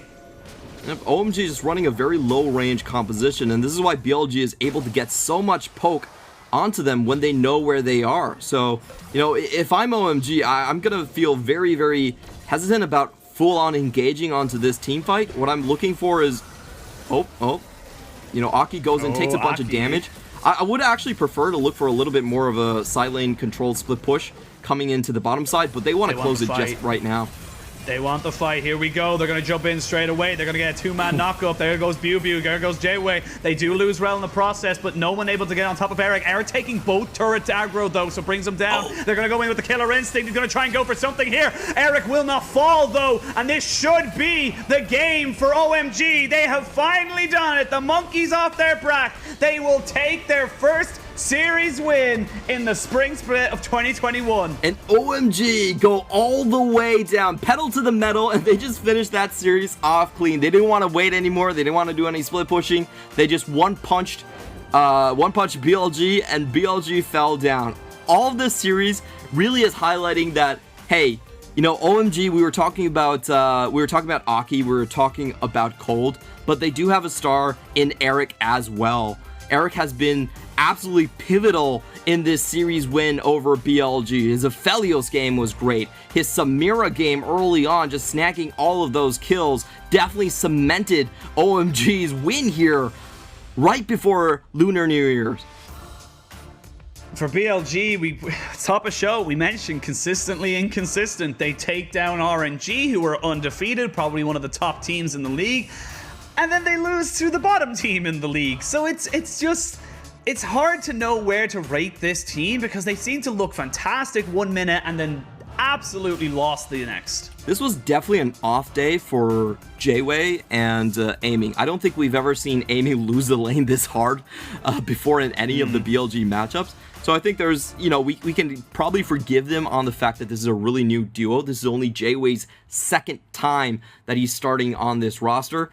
And honestly, the laning phase just really wasn't there. It seemed like they didn't have great communication with Meteor. We saw Meteor running back and forth from his Krugs in that level 1 all-in fight, and them losing 2 kills straight off the bat. That really set the tone for the game going into this one. And I also felt like BLG showed some of their, you know, consistent weaknesses. I felt like Bew was very unimpactful when he had the explosive cask. We saw that team fight in the mid when they already had the Dragon Soul and Bew was behind enemy lines, and for some reason it was still OMG finding the pick onto BLG. That just kind of blew my mind. It was like, well, you see them right in front of you. How are OMG still surprising you? honestly, I feel like Meteor not going back down to that bot lane immediately, even just to dissuade it, even just to say, look, all right, everyone back away. I'm here now, walk away from this right away. It, as you said, it set the tone. It set the precedent for how this game was going to go. And I got to give, as you say, big props to Eric and Cold on that bot side. And it's how OMG I feel like now that they've seen this, I feel like now they've gotten that win on the board, that's what you got to focus on. That's the idea you can go for. And like I said during that cast, it was Zika versus Eric. It was whoever got the damage down onto the priority carries. And Eric was the one who was able to get the kills. Yeah, Eric was just way too fed at the start of the game. 8-minute Immortal Shield Bolt to start that one off. And really, they weren't able to land a wombo combo onto him in the team fights early at all. The first target that they were always finding was actually Cold, and I think it was pretty clever on Cold's side that he was just going in preemptively to absorb all of the damage. Like, he didn't care about his own life or death right there. He said, you know what, if I throw the Heroes Engage and Magnetic Sword combo at you, you're gonna have to react. You're not gonna have the extra opportunities to flank us and find those damaging skill shots onto Eric, and that's exactly what they did to close out the game in a very, very authoritative manner. Yeah, honestly, it was a bit shaky. It was a little bit shaky just before the Elder Drake, and I feel like there was an opportunity there had Meteor not just overcommitted to try and take it, kind of fight for that new fight. If he stays alive and they try and force the Baron or the Dragon there's a lot more opportunities for play there. But again and again, I'm seeing these big glaring issues for BLG, and this is a problem where we don't really know how to fix it, because again, we've seen the highs of these guys. We've seen them do incredibly well. We've seen them make the plays. It just doesn't seem to be clicking for them in the clutch moments, and just randomly in some games it just goes not like game 1 versus game 3 are just two completely different teams. Yeah, and we have to mention we are harping more on BLG more because they are the 7th place team going up against the 17th place team. So there are more expectations for BLG to actually do well in this one. And I think we can sort of summarize the best moments for BLG right now so far we've seen in, it's already half of the split done. It's that BLG are very, very good when they get early snowballs coming in from their bot lane. Aiming had an incredibly strong laning phase in the first 4 weeks that we've seen so far. They're able to snowball and coordinate with Meteor, get a lot of deep vision, and just choke you out of the game. They play very, very slow, but they're very coordinated. They punish you whenever you overstep, and that has been BLG's sort of game plan. What their cons have been, though, is that, number one, they don't really show up in team fights. They're very good individually. Bubu has been surprisingly the solo kill king of the LPL. I don't think anyone expected to see that coming. And Amy's been doing great in his lane. Zika has had some highlight moments on his champions. But when the 5 of them are together, they just don't match up to even the mid-tier teams in team fighting aspects right now in the LPL. So after the split, I think that's what we're going to have to see. Can BLG actually show up in a good 5v5 form? Yeah, and I think that's, they've got themselves a pretty difficult schedule when they come back. They come back in their first 2 series against EDG and IG. So massive, massive opponents to be coming into this. And I don't think it gets any better from there. I think they play TT, Top Esports, and then I think there's a Rogue Warriors game in there, and then they kind of top it off with Team W. So, they've kind of had the easy schedule. They've kind of had the teams that they should have beaten already, and there's a lot of games right now coming up where you're kind of saying, well, they probably lose that one, they probably lose that one, they probably lose that one. That's where you're starting to rack up the losses, and that's where the difference between playoffs and not playoffs starts to, formulate in your mind. But not to spend too much time, obviously, on BLG, but it feels like, for me, OMG, this is the start of something new. It's the start of something that you can push forward. And I feel like new, in particular, sorry for the pun there, but it feels like he should be the starting top laner. It feels like he should be cemented in that role, and they move forward with that plan. I'll be honest, I'm not sure if this series is really indicative of New being a great top laner, because let's be honest, he didn't really have to do much. I never said he was a great top laner. I meant that he was the best out of 4 different ones. Okay, he's the best out of 4. Their options, he's the best out of their 4, which are currently ranked 21st to 18th. Yes, that's a very good point. If you're ranked 21st to 18th, and I'll be honest, I feel like Ale, if they could fix his teleporting throughout the rest of the split, I am still willing to give a guy like him without a lot of previous experience a bit more time. Just because New, we have seen him for a whole year on RNG, and we pretty much know what we're going to get out of New. The ceiling's there, the floor's there, you know what you're going to get. If you want to stay where you're at, in the standings, maybe you go with new, but I don't think that's what OMG want to do. I think they're going for development. So even though new did win them the games here, I'm not sure just yet. I'll leave it at that.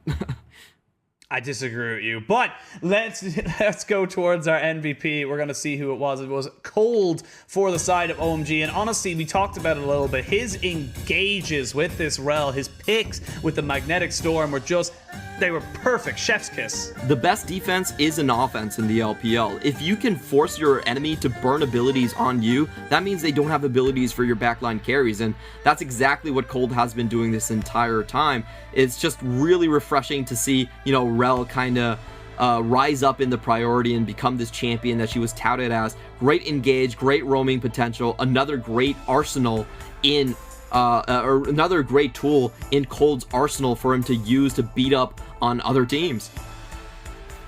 Yeah, honestly, this Rel pick is, we mentioned it at the top of the show when we saw it the first time. It's kind of slowly finding its place in this meta, slowly finding its, its power, its presence, or excuse me, his prominence, and it should be something that teams start to fear right now. The level 1 in bot side was only possible because you had those remounts, those extra little knockups that you get with Samira, and we're seeing that combination, especially with the extra passive knockup you get with Samira, being so potent.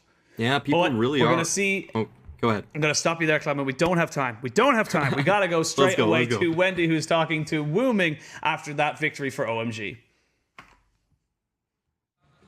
Hi guys, welcome to the interview, and now we have Wooming from OMG with us. So first of all, congratulations on today's win. I'm so happy to see OMG's players here in the interview. So how do you feel right now?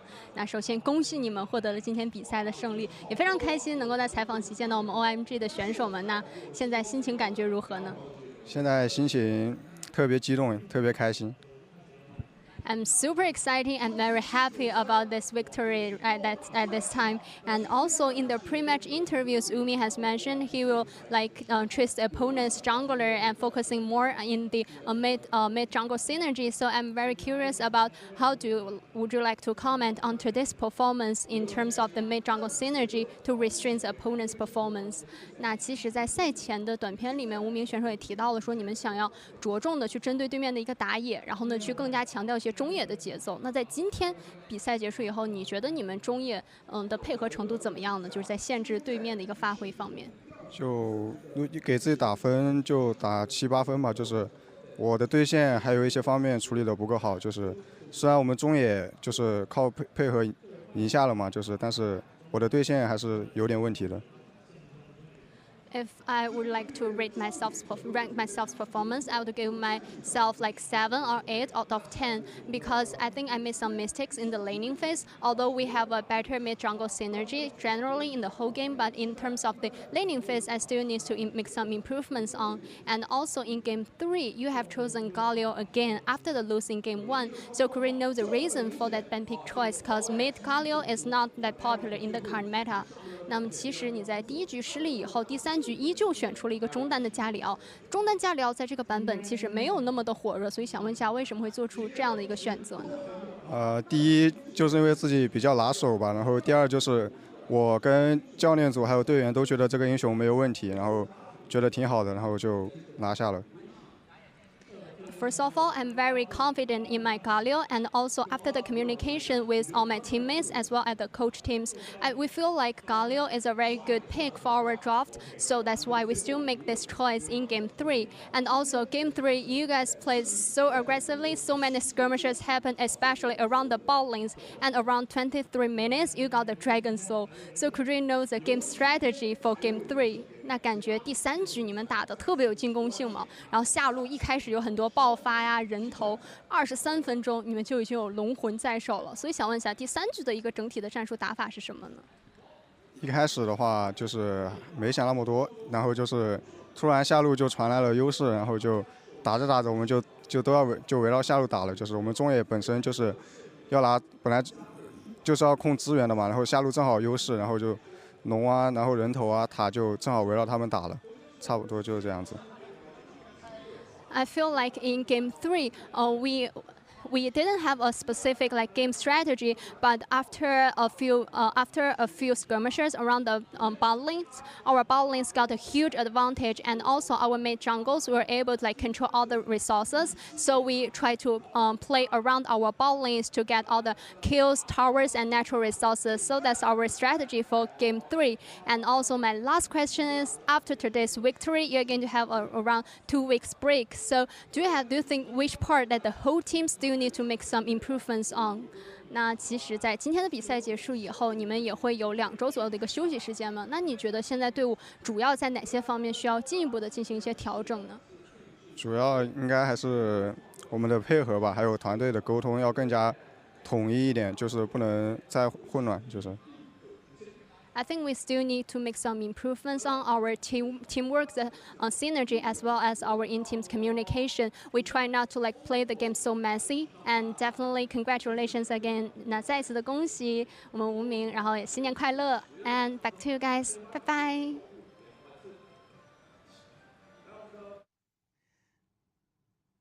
Thank you again, Wendy. Very insightful interview there. We did see maybe an omen for Nocturne later on in the day, as there was a slight dip in the lights. You never know. You never know how these things go. And again, yeah, he did get a buff. You know, it's slight things. More likely to see him in mid lane than jungle, but looking towards OMG's future, looking towards how they like develop now towards the break, we can see towards the interview there that they're not feeling super.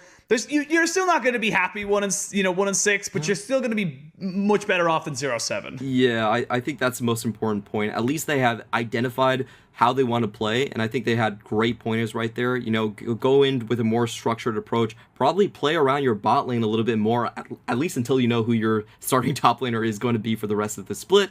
And I think those are great starting points to build a young roster off of. Yeah, we'll see where they're able to go. Of course, that is the final game before the spring break for those two teams. We're going to throw it to a quick break, but when we return, we will be gone, and you will be joined by the delectable duo that is Munchables and Dagda. See you guys very, very soon. Dagdatron is coming.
倾倒在地上，这是 EDG 一波反打的机会。剑魔再次入场开启大面，他如同天神下凡。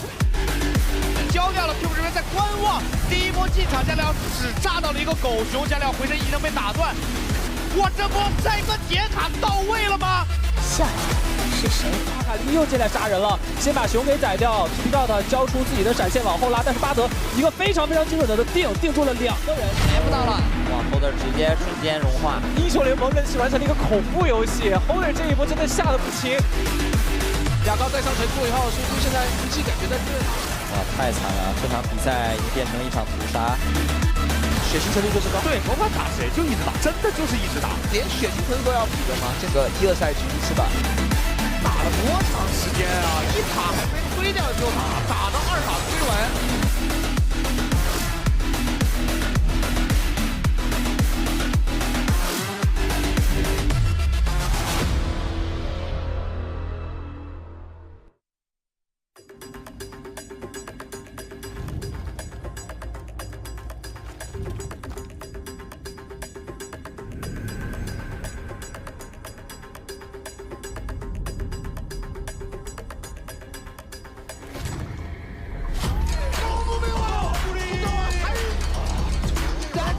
Tactical tries to find one.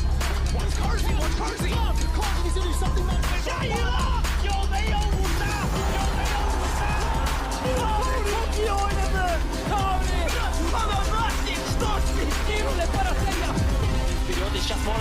？The rookie of the year.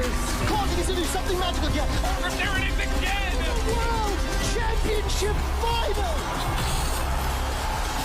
Do you believe it?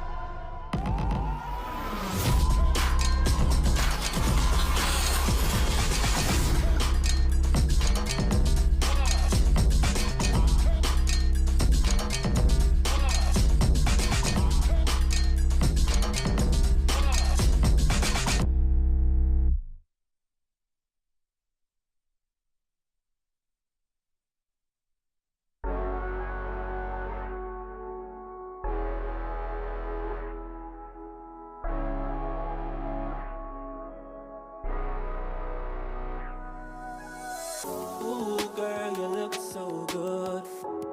I've been thinking about you lately. I'm thinking that we should.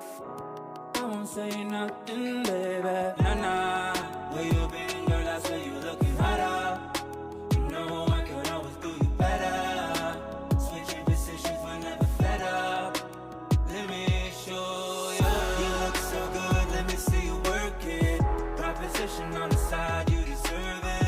Competition, girl, you 5-star service. Think we could meet up after you finish working. You got the 5-star service.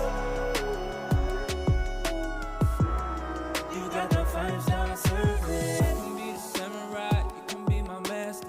Put me in your senses like I'm your Abe Shacker. I can feel your vibes throwing around me like a raptor. Coming so strong, you love it when I go faster. I'm loving your interior, no I wouldn't change it. Body is superior, other ones are basic. Thought you was inferior, you're wrong, you're amazing.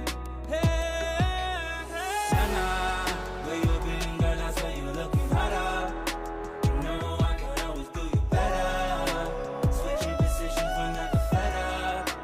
Let me show you. You look so good, let me see you work it. Proposition on the side, you deserve it. No competition, girl, you 5-star service. Think we can meet up after you finish working.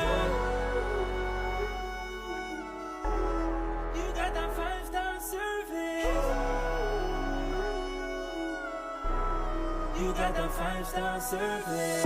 You look so good, let me see you work it. 对战京东的话，因为京东是一支慢热的队伍嘛，然后我们的话就是打好我们前面进攻的节奏，然后这种正常打好就好了。就因为京东绿毛也是喜欢和打野一起联动的嘛，然后我们的话就是我们做好我们的沟通，然后让他们没有什么节奏就好了。What's going on, everybody? Welcome back to the LPL. My name is Munchables. I'm joined by Dagda, as always, as we head into our second series of the day. Because we've got 3 series today, and we've dressed up for the occasion. Because this is going to be mine and your last cast, Dagda, before the break for Chinese New Year. I know, it's sad, but look, I mean, what a way to bring it in, right? I mean, the series that we have today are absolutely insane. WE versus JDG, and then later Top Esports versus FPX. I'm totally okay with that. Okay, well, we gotta rack through some of the stuff we've prepared before this series starts, because we had a little bit of a longer break than usual to swap over casters and all that good stuff. So let's talk about the junglers coming into this first matchup, because it's first matchup, second matchup. It's JDG versus WE here. When you think back to 2020, Kanavi was the king of the jungle. He really was the Mufasa of the LPL. And now Beisheng is coming in. He's playing a little bit Scar. He's trying to usurp the throne, and he's saying, long live the king. Yeah, it was King Kanavi. Now we're kind of seeing Baron Beisheng kind of make his rise for the throne, but I love seeing this guy play. Like, everything on WE kind of relies on this guy having the good early game. You'll see them supporting him super heavily, both Shanks and Missing, making sure he can get himself those early scuttling crabs. Then he's so good at reading the map, as you can see in this, like making sure he's able to turn around the plays that are coming in from their opponents. And when you get to the mid-game, he's the one that's orchestrating all these mid-game picks. He's working so well with Missing to get this deep vision that allows him to go for it. And he's just been such a good show for WE. It's so beautiful to watch Beisheng, and he's going to have that support of his standard mid laner coming back in. But let's take a look at the other side of the board, Kanavi. You can see him on the Lilia here. Getting caught out before fights ain't a good look. It hasn't been working out for JDG or Kanavi at all. Like, Kanavi has been consistently getting caught out in these weird spots. He's not really having the same impact that we expected from him coming into spring 2021. Like, last split, he was all about farming, getting these massive advantages, getting that gold in his favor, and it was all working out well. He's doing massive damage for the team. Now, though, JDG are breaking my heart. Like, the entire team has just gone astray. I don't know what has happened to this team. I was the JDG guy. I was the guy that was all on board this hype train. They came into spring 2020. They took that first place. They're in the finals then in summer 2020. And what's happened now? We're getting them in 9th place in 2021. You can look at them picking Graves into the Lilia, or Graves into Zoe and into Olaf. They then go in towards getting Kanavi picked off all the live long day. Then we're going in and they're trying to invade when they don't have priority on the bot side. They got 3 minions that they're like, oh, we can crash this wave, which they don't even bloody crash. And then overall, they're just doing this weird play all the time. They're annoying me, Joe. Calm. It's okay. I know it's not a video game. This is the league, but we still got to keep our emotions in check here. You're absolutely right, though. JDG, they're definitely leaving something to be desired. We've got a couple of clips as well of some of these situations where things should go the way of JDG, but the setup is wrong. The way that they play it out just isn't working out for them. Yeah, you can see it here. Zoom, he's doing great. He's got that kill on the top side. Then you look bot. Oh, they're trying to invade against the stronger 4-man of Top Esports when they have no priority in any of their lanes. They crashed the bot wave and had 3 caster minions left. Jackie Lowe just auto-Qs autos, clears the wave, and then just roams over to help. Lumao even completely whiffs the engage on that play. And then you look here as well, where they're trying to take this fight against Top Esports. They can see how much health is on the dragon. Kanavi goes flying over the wall and then just ends up getting picked off. This is consistently with JDG, just these weird plays, weird team fight setups, and not understanding how to actually set up the map correctly. All right, well, I'm gonna turn this around a little bit. Obviously, Dagda was a big JDG fan last year, and he's a little bit heartbroken coming in. I think that's fair to say. But I'm going to spin it and talk about one of the positives for JDG, and that's that they've got Zoom on this squad. Zoom's a beast. He's still a beast. He looks amazing this year as he did last year. He's up against Breathe, though, and this is a real matchup. This is the kind of matchup where we're going to see both of them slinging punches in the top side, because these guys love to fight 1v1. They certainly do, and I think if you're a JDG fan, you've got to put all your hope in Zoom. Zoom has been the main stage carry for this team, especially on champions like the Aatrox, whereas for Breathe, it's been more so about like working in conjunction with Shanks, getting these team fights set up, looking towards these picks as well on champions like the Camille, and that's what I'm looking forward to seeing coming into this game. Well, I think PickFan is ready already because we had a bit of a longer break, so we're jumping straight into the action. JDG start off with an Udyr pick. They actually banned out the Samira, interestingly, and 2 supports. So there are basically no jungle bans coming in. Things like the Pantheon are still available here, though. Yeah, I would actually imagine that they're going to try and put a fairly high priority on towards the Pantheon, especially Beishang. Beishang in 2021 has been more so about setting up his lanes. His KDA at 15 is super, super high, whereas his CSD and stuff isn't that high. So I think we're certainly going to be looking to see a more aggressive style from Beishang coming into this. But Udyr already picked up the Varus locked in here against the Senna, so not going back towards something like the Zaya or anything like that we've seen before. They're actually going to be looking potentially at going towards at least the poke Varus that we have seen before. Now you're getting the likes of this Azir as well. This could be a pretty poke heavy team coming in from JDG right now. Well, this is the exact Varus comp that we saw last. I forget who played it, but there was a team that played. It was this. BLG. It was BLG, was it? But I remember it actually working wonders, surprisingly well. Yeah. The Olaf finally comes through, so one of those priority junglers snagged by WE before we go to the second ban phase. But definitely some power picks on both sides. As WE, what are you expecting them to ban out here? Because I feel like maybe the Jace could be a good option. Definitely something like the Jace. And I think on WE side as well, you're looking towards a champion at least that can start these engages off. You need something like the Ornn for Breathe in that top lane. So I think getting rid of champions that can have a field day with Ornn but also fit into this style of composition that JDG has could work very well. We'll have to see though as they start to go on, because the Camille is actually the ban away from JDG, whereas on WE side, I suppose they're kind of looking and going, hey, you know what, realistically, Zoom hasn't played a huge amount of these more, carry-orientated champions. He's more focused on like the Nars, the Renekton's, the Aatroxes, so getting those off the table instead and just seeing if they can operate their comp within this. So WE gonna ban the Seraphine, so nothing focusing towards Zoom on that top side. And obviously that Aatrox ban gonna be there, but he still has a lot of options to go for. The Camille been taken away from Breed though, which if you think back to last year, it was Fiora and Camille. They were the 2 massive picks for Breed back when he was called Curse on OMG. So you could still see that same priority because he knows how to carry a game. But Leona going to be the final ban coming through from JDG here. I'm curious to see if WE leave this counter pick for Breathe. I think you could wait and see exactly what Zoom wants to go, because if Zoom falls back towards something like the Renekton that's still open, you can always opt in towards something like the Gangplank, and it still at least puts a little bit of a slow on towards JDG with the Cannon Barrage if they want to try and operate at this long range, but I have to see what they decide to go with. Jotmung is hovering the Gragas here now. Still the flexibility there to send that towards top side or in towards the support role, so at least they do get the little bit of flexibility there with it. Yep, so the Gragas, very, very flexible, as you say, can go wherever they fancy. Does well into that Renekton, so you could just give that to Breed if this Renekton is locked in inside of JDG. I will say the Renekton definitely not really fitting into the poke style composition that we talked about before, but can function as a frontline at least. Okay, so it looks like what JDG are trying to do here is not just operate fully on the hey, let's play far back, let's keep people at bay. It's more operating on the let's use this long range to get an advantage, and then we can, if you try and get in on top of us as WE, we've got the Renekton, Udyr, Rel that are all enabled as soon as you jump in on top of us. Alright, Gnar comes on through, so it will be the Gragas in the support position, unless it's support Gnar, which I doubt very much.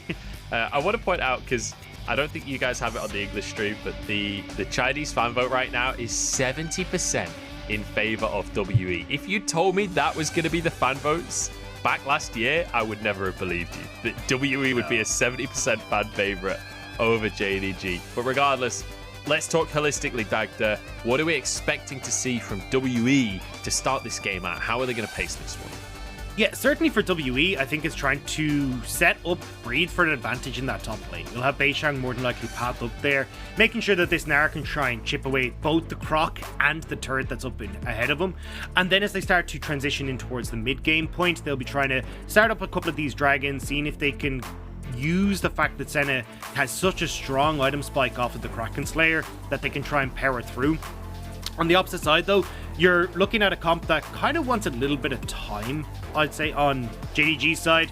They want to see if they can maybe help out Renekton in the top lane against the Gnar, but certainly when it comes to getting to like the 1 to 2 items where you've got like this, I'm assuming Poke Varus coming online, same when you've got this Azir here as well, you'll be able to do a lot more work in and around these objectives. And this has kind of been the story of JDG's compositions in 2021.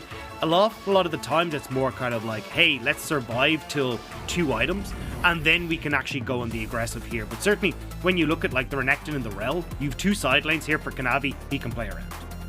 Well, we're ready to jump into game number 1 here. I'm keeping my eyes on that top lane. It's Zoom versus Breed.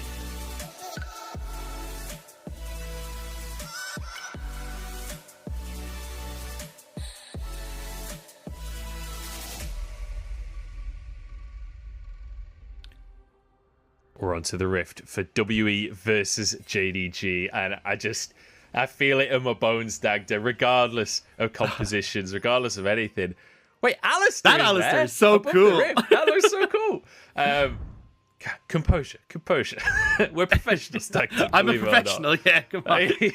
That was really shiny. Cool, but JDG versus WE, you just know this is going to be a banger. WE trying to prove themselves this year, and JDG, I mean, from the 2nd seed going to Worlds to now being this team that is faltering halfway down the standings, they need to get this win on the board before the Chinese New Year break.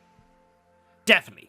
And I think the biggest thing here is looking at Kanavi to kind of be that role. We highlighted a lot of the mistakes that he has been making, but when you actually look at JDG, in most of their games, Kanavi's Udyr is banned away. So we don't know if this is something from scrims or something that people are keeping their eye on, but certainly his Udyr is feared in the LPL, so I'm excited to see now what he can do that he's got his hands on it. The question is it feared by JDG fans? That is the big concern I would have, because as we mentioned, we had a whole segment of Dagda ranting about it. Kanavi has gone from comfortably, or at least in the conversation of best jungler in the LPL, or one of the best junglers in the world, to at the end of 2020, he kind of fell off a cliff a little bit. I'm not entirely sure what happened. It felt like JDG sort of imploded to some extent. But in this game specifically, he's against Beishang, who has just looked exceptional. We've got a bit of a 2v2. I think this will just diffuse itself down in the bottom side. But yeah, Beishang, this year especially, but last year too, has looked like one of the top names in the LPL for the jungle, and his team has started to play around that. Yeah, well, they were last bit as well, and you can see the same here again. I think that's why we're seeing so many tussles in this bottom side of the map, is both teams realize, hang on a second, our junglers are pathing towards this bottom side. We need to be the ones that control a bot lane so we can come over and support them if they try and end up with a tussle at this bottom side scuttle. Now, unfortunately for WE fans, Yagao on this Azir will have a really good matchup in the mid lane. You can already see there, shoving in super hard, so he can support this endeavor for the scuttle. Yeah, Shank's very low on HP and on mana. He's got 1 biscuit, but I don't know if that's going to quite tick the boxes. But he does have teleport available if he would really want to commit, but obviously there's a lot of minions there. It's going to be difficult. Breather, in the meantime, though, will have infinite priority in this top side, at least for the first few levels. While Zoom is obviously on the Renekton. Not great into that matchup. See Kanavi moving into the river, though. The scuttle crab that you talked about looks like Kanavi. Certainly the first one on the scene. Beishang not going to just let this one go for free. Wanders on in. He's too late. And now Kanavi is trying to chase down the Viking bear on Viking action. 1v1 in the jungle, bro. Here we go. Beishang trying to escape, but he is Olaf. He's got attack speed, and he's got some friends as well. We talked about the WE support system. Friendship and magic is there. Well, it helps if Kanavi's kind of being a bit stupid as well, because why are you invading there? Like, you have got the scuttle. You don't need to fight. You know that you're going to have Jomung and Missing who are able to come across faster, and Kanavi just gives over everything. Like, that didn't make any sense to go for that play. Now you've got Beishang, who's reset. He's come back onto the map faster. Because of the kill, he's got that chain whip. He'll get that scuttle on top side. Beishang's delighted. You've just given him this early game lead. And I just don't get what changed. Like, this was the team that we called the smartest team in the LPL. Here we go. Beishang wants to change things around in the mid lane. He's just going to help Shanks shove this one out so he can get a reset off here. But yeah, JDG, they were the smartest team in the LPL. This was the team that we always complimented for their intelligent gameplay. And it just feels like that's completely gone. But there was no roster change. The only thing that changed was the coach. But Chao Shao went to World Finals. Like, surely this isn't how he believes the game should be played. It's really just I know that we were levying a lot of praise towards Kanavi last year, but Kelsey Moser, I know, is kind of like laughing her head off because she called this a while ago. Kanavi just was learning that, hey, if I just farm like crazy, I can outpace a lot of these other junglers and get a massive lead for myself, have this big impact in the later point of the game. It wasn't really that JDG were playing super heavily towards Kanavi, and now that other teams have realized, hey, this is how you can actually play around your jungler, that's now that JDG are starting to struggle. They haven't really got to figure out their identity. And I thought we might see Kanavi move back towards these early game champions, just try to play towards his laners instead. But unfortunately, they haven't seen that, and still a lot of these mistakes are coming in. Now they're trying to start up Dragon, but might have enough time here just because of the reset timing from Jomung and Missing to pick this one up. We'll have to see. Beishang definitely wants to say something about it. He's hanging around. Missing is only just arriving. The Dragon's already down to 800, and Lumao wants to fight. There's the stun onto Beishang. Does not have Ragnarok. He's not level 6. The Ignite isn't quite enough. And the heal now from Jomung. WE maybe want to punish this one as Kanavi just throws himself at the enemy. But the intimidation tactics work. Nice flash from Shanks to dodge away from Yagao Shurima. Shuffle. Good disengage from WE, but the Dragon taken by JDG. Good job from JDG to actually go for that engage. I like Lumao taking the aggressive stance there. Gets a lot out of Beishang and actually forces the flash out of Shanks as well. I don't think Shanks needed to come across there. The play was kind of done for, and you weren't going to try and turn that fight around as WE, especially with Beishang so low. So great job from JDG. I just want to look at how Kanavi is now going to punish that mid lane flash being down. You've got that ultimate from Azir, which will be up in about a minute and a half's time, so just let's make that play in mid lane once again and get some advantages for JDG. And that is one of the big strengths that Udyr can have, is the strength of those ganks is sometimes kind of absurd, honestly. The amount of damage that Udyr can do while just getting a guaranteed stun is kind of obnoxious, so definitely a win condition available for JDG. But for now, at least, they'll be grabbing themselves a blue buff so that Yagao can just sit in this mid lane, just clear waves away and scale up on the Azir. We are going to see that lethality Varus that we talked about. And I think a conversation that should always be brought up when there's lethality on a team is, how does the scaling look here for JDG, Dagda? Because we've got lethality, but we also have an Azir. I feel like it's a little bit of a grey area. Yeah, I mean, it's not so much about the scaling here on JDG's side. It's more so about how they operate in the fights. Because if you can get this poke from Yagao and Loken down, regardless of whether it's, you know, not as great when they build armor, it's still a lot of damage that's coming in, especially because it's mixed damage between the AP and the AD. So if they're able to sit back in these team fights and just get all this damage down, they're great. However, if WE can just dive bomb them, jump on top of them, that's where you're going to have issues for JDG, and that's where their team might struggle. Well, we'll see if the dive bomb can come on through. Certainly, it's certainly fun when you get to see the dive bomb kind of strategies, especially with Olaf Orianna. It's such an insanely strong 2v2 combo, but it's also such an insane teamfight combo. When you throw a Gnar into the mix as well, you've got just everyone jumping in, the shockwave spins on around on top of the Gnar, slamming people into the wall. You could just eradicate an entire team in a split second. When it comes to the gold right now, we're actually totally even in this game.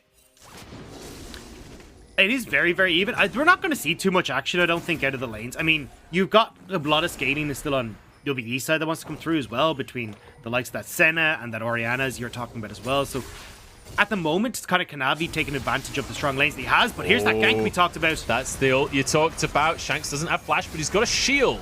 And that's going to be a kill onto Yagao. Nicely turned around by Missing. The shockwave we talked about pulls him back in, and Loken falls as well. WE, they read the gank and they outplay it. And this is what I've loved about Beishang. His ability to read what the opponent is going to do, get all the resources in the right place at the right time, and turn these plays around. Getting those kills on towards JDG is massive for WE, as Breathe goes for a bit of a trade in the top side. Didn't have Wallop available, I think, so I thought it was going to turn into more than it did, but Breathe just bullying as you'd expected that matchup, and it sets up WE for a Rift Herald as well. Beautiful stuff from WE, and as WE, getting these early leads is actually going to pay off dividends later. Like, you can see here that this is Yagao going in aggressively and using that Azir shuffle. Once that Emperor's Divide is down though, they're free firing as WE. They're just chasing JDG down. You can see there, even with Loken using that chain of corruption, they're not really able to do very much. And when you get to those later stage team fights, because WE are building these early advantages, it's hard for JDG to try and push WE back. You've got the Azir wall, you've got the chains of corruption, yes, but if WE have full control of the map, they're coming in from multiple different angles. This Emperor's Divide and this chains of corruption isn't going to be enough to save you, especially against a rampaging Viking. Yeah, and talking about that Viking, you can see the two men I want to talk about on your screen, Beisheng and Missing. These are the two guys on WE that we've been able to praise most consistently over the last couple of years. And they're both 2-0-2 on the standings already. It's feeling real good for WE because these are the guys that are going to make the plays for the squad. Goredrinker already in the pocket of Beisheng. This is 11.2. That is still a real strong version of Goredrinker. Yeah, it's going to do a lot of work, and especially when you think of like the Senna coming over the back of that as well, with the shields, the healing. This Viking is going to be doubly tough to take down, so expect Beisheng to just keep trying to run through these advantages that he has. Now, Kanavi looking towards mid. Shanks has been knocked back, has flash available, but he's holding on to it, whiffs the shot. Shanks, man! Why didn't you flash? I feel like he could have escaped that one. He just whiffs the shockwave. He doesn't flash. He's like, you know what? We're getting the Drake. I will sacrifice my life for Aya.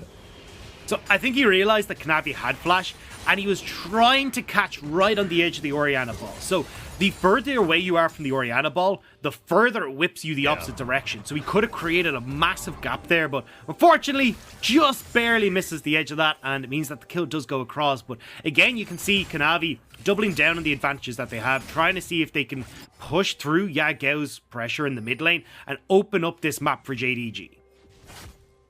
JDG have finally got themselves a kill on the board, something to work with. Kanavi wants to turn it into more. Breathe does have flash, and he's not. I'm not particularly worried about him. As I say that, his health bar does start to go down. WE want to answer in the bottom side of the map. Beisheng has that Herald, and they want to kill on Loken immediately. Destroy him. Lumao tries to re-engage the fight, but it's just not happening. That was the TP from Zoom. So now Kanavi's just at the top of the map, totally alone. Can't make any plays happen. JDG, they've answered the dive, but they still lost the kill. Yeah, and I mean, this is actually something that Clement was talking about in the last game was, look, if you're going to try and make these trades for the Rift Herald, it's fine if you want to just trade on the opposite side of the map, but you can't be giving these kills over. So not only do they give the kills over, not only do they give the TPs, but you still got that Rift Herald. They can still make plays here as Beisheng, and whenever they want, they can pop that money in towards Jumong, Shanks, or even Breathe if they want to. Yeah, WE, honestly, they can do whatever they want at this point. They are feeling real good. And the crazy thing is, it's not like they've got this super early game composition. Look at the carries here. Orianna and Senna. It's not like they don't scale well. It's not like these guys aren't going to do well in the late game. So really, really rough start to the game from JDG. 2 plates went the way of Breathe there off the back of the TP that we saw from Zoom. And as you say, that Herald in the pocket of Beisheng, but it's going to time out soon. He's heading up towards the top lane, Dacta. Yeah, they got company though. Shanks and Missing are coming up here as well. You can see Zoom knows this is happening. He is trying to keep this wave from hitting that tower, but it means Breathe can take the 1v1. Yeah, Breathe is happy to just brute force this one as the rest of WE churns into the top side. And you know what? With a setter up blasted across the map, everybody gets a piece of the pie. That's going to be the first tower taken by WE. What is the response is the question. It's going to be 2 plates in the mid lane by the looks of things. Yagao and Lumao at least finding some kind of answer. I mean, bot lane as well, right? They're actually getting quite a substantial amount of trade for this. You get two plates in that mid lane. I think it's 2 or 3 in the bot side as well. So, apart from the kill, it's kind of going even, honestly, from JDG's perspective. So, it's actually a nice trade. Unfortunately, though, they lose that top tower. And with the kill, maybe not as even as it first looked.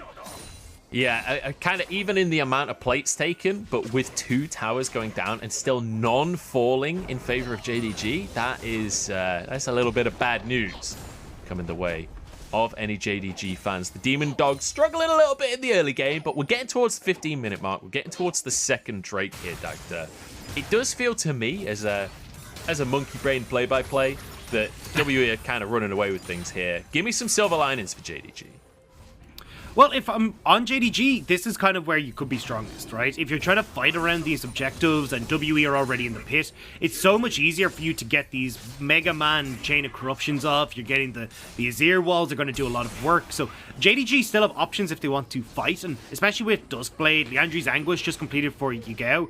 They're actually okay in terms of power spikes compared to Shanks and Jumong, because yes, Jumong has that Kraken Slayer, but there's no mythic item yet completed for Shanks. Yeah, and part of the reason for that is that he's gone for that tier early. He's also gone for a Dark Seal and a Doran's Ring. So he's got essentially 3 sort of starter items there, which will slow down your build. It's good for later on in the game. It sets you up for the future. For when he hits the 2 items, he's going to be huge. But for the time being, still a bit of a way to go. Here we go, zoom. Literally zooming there as he went over the Scuttle Crab, but can't quite find the engage. Teleport being channeled by Yagao to rejoin his team. Dragon up in 30 seconds. JDG, they love to look for picks before a Drake, but they're not going to find any this time, I fear. They could find quite a bit of poke, though, because look at the vision control here for JDG. Like, it is everywhere. And already, Misty taking a blast from the shotgun that JDG has in their back pocket. They're trying to move Breathe down, trying to hold on to that TP, but giving this much control to JDG around the objective makes it really hard for W to get in here. The stack up here from JDG as the arrows just being blasted out by Loken, but not able to do too much work. And this is one of the advantages of having that Senna on the other side. Jobong will be able to add a lot of sustain to the squad for WE. Breed gonna grab himself a Herald. Literally no contest available from JDG, as they, I think, have realized what's going on. They're going to start this Drake off for themselves. Now the TP being channeled by Breathe. He wants to get into this pit. They want to fight for the Drake. Breathe is about to turn mini, no. That is not the best situation. In goes the Viking. They want to fight for the Drake. Goes the way of JDG. Now the fight as well. First kill goes their direction. Still 5 strong. As in goes Azir. Knocks everybody back. Cuts them through as Loken blasting the arrows on through the squad. Kanavi going to try and chase down Breathe. Can they finish off more kills on the back of this one? Stun goes on to Kanavi. Arrow on in. Comet's not enough. But JDG, they get themselves a fight. That looked like it could have been dangerous for JDG. I saw those chains of corruption go wide from Loken, but Yagao with the hero play there, that big swoop to bring WE into the waiting hands of JDG, and suddenly this ain't looking all clear cut for WE anymore. Yeah, this is suddenly looking a little dicier, right? We set up how far ahead they were, and then we see JDG grouping up for this fight. And the TP with Mini not really going to set Breathe up for success here. Exactly. And you got no ult then from Breathe. The Gragas Cask doesn't really knock anyone back. And then this fantastic play from Lumel. That's done onto the carries. Just sets up the team fight perfectly. And with Yagao sweeping in to finish them off. Gorgeous, gorgeous play from the mid and support of JDG. And Yagao with the Shurima shuffle. You've come to expect this kind of play from Yagao when he's playing well. Recently, it's not felt like Yagao was really on his best form, but today maybe that will change, because that's the second time in a row now that we've seen him pulling out these beautiful little Shurima shuffles in the fights. And again, like, this is JDG's team fight is pretty nicely set up to deal with WE. I mean, we saw it there. When you've got like the Renekton, the Udyr, this Rel as well, they're enabled super well by compositions that want to get in on top of them. And for WE, apart from Jomung, you're playing a relatively short range composition. Like, you have to get in and dirty to be able to deal your damage. So from the fact you've got these 3 melees that are enabled in that way, it works out beautifully for JDG, let alone the 2 long-range carries that you have. So from WE's side, they have to be more careful about how they're approaching these fights and not just giving over full river control before these dragons. Interestingly, Shanks has gone for an Archangel Staff first item before going towards his Ludens or Leandries if he feels to go that way instead. But typically, I think we've seen more Ludens than Leandries. But over towards Jomung, we've got to look at that build, because he's on the Kraken Slayer. He's got himself the Rage Blade for kids. Once he finishes I like the way off you're telling that kids Rage to play Blade, with though, knives. I feel like that's not a good thing to say in a broadcast. Look, I've seen that one Vine where the kid has a knife and he's looking like he's having a great time. So as far as I'm concerned, based on my internet education, that is probably great, right? Sure, but I'm not I backing will you up on say- this. You're on the sinking ship. Senna's not a kid, okay? Just because she's got a knife for kids doesn't make her a kid, so she's okay to have the rage knife. And she certainly has some rage. I've heard her voice lines. Senna's angry. I mean, she gets a little bit peeved, especially if she's playing against Thresh. But honestly, we've seen this rage play before. It works super, super well in the Senna. So when Jomung does complete that, he hits such a big power spike. Still a ways off, though. WE, though, have the second Rift Herald, crack open this tier 1 in the mid lane. And now, that's all outer turrets down for WE. And this is where WE get dangerous. This is where they start to move in, get vision, and look for picks. Although, trying to find Yagao, not quite out to get on top of him. Yeah, Yagao's going to be able to slip away through the shadows. As JDG feel like they're pretty much in control of the map at this point. It's 4-7 in kills, but when we look at the gold, it's much more even, with only a 1,000 advantage for WE. But Ocean Drake coming up again in 1 minute's time. WE have got a few more spikes. There's the Rage Blade just finished that we just talked about. So Jomung will be a lot stronger coming into this next fight.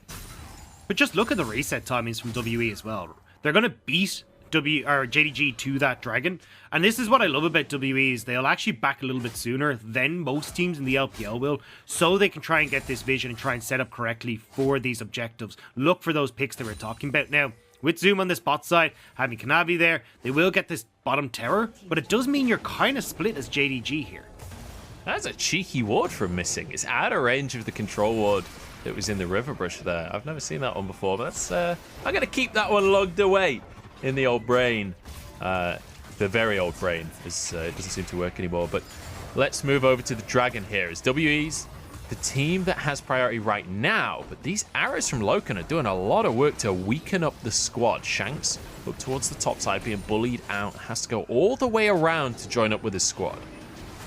Breathe has just hit Mega as well, so JDG are probably going to try and play this back, not give Breathe a chance for an engage.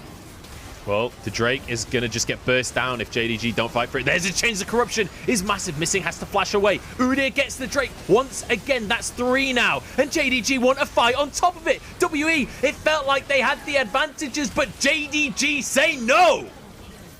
Gorgeous, gorgeous fight again from JDG and Kanavi, the man of the hour, the guy that we have turned and said, look, you need to step up for a JDG. Well, he's doing that well today, stealing away that dragon, and now JDG will turn towards the Baron.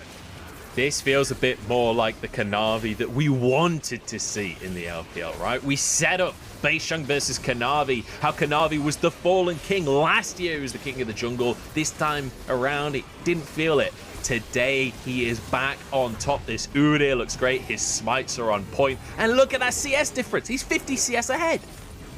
And this is where I needed WE to pull the trigger.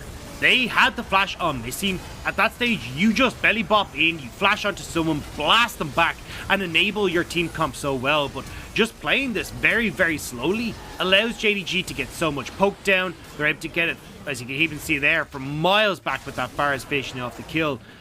And WE get poked out. They lose the dragon, they lose the fight, and it's a disaster completely for the WWE squad. And I have to say, this does feel a little bit like somebody's just RKOing out of nowhere, because I don't think WE were expecting the performance that we get to see from JDG today either. This is something that I've brought up a couple of times that I want to see out of JDG, this coordination, this team play, but we've not really seen it. On the side of WE though, these are the fights that they usually win. These kind of dragon skirmishes and whatnot, this is usually their bread and butter. Well, that's the thing, is that they oftentimes kind of find these mid-game picks to solidify these strong leads and then just win the team fights with the gold advantage that they have.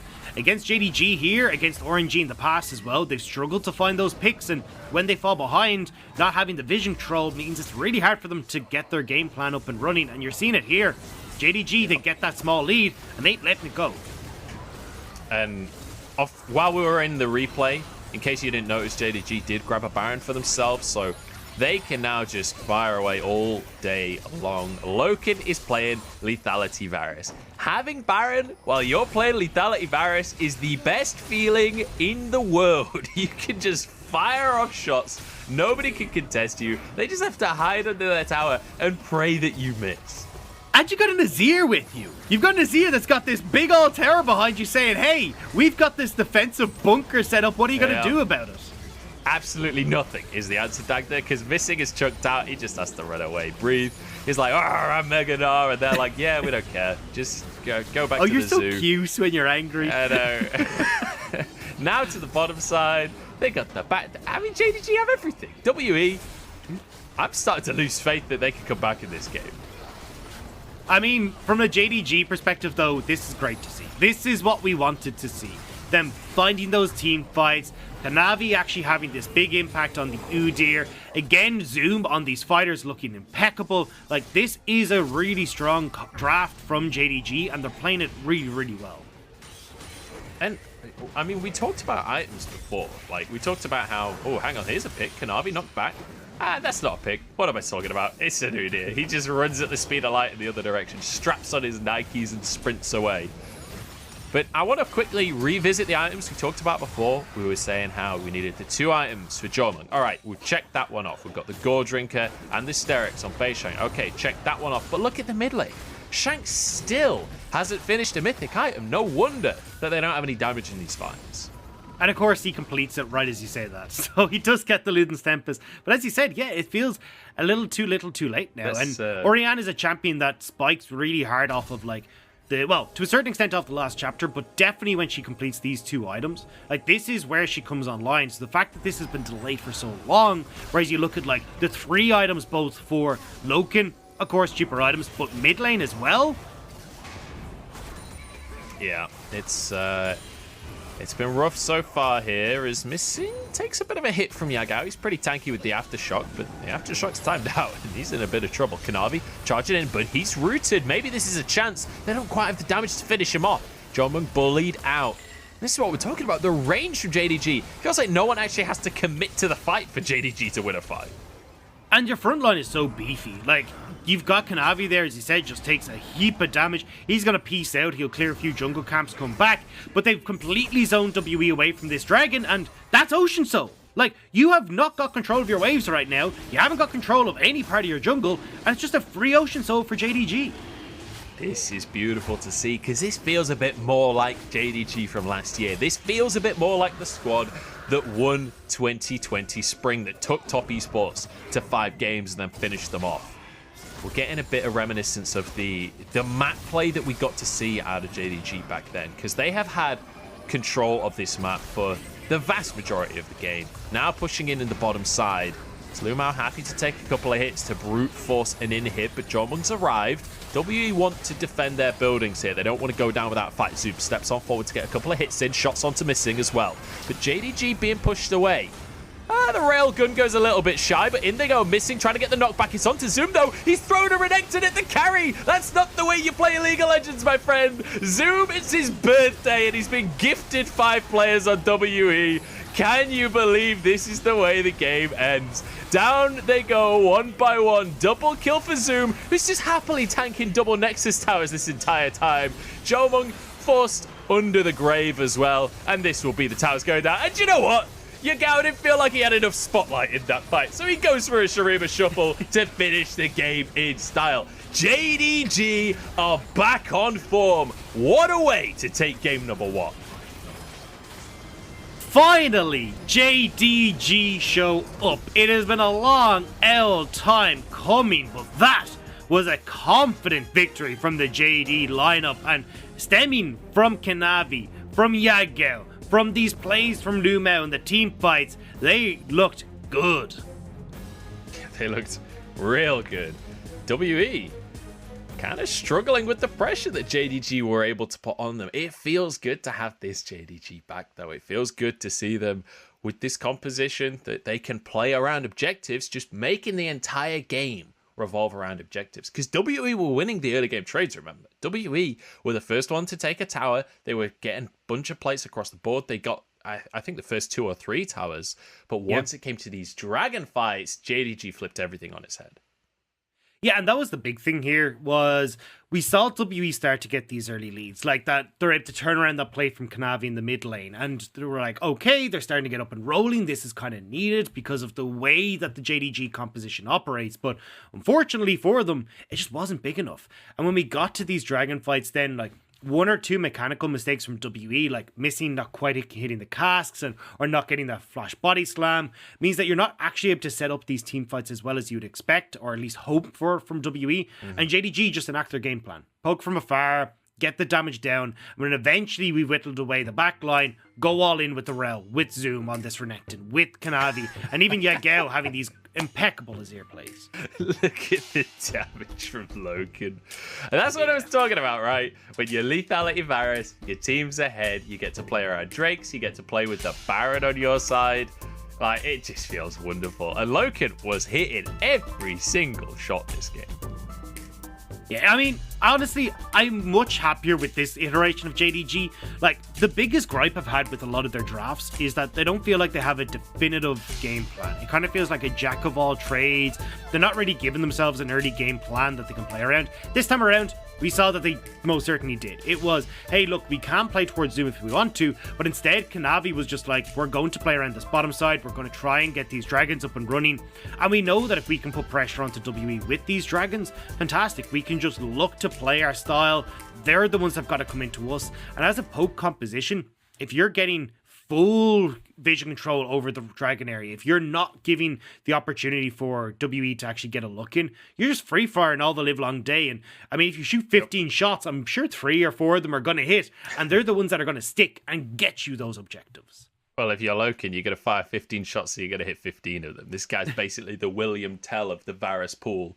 But I want to talk about the jungle again, because Kanavi felt good this game, especially on this Udyr. We said we wanted him to impact the lanes. It felt like he was in the lanes more than he was in his own jungle, and yet still managed to find himself a CS lead. And that feels more like the Kanavi we got to see in 2020. Beisheng, however, even though he had the support of his lanes in the early game, really started to fall behind. And when it came to the smite fights, it was Kanavi every single day of the week.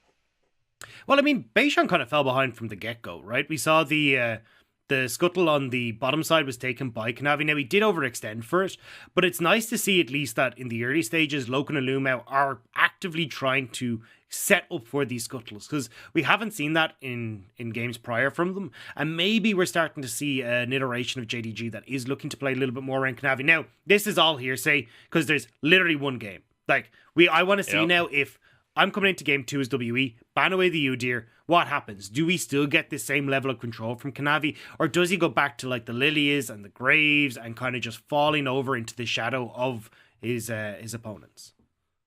Well, we'll have to find out whether this is all hyperbole or whether JDG is back. They've got another game to prove it. Up next, we'll go into game number 2 between WE and JDG. Don't go anywhere.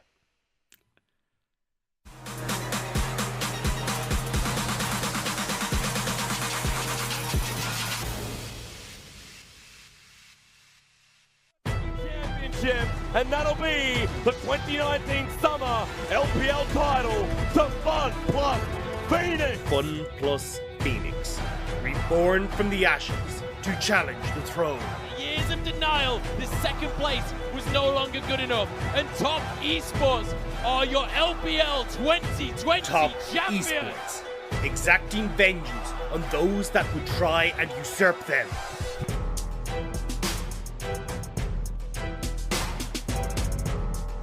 From the mid lane, Doonby calls upon a champion Ocean to drown his opponent. Cannot deal with the Kled and the Skull. There's too many of them with this Yordle. Doonby will not die.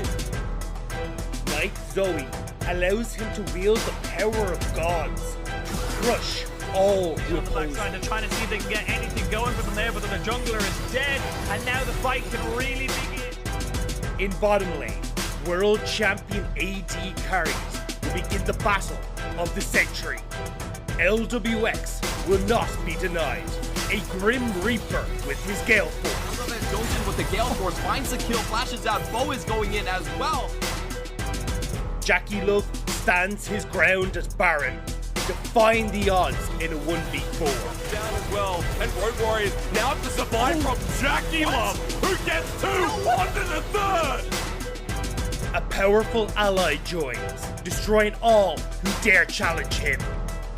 A new rookie approaches, eager to prove his worth. Wants to clean this one up. Featherstone though dodges the stun. Triple for Poe as they look for more under the tower, and that's a quadra for the Viking. And it's a 4 versus 5 without the tank. No time to explain because a triple knockup from Duo knocked into the knockup. Armies that define empires will collide, but only one can emerge victorious. The battlefield is set. New legends will be born. Eternal glory awaits.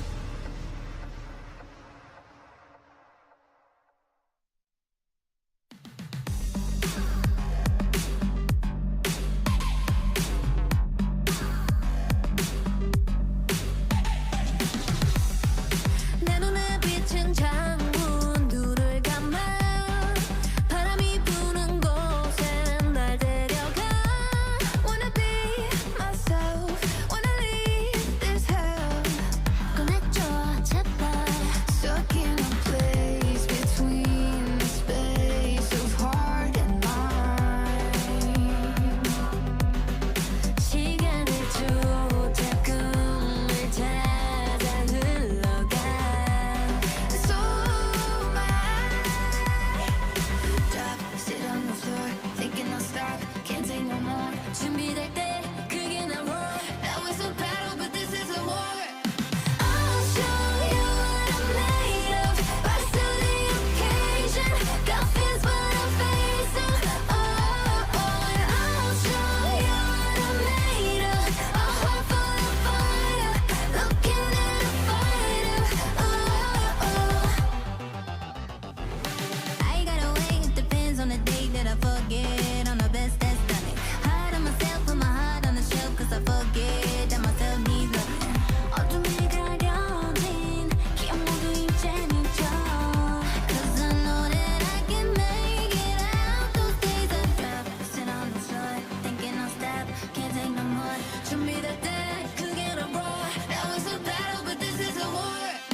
I'll show you what I'm made of. Rise to the occasion. Got fears, but I'm facing. Oh, and I'll show you what I'm made of. A heart full of fire, looking at a fighter. 어둠보단 밝음이 더 크잖아. 너의 가치를 너가 잘 알잖아. You know the darker the day, the more you shine. 어둠이 지나 밝은 하루가 babe. You don't have to be afraid.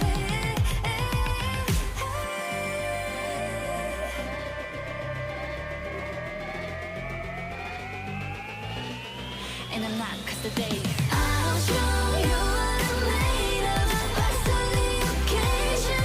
Got fears, but I'm facing. And I'll show you a heart full of fire, looking at a fighter. I'll show you what I'm made of. What I'm made of. Yeah. 这么，我觉得就一个攻击性的 AD 嘛，就看了他最近的比赛，都是我觉得对线也打得好，打团也打得好，特别是就1打2、1打3，就我那看到我那种看到很多情况。 그래도 이제 저랑 리마랑은 그래도 이제 몇 년인지 벌써 기억이 안 날 정도로 되게 오래 했는데 아무리 그래도 그렇게 오래한 결승력이 그렇게 빨리 깨지진 않을 것 같아요.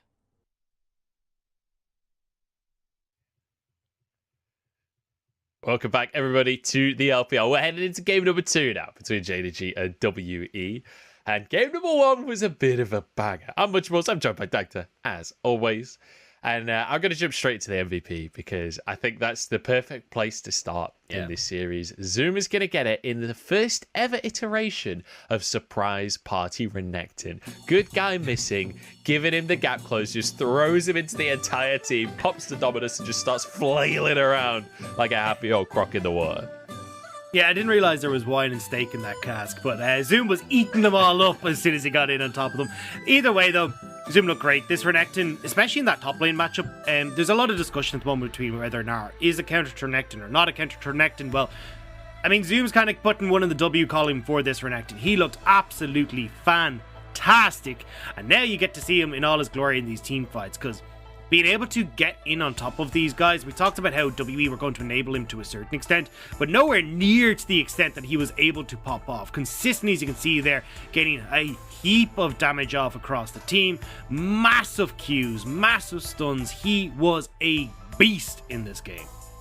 He truly was. And I've got a feeling they're going to show that final fight. Here it is. Look at this. Gets knocked back by the cast. He's like, oh, Shanks, you're here too. Fantastic news. I've always wanted a pet Shanks. Doesn't require any maintenance, apparently. It just gives you a bunch of gold. That's all that it does. But yeah, I mean, a great performance coming in from Zoom. And honestly, from the whole of JDG, I want to see now coming into game number 2, though, if we get the Udyr ban, what happens to JDG? How does that start to mix things up? I think, again, Udyr and probably Olaf are going to be two really, really highly contested picks coming into this game too. Yeah, and important to mention as well that WE are moving to the blue side this time around. So the draft will be swapped around, and the first pick likely to be swapped as well. But when we think back to the draft from game number 1, there weren't, if I remember correctly, there weren't any jungle bans in the first phase at all. And Pantheon made it through the entire draft. So there's definitely different directions that the teams can go while still having incredibly powerful picks in the jungle. But as you say, I'm curious what kind of bans will come on through. Apparently, we're about to discover that because the draft is ready to jump on into the Udyr ban that you talked about is well and truly there. Yeah, I think Udyr has been banned in 63% of JDG's games up to this point, and now it's going to rise a little bit thanks to this, but certainly well deserved by Kanavi. The problem is now what happens, because as you say, look, you're on blue side here for WE. You can start to prioritize either the Olaf or the Pantheon. You're getting one of these strong picks on the patch with this first rotation. And on JDG, yeah, you can probably go back towards something like the Xayah that you can pick up for yourselves with both the Samir and the Kai'Sa banned away, but that jungle pick is going to be so hotly contested here. Yeah, Alistair going to be the final ban here from JDG. Things like the Pantheon available, things like the Olaf available as well. A lot of super powered jungle picks. And I am curious if WE will go for that or if they just go in a different direction entirely. Well, the question's been answered. Yeah. Okay, I actually was expecting the reverse. I thought we'd get Beishang go for the Olaf because Kanavi hasn't played the Pantheon, and although I'm sure he can, it's more so just the style of jungle that Kanavi plays doesn't really lend itself to it. However, it looks like we're just going to go with Yagao going back towards this Azir. I'm a fan of it. I think it works great at the moment. It does well against a lot of the mages that we're seeing just blind picked into the mid lane. And if you're playing a lot of these short range compositions, which are pretty much your standard meta, Azir does really well against them. Yep, and I mean, let's be honest, Yagao looked amazing on Azir last game. The Shurima shuffles were beautiful. Kanavi gonna go for this Olaf. That was what Beishang was playing last time around. So we'll see how Kanavi will fare on the pick. But missing, grabs himself the Leona. Kind of like the Gragas, except you can't accidentally knock Renekton into your own team. So I like that one. And Shanks continues his one trickdom with the Orianna. Yeah, I would have preferred to see him move away from this Orianna. We just saw in the last game how much he struggled with the Azir, couldn't really get any priority in that mid lane, and it meant that Beishang was limited in his opportunities to play through that mid jungle. So again, we're going to see Kanavi have that advantage, and if you're looking towards the spot side, Rel does great against Leona. Like, you're able to steal away a whole bunch of stats. We're actually talking to Medic the other day. He'd done the maths. If you auto attack a Leona at level 3 with her W up, and then you attack the AD carry, you can get 400 gold worth of stats as Rel off of your passive, which is nutty. It's like a mini Ornn, but way before level 13. Yeah. And very temporarily. Anyway, let's look at the bans that are coming up through. The Camille, once again, respect band from Breathe. What do you expect WE to do here, Dags? I assume for WE, it's trying to pinch that top lane pool. As you can already see, JDG are going to try and go for it. I think you're already looking at a potential Gnar ban, or Gnar pick, sorry, coming in here for JDG with the Camille taken off the board. Probably go towards something, I was going to say like the Jace, but they're happy to actually just try and pinch this AD carry pool even further, trying to call you out, saying, hey, we've got first pick here as JDG. We can actually just pick up something like the Zion this rotation, bunch of self-peel, does great in these team fights, which JDG are kind of setting up for, so why try and make it any different? We are going to see 3 different AD carries banned out in the second rotation. There were already 2 banned out in the first rotation of bans. So we have 5 AD carry bans, which means we now have to see how deep these champion pools go. The Jhin and the Misfortune were 2 picks that used to be real popular a little while back. Seraphine is up. You could go MF Seraphine here. You could. I just don't know if I like with the style of composition that WE are going for. I think I prefer to see them go. What am I talking about? You could definitely look towards something like the Zaya here. I mean, the problem that I have with the Jhin being paired with Rel is that like you're all in on a lot of bursts as the Jhin, and that works very well with Ren, but it's heavily reliant on that 4th shot. If you're not, it's a little bit easier for the Missing and Jomung to disengage, get away from that Rel, and then be able to turn that damage around on the bottom side. But we'll have to see if that's what they decide to go with here. Okay. I'd be down for the Vayne. Yeah. I think the Vayne is actually great here. So, Jhin can do a lot of work into the Vayne in the early stages where he's able to push that wave very aggressively, start to chip away at the turret. But it's not like you're really going to be able to get that all-in kill with the Jhin and Rel, just because you can get that condemn, stop the Rel engage, and then she kind of awkwardly waddles herself away in shame. So I think on WE's side, you set up for a strong bot lane here. Jomung is a great Vayne player, and it now gives you a lot of damage in these team fights as well to deal with something like the Olaf and this Gragas. They just do have to be careful again of the range on JDG's side, because when you look at the Azir and that Jhin W with the curtain call, it's not exactly like Vayne is set up to get on top of these guys. Yeah, it's down to Jomung to strut his stuff a little bit here now.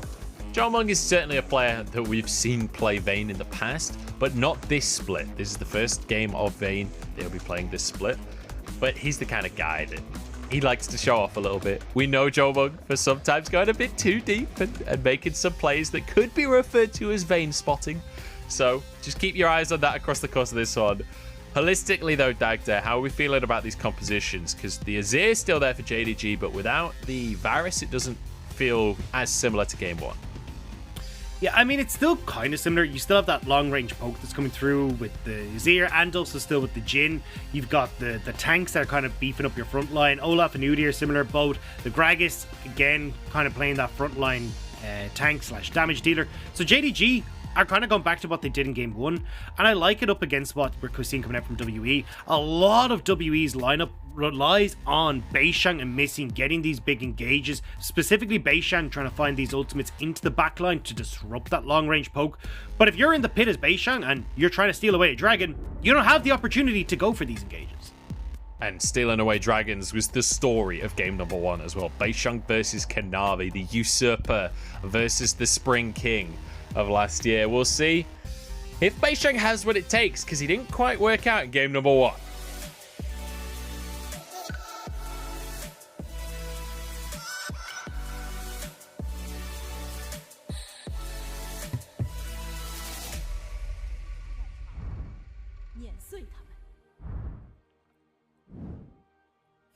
WE over on our blue side here as we start off game number 2 between them and JDG. The Vayne pick in the bottom lane. We got the Pantheon jungle. There are certainly power picks on the side of WE, but JDG, they're coming in with a bit of momentum here. Yeah, and I think they're going to try to snowball that momentum, especially in this game through Kanavi. Because when I look at, a Jhin on this bottom side against Vayne, I'm like, cool, I got pushed there. I got pushed in mid lane with this Azir. That's some easy dragon takes for me on the side of JDG. So expect Kanavi to go for this very quick full clear into a reset and pretty much a 530 beyond that dragon trying to take it for himself. And I honestly, if you're JDG, that's the best way to start snowballing this game and getting this control on the map. If you have WE, who are the short-range composition, who have got to try and contest you at these dragons, we saw the results in that last game. Yeah, it becomes incredibly difficult for them to find a way in. This time, though, the difference is with a Leona and a Pantheon, as you rightly said before we went to the bumper, they have ways of brute forcing a fight, right? Pantheon just flies into the back line. Leona can follow up on that as well. So it's a bit easier for WE to force the issue. The big question is just, will their carries be there in time? Last game, Shanks took a long time to get towards those 2 items. We've got a Vayne as well for Jomung, which we know notorious for being weak in the early game, exceptionally strong in the late game. And I want to see how Beishang is going to try and set up WE, because if they get a lead, it becomes a hell of a lot easier to operate their game plan. And I expect on Beishang's side, he'll be looking towards this top side. If you can try and set up some sort of play onto Zoom, kill him off, burn that early TP, then you can look to have Breathe come in on this bottom side. And it's kind of been the bread and butter more so from WE last year, which was getting Morgan into this bottom side to set up these plays. But if Loken and Lumao are consistently pushing, like you can see here, setting up for some sort of 4-man, 5-man play in the bottom lane is a definite go button for WE. And if you think back to last year, that's kind of trademark WE, right? When you think back to the squad that had Morgan in the top lane and had Teachamar mid, the 4-man, 5-man play bot was literally everything that WE did. If it worked, they won the game. If it didn't work, they lost the game. That was kind of just the way that WE was in 2020. They moved away from that this year, having stronger solo laners. But it's definitely something that these guys have in the playbook. Well, we'll have to see if they are going to go for that. You can already look towards this top side. Breathe shoving in. You got Beishang nice and healthy on this top side. Zoom a little bit low. And it looks like top lane is the go for Beishang. Beishang wants to get Breathe snowballing. And I can understand why with the Renekton. If we're talking about dragon fights, he's the one to go for. Beishang's here. Zoom already flashed. The belly bop is beautiful. But Breathe flashes on in. It's not going to be enough. Does he have any damage? Q's coming up, but Beishang finishes the kill with the Comet Spear. I'd actually like to see Beishang push this in with Breathe, though. I want them to keep this TP for Breathe. Try and use it on that bottom lane. Now, Breathe clears it out fast enough. It's not going to be too much, but you'll have that cannon wave coming up next as well. That should slow down Zoom from crashing this wave and allow Breathe to hold on to this teleport. Yeah, well, actually, Breathe's just going to commit the teleport. He's saying, you know what? I'm not that bothered about trying to enact things on the bottom side. He's playing for his own lane. I don't hate that from Breathe. Like, when we think about where the strengths lie with this WE squad, Breathe is definitely one of the guys that you look towards. So maybe playing for himself could be the answer.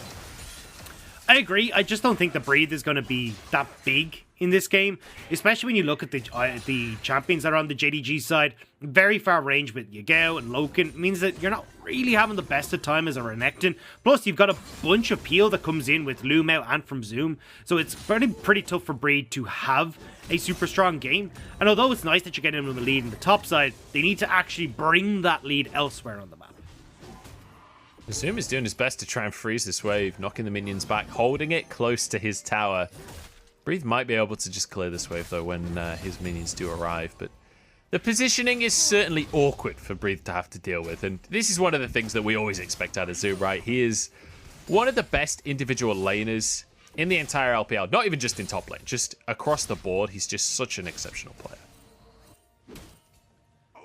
Kanavi is on this bottom side. We talked about these early dragons being a potential go or win condition for JDG, and I wasn't certain there if WE were going to try and rush it. Shanks actually had a brief window of control in that mid lane, but it looks like Kanavi just waited for the TP to come back in from Yagao.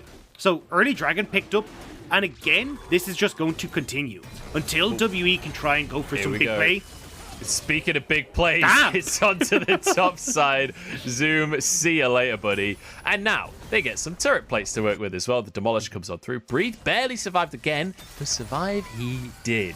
Now towards the bottom side as JDG want to answer. Jomung and Missing underneath the tower, trying to get some stuns onto Lumao. Jomung has his flash and his heal available. Kanavi is low. He's underneath the tower. One more shot does go through. Missing gets the kill. 1 for 1 here as Loken and Lumao still surviving. It's a massive amount of minions, though, that Jomung will miss here. That's the big one. It's the just sheer amount of gold and experience that is being taken out of the hands of this Vayne. Means JDG's bot lane are going to be in great shape. You got to kind of keep your eye on Missing, though, because I wasn't sure how much he wanted to tank up that shot. Yeah, I don't know if he could just tank these guys forever like he's pretending, but we'll back away in the end. Let's take another look. Is Kanavi perhaps went a little too early? It did go a little bit early, but it was more so because Lu Mao got knocked away by the Condemned. So they weren't actually able to get that flash toss over the shoulder that you get from the Ferromancy. Meant that they got enough damage on towards Kanavi. So nice job from Jomung to at least turn that one around and get one back in their favor. Unfortunately, though, that kill did go to Missing. So again, exponential lead coming in for Loken in that bottom side of the map. And they can continue to go with this. As we were saying, you're going to have to rely on like Breathe coming in with these TPs and on a decent flank as well to try and break JDG's control over this mid and bot side of the map and over these dragons. Missing has scanned, so he knows that Lu Mao and Kanavi are going to be here trying to fight for the Scuttle Crab, but they're just setting this up for Beishang, who's moving over. Will be able to remove the shield. Has his smite if he needs it, but I think they're going to just be able to take this one for free. JDG obviously got the first Drake a moment ago. The next Drake will be coming up in 3 minutes. And Beishang maybe just wants to fight here. Missing's moving over as well. This would be a 3v3 if they wanted to go for it. I feel like that definitely favors WE, though, because Beishang is pretty huge right now. Yeah, they're trying to move over towards this Rift Herald. You can see that Jomung actually had a bit of a push on that bottom side, unlocking Missing on this bottom lane, trying to use the advantage Breathe has to get that Rift Herald. And if I'm Beishang, then I just plonk that bot lane. I try and get some of this Missing gold back in towards the hands of Jomung. Well, Kanavi is trying to check the red buff, but Breathe and Beishang, they're best mates this game. They have been working together all game long. Beishang's like, look, I ganked your lane twice now, mate. Come and help me get this red buff. You owe me one. And Breathe is, he's an honorable friend. He's willing to make that sacrifice. So moves over. And now, as you rightly said, they can tick off the checkbox on going for this Herald as well. And again, I want to see this gold going in towards Jomung. Jomung is going to be the main carry when we get to these later points, and if he's enabled and able to get onto the character or the champions on JDG side, he's going to be in a fantastic spot. It's just, I don't know, it's hard to see a world where Jomung is easily able to get on towards Yagao and Loken, but you gotta hope and pray as WE. They recommitted to the tower. Missing could be in trouble, but they are out of minions, and Beishang's on Pantheon, so he's got the Herald, and he can fly into this play.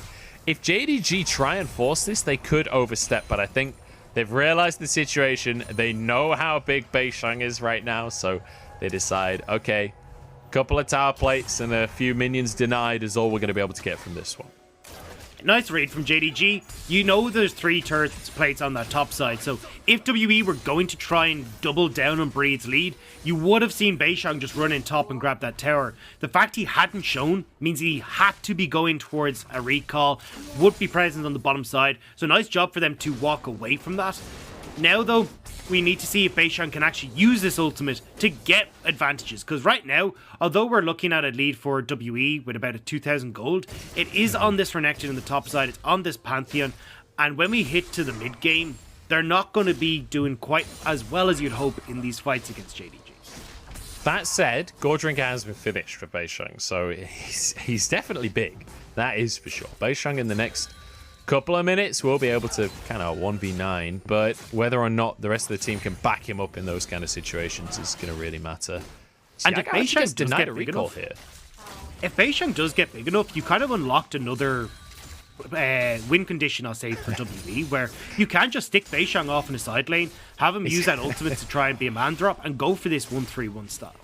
Beishang carry is like it's like the demo disc PS1 Easter egg, where it's like if you go through the right wall, you get to do level 2 as well as level 1 in your PS1 demo.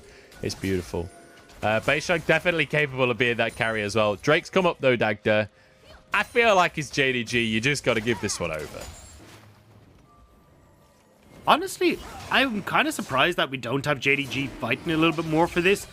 They have Yagao with the strong push mid. Loken and Lu Mao at least are able to play pretty heavily around this bottom side. This just feels like an odd timing for a lot of the resets to be coming through. And as you can see, Loken and Lumao, they're hiding in this bush, but Jomung doesn't need to push up aggressively here. Yeah, but it is Jomung, so he might do it anyway. He's gonna respect it. He backs away. Yeah, I mean, the thing about the timing though is you've got a TP on Breathe. He's finished a Gore Drinker. You got Beisheng on the scene. He's finished a Gore Drinker. There certainly weren't any mythics on JDG. So timing aside, I feel like maybe this is just JDG going, look, it's 11.2. They've got Gore Drinkers. I'm not interested. I know, but they did have Yagao already TP in. You had Loken and Lumao that were there. You don't even have to bring your team across. You can just have this lane stay there in their lanes and just have Kanavi finish it off. It felt like a bit of an odd time from Kanavi. Either way, though, WE do pick it up, and Kanavi's trying to see if he can get onto Beisheng. I want to go for the Mantheon, but this is not a fight that you win, JDG. In they go, but he's completely invincible. The Gore Drinking keeps him alive till the last second. He's still surviving, missing, blocking the shots, as in everybody's come one by one. And JDG in absolute shambles. Breathe wants an 80 carry. There's a bit of a cherry on top of the play, but I think Loken will walk away with this one. He's just going to get a call to Meek, and Breathe has to settle for a minion wave. Poosa. I will not mold. I will not get angry today. Be zen, because for Doctor, be JDG, zen. that was real stupid. You have no control over this bottom side jungle. You've got Lumao and Kanavi, who, great, are moving in, but you already had Jomung and Missing who were in position. You have the TP coming in from Breed. And if you're not going to fight for the dragon, why the hell are you fighting over a red buff? Yeah, I don't know. It's a bit of a head scratcher. I feel like JDG, last year, they were the smartest team in the LPL. This year, they've become Dr. Jekyll and Mr. Hyde, right? Where some games, like game number 1 of this series, it looks amazing. Great stuff. But, wait, hang on. Did Yagao just allow his tower to fall to the minions? Yeah. Yeah, he did. Why? Yeah, he did much. Yeah, he did. What logic could there possibly be? So I think what he's thinking is, if I let them clear the full way to my inhibitor really, really quickly, I can get a bunch of extra gold off these super creeps. You know, that's where I can look to snowball my lead. I don't know what's happening anymore, Dagda. I'm sure that the Twitter analysts are furious at me right now because there's some obscure reasoning to let your tower be the first tower of the game to be taken. I guess the local gold wasn't there for anyone. But I don't know, man. I feel like protecting your tower is just... That's League of Legends 101. Yeah, I mean, I'm not certain. I'll let the replay speak for itself when I go and watch it later. But right now, it's a bit of a head scratcher.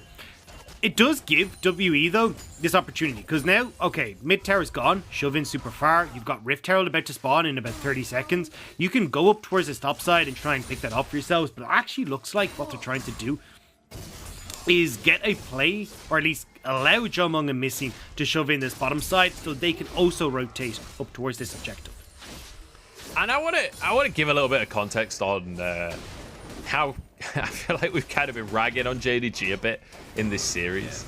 JDG are obviously 1-0 up in this series. The reason we've been ragging on them is, if you haven't watched LPL for a while, this is the 2020 Spring Champions, but also second place in Summer. This team had 10 finals games against top esports in 2020. This was comfortably in the conversation as best team of the year last year. And the comparison to this year is just painful. And we're seeing that in front of our eyes as Zoom is trying to find a 1v1 with Breathe. But Beisheng is here. Not going to commit anything, though, to try and follow up on the kill. So it goes down to the bottom side. So at least Loken's finding some advantages in the bot lane. And also, just to add on to your point, like, they're in 9th place right now, but none of their wins have been particularly convincing. And even though we're kind of looking at, oh, well, they're 9th and 3-3, like, this is a team, as he said, that was leading that new generation conversation. Yeah, that we're like, hey, it's top esports and JDG. These are the top teams in the LPL. These are the teams to watch out for. The smartest team in the LPL. But right now, this is just night and day. WE are running them around the map. You've got this Rift Tower for Beisheng completely uncontested. And yeah, you've got Dragon that's going to spawn in 10 seconds. But look at where WE are coming. They will still be here in time, even if JDG try and start this up. Yeah, Drake the next target for either team here. And obviously, both teams got one to start the game off, so this is not going to be sole point or anything like that, but it sets teams up to get towards that objective. Jomung's in the mid lane trying to push that wave out, but certainly not priority here, as Beishang doesn't have flash. He's not going to be able to get in this pit in time. I think this just goes to JDG at this stage. They need the flank. So looking for the flank. Here we go. Flying in from the skies. Beishang rooted though, and JDG maybe want this team fight. They're certainly not backing away for now. And it looks like they walk away with a Drake. Yeah, WE were trying to see if they could find an opportunity for Beishang or even Breed to get into a flank, try and pincer JDG, but they're not able to do so. Now, they do have inner track on towards this mid lane, Zoom just gets out, but looks like with everyone from JDG here, they should be able to defend this. Yeah, just about keeping the tower alive for now, but a stiff breeze will knock that over next time around when WE want to look towards that mid lane. But we are heading towards the 20-minute mark, and there is a Vayne on the side of WE. If WE can maintain map control, there's a very real possibility of Baron rushes, honestly, on either side, because there's an Azir for JDG as well. Like, Baron control is actually going to be really important over the next few minutes. Yeah, I mean, you got Azir with Liandry's Anguish as well, Kraken Slayer for Vayne. They do these objectives insanely fast. It really does come down to map setup, though, and you can see it there. WE, although they were in position to try and threaten, they understand correctly that if we come in front to back against JDG's composition, we don't stand a chance. We got an Emperor's Divide that we won't be able to get over. We'll have a Curtain Call that's blasting us in the face. Even the ultimate from Rel, who's just going to be yoinking us away from any carry we do manage to get our claws into. So for WE, the big goal is getting Breathe on a flank, having Beishang deliver himself with the man drop into the backline. And if you don't get that to happen, you got nothing from WE. And even if this Vayne gets really big, even if Shanks is huge, they will not be able to find the fights that they want. Yeah, and obviously missing there to try and supplement that hard engage. When the flanks happen, you got to see missing, landing a good ultimate, getting a good CC chain off onto one of the carries, or at least deny any kind of peel from JDG. But certainly, for the time being, WE are kind of okay to play this one slow. When we look at both sides, like Jhin, quite happy to build up a bunch of items, same for Azir. Orianna and Vayne, certainly not going to be shy on the scaling side, so it doesn't surprise me that much, Dagda, that we are seeing a bit of a slower pace than what we saw in game number 1. Oh no, Breathe. He's face checked, he's got into the unknown territory, and he's been punished for it. The Gordrick is just not enough, but actually Beishang, I told you that these guys were pros, right? Beishang goes in to try and help his top laner. Will walk away with his life, but the W misses. He still goes down anyway. Zoom, he's just buying time. He still managed to survive this whole thing. We talked about the 20-minute Baron. It's up in 30 seconds. I don't think that's soon enough. Now, they'll be fine. JDG are going to walk away with 2 nice picks onto WE. And, I mean, you've got great setup there from the Jhin. You're able to get that damage down. And crucially as well, JDG are actually denying these picks from happening on WE side. Because when you look at JDG, they've been joined at the hip this entire time. I was going to say it before that they actually found that pick. If you look at where they're moving on the map, right now, there is this 4-man squad. How do you try and pick someone off as Beishang? They're trying to even move Breathe in here to see if it can happen, but they're the ones that actually get it turned around against them, and Beishang, too little too late. Breathe has already gone down, and from that, it all gets very, very messy for WE.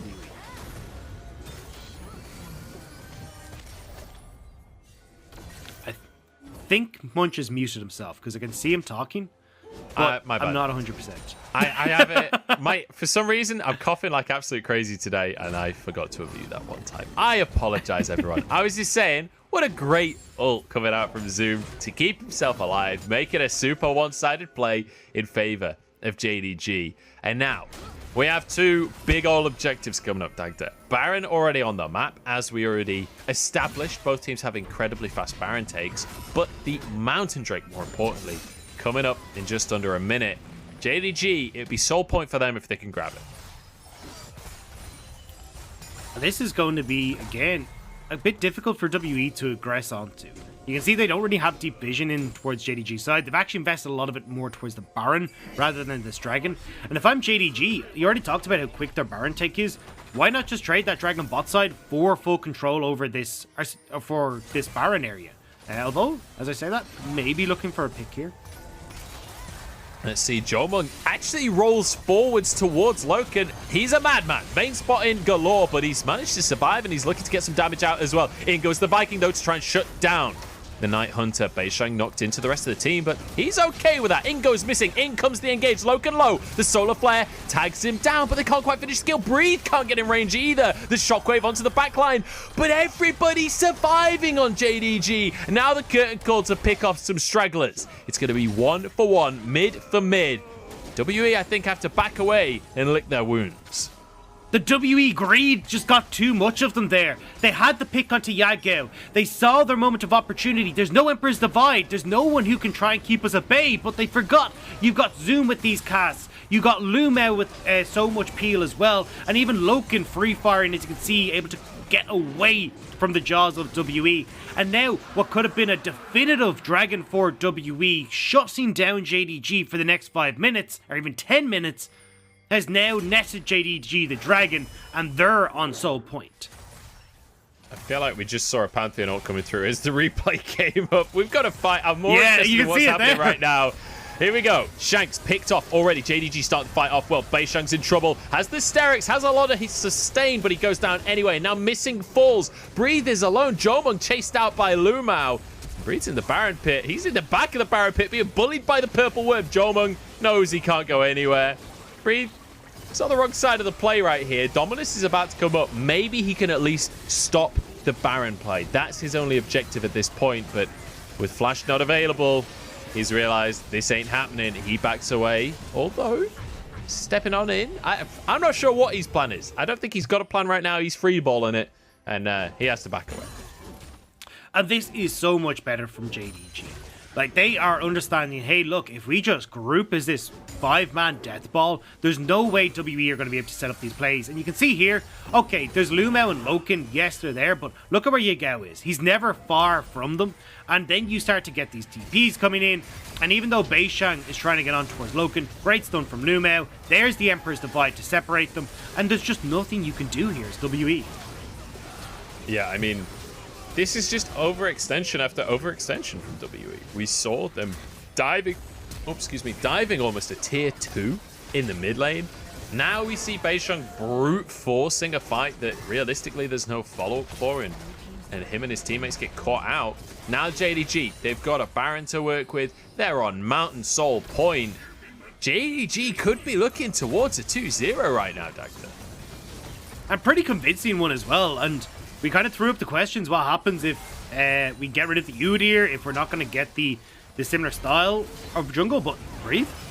The answer is they get a pick onto Breathe. He's rooted and knocked out of the fight. Beishang trying to distract as Lumao knocks up everybody. The Emperor's Divide comes on through as well. Shanks is still off to the side. You need a miracle if a Shockwave was to win this one out, because he's the only carry, and he's taken down. A double for Loken. He wants to make it 4, though, as he blasts his shots on through. Breathe gets out of range and gets safely into the base.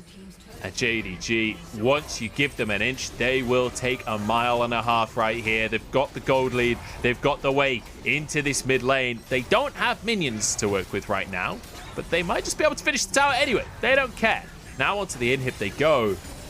It wouldn't surprise me too much if they overpushed, but they are, looks like, going to respect and back away. And now you've got that dragon in 2 minutes. You have picked up a filthy amount of gold on JDG side. Between the kills, between the Baron, between all these turrets, like, they are going to be rich as all hell. And now this escalating issue for WE has gotten completely out of control. They cannot close the gap, they cannot find these picks, and JDG are running away with these team fights. And this is where you can see the desperation from WE. Can we find some way of getting into this backline? But every time, Zoom with the Gragas cast, the Emperor's Divide, as well as Lumao having this fantastic rail performance, is buying so much space for Yagao and Loken, and they are free hitting everywhere. Yep, the magnets come on through. They've been making the clown posses, the insane clown posses' lives hell for a long old time, and now even WE are confused by how they work. But JDG, very much in control of this game. 4,000 gold ahead right now. And Drake is coming up in 60 seconds time. If JDG gets this Drake, I think that's the point at which we just begin the eulogy for WE, because this was a game that WE needed to prove that they were a top team, that they deserve the top 4 spot in the standings that they have right now. And JDG, maybe they've finally woken up from this spring slumber that we've been seeing. Well, certainly these compositions have helped, because this long-range comp is doing wonders against WE, and now you can see it again, WE struggling to find any sort of in-way in towards the JDG lineup. Blue Mao's going to look for the hard engage because Zoom is behind everyone. In goes Yagao, and it's beautiful with the Emperor's Divide, but Breed's still surviving, and WE still grouped up. They're the first one to get a pick. And now onto Loken as well goes Bei Sheng, but he's not quite tanky enough. Will be taken down. Shockwave onto 2. WE finally finding a fight because Jomong is free firing, but he's rooted and taken down. It all looked so good for WE until JDG tore it apart. That was a almost fight for WE. Zoom had gone for the flank. He wasn't in a position to try and peel for the backline. And Bei Sheng gets in onto Yagao. But with the Zanyas, with the time bought, JDG get the fight and they'll get the victory. This is beautiful from JDG. It feels like this team is back on the block. It feels like they are back and fighting for one of those top spots once more. It's a glorious win here for WE. It's the beginning of a very long road for JDG, but a welcome breath of fresh air for JDG fans. Definitely a little bit of breathing room boss by JDG with this win, because when you're looking to really push up the tables for playoffs, wins against the top teams and other playoff contenders are going to mean a significant amount, especially for a struggling JDG who, with these long-range compositions, just wiped the floor with WE in both games. It was so well orchestrated by the JDG lineup.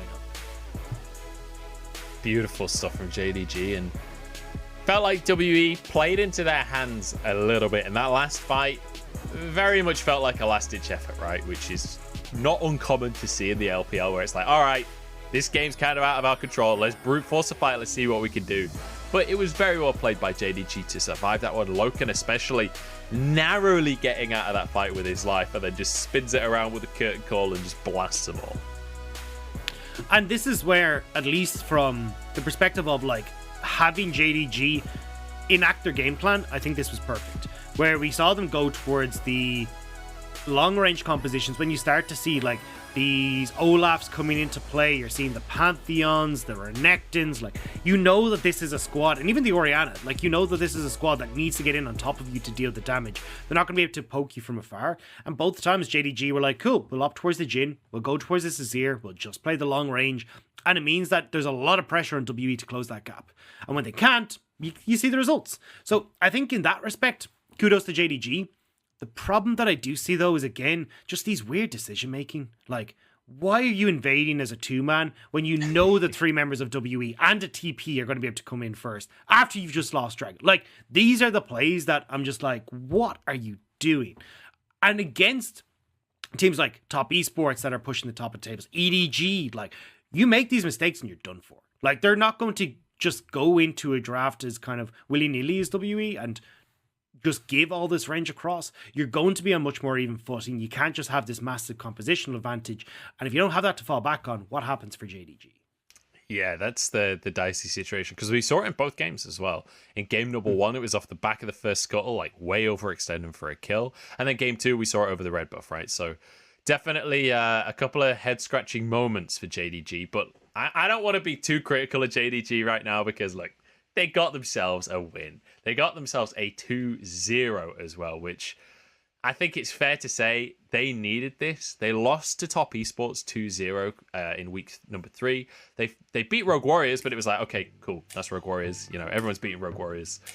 Now getting a comfortable win against the team that was in 4th place in their standings, that feels good. That feels like the beginning of a win streak. We'll have to see if they can keep this going. I mean, there certainly are some positives to look at. I mean, the Yagao's Azir, it's always been amazing for him. It's been like the Zoe and the Azir for this guy. Now we're seeing the Azir and just what he's capable of on this pick. Looks absolutely splendid. I think as well, getting Kanavi on towards the Udyrs and the Olaf certainly fits his style a lot more, and giving him this, hey, go towards dragons, go towards these early game plays, definitely works quite well. And Zoom, as always, absolutely amazing. I love watching Zoom. Zoom is one of my favorite top laners. Just his ability to set up these fights. Last year, we were touting him as the best engaged top laner in the league. And although we're not seeing it too much this split, he's still having magnificent performances on the champions like the Aatrox, and even seeing it again today on the Gragas. Yeah, I mean, you expect this from Zoom, right? We came in saying, hey, look, here's the silver lining for JDG. It's Zoom at the top side. He's going to be great. And even in game 2, when Beishank repeatedly ganks onto that top side and dives onto Zoom, he still managed to have a great impact in the game. He was still able to set up his team and be not only the front line, but also the engage tool for the team. So really, really good to see Zoom fulfilling his purpose as always and managing to maintain this insane performance. When you know you're a really solid player when we talk about someone as one of the best top laners in the LPL. Top lane is so stacked in the LPL. The fact that Zoom is in that conversation, despite how poorly JDG have performed so far this split, it's a huge testament to how great he is as a player. Yeah, certainly. I currently have him in my list at like number 2, just in behind Nuggery. I think despite everything that's going on in JDG, he still looks absolutely splendid. I want to see him now continue this form. You can see, like, even the Renekton in game number one of the series was consistently finding these huge moments. He got the MVP. Then on the Gragas this time, although it wasn't the engage, it was just how clever he was with the disengage, consistently getting these body slams to prevent the likes of Breathe getting in, to stop Pantheon for Beishank doing particularly much. And then even if they did manage to get past that defense, he had the cask there as well. Overall, JDG just knew how to play this composition so well. Everyone was on the right page, and they enacted superbly when it came to execution. Yeah, couple of weird decisions, but generally speaking, we're giving it a thumbs up from the side of JDG. Over on WE, though, I do want to kind of address the elephant in the room, because I think everyone knows I like WE, but we have to be honest with ourselves here. Can we get the lower third of you molding now? Do we get this? Well, I'm not molding. I'm crying deep down in my heart. RNG 2-0 them, right? Which is like, okay, RNG was number 1 in the league at the time. Fair enough. That's fine. We give them a pass on that one. Then they go into the matchup against RA. They get 2-0'd again, but this time, hey, they've got a substitute mid laner. You know, we've got excuses that we can lean towards. We'll give them a pass on that one as well. Okay, now they're against JDG, who's currently in 9th place and has looked pretty rough in most of the series, and they get 2-0'd. Maybe WE aren't this super team that they are being hyped up to be when they've beaten Rogue Warriors, V5, IG, TT. But, I mean, IG and LNG are in the list. V5 are a pretty good team. It's like, I feel like we see different versions of WE day to day. Yeah, I think it's more teams understanding how to exploit them, because there's a lot of teams that are just kind of going, hey, if we let WE play their game plan, they'll find these picks, they can get Jumong set up, it looks great. But WE is a team that struggled to play around TPs against RNG. It's a team that tends to over chase and over greed for certain plays. And if you're able to exploit that, as we saw against RNG, as we saw in RA, and now we're seeing again against JDG, well, that's going to work out wonderfully for you. Well, we've got some highlights from our main man in the bottom side. It's Loken, because his Jhin looked fantastic today. The W's coming out across the game were great. Obviously, this dive to start everything off that shut down Jomang, but most importantly, denied so much CS from the enemy vein. Yeah, he looked absolutely amazing. And this here is like the power of the Jhin is like, cool, there's my CC, and I'm just going to take pop shots all day here to make sure that I can set up these plays. And again, when you've got so much range to play with here, it's amazing what Jhin is capable of and when the champion is set up to succeed. I love that as well. He just waltzes past Beisheng while he's reloading. He's like, I want to be on this side of the fight now. Just zips on through. But yeah, I think the most important thing was his deadly flourishes were really, really nice to see. He was so on point. There was one towards the end of this fight when he gets chased off into the river. He gets this beautiful little snipe. Yeah, and again, Loken looking good with the sniper. I mean, we saw the Varus in the last game. Now it's the Jhin this time around. certainly looking very, very comfortable with these picks. So delighted to see him pick up a victory for himself when it comes to that MVP department. Yeah, really good damage as well. You can see 25% of the team's damage and a huge gold difference at the end, as you'd expect when you win commandingly like that. But really good to see him getting a bit of, I can't think of the word, acknowledgement for his performances on this team recently, because he's certainly not one of the top AD carries in the entire league, but he is a very necessary part of the JDG win condition. But we have an interview over on the stage, so I'm going to kick it over to Wendy to see how our winners are feeling. Hi guys, welcome to the interview, and now we have Lu Mao from JD Gaming with us. So first of all, congratulations on a perfect 2-0 again. So I'm very curious about how do you feel right now. 那首先恭喜你们，今天又是很干净利落的2-0拿下了胜利嘛。那现在心情怎么样呢？现在心情特别开心嘛，因为就是之前我们的队伍状态也不好，然后就到现在年前至少说是能过个好年，就蛮开心的吧。 I'm very happy about today's win because currently our whole team didn't manage to have a very good momentum. So before the Spring Festival, we were able to grab that win. I hope we can have a good Chinese New Year. So I'm very happy about that. And now let's move on to today's game. In Game 1, we have seen WE actually got a huge lead from the beginning. But you guys have so many perfect team fights around the natural resources, especially around the Dragon Pit. So could we know what's the in-game communication for you guys to have to be able to grab the initiative again in Game 1？ 那感觉第一局其实 WE 好像在前期就是有比较大的一个优势，但是在几波关于野区资源的团战，特别是小龙团里面，你们好像重新又拿回了主动权。所以想问一下，在那个中期队内是怎么样进行一些沟通和交流的呢？因为在第一局的时候，我们前期就有一些劣势嘛，然后我们想的是，就是我们不要在劣势的时候不要跟他们正面碰撞，只是在小龙的时候，我们当时的装备也还行，所以我们决定跟他们打一波，就打好一点团战，我们觉得能翻，所以我们就这样做了。 In Game 1, we were in a disadvantage from the very beginning, so we tried to avoid some team fights in the mid game, and then around the Dragon Pit, we feel like we have a quite good item build at that time. So if we have a very good team fights, we are able to make a clean turnover. So that's why we just made this team fights and very luckily those team fights help us to get the win for Game 1. And also in Game 1, we have some Loken have chosen Poking Varus. And also, I'm very curious about your feeling of this champion because previously Aiming also brought this champion back to stage and have a gorgeous performance as well. Do you feel like Poking Virus can become a hotter pick currently in the future?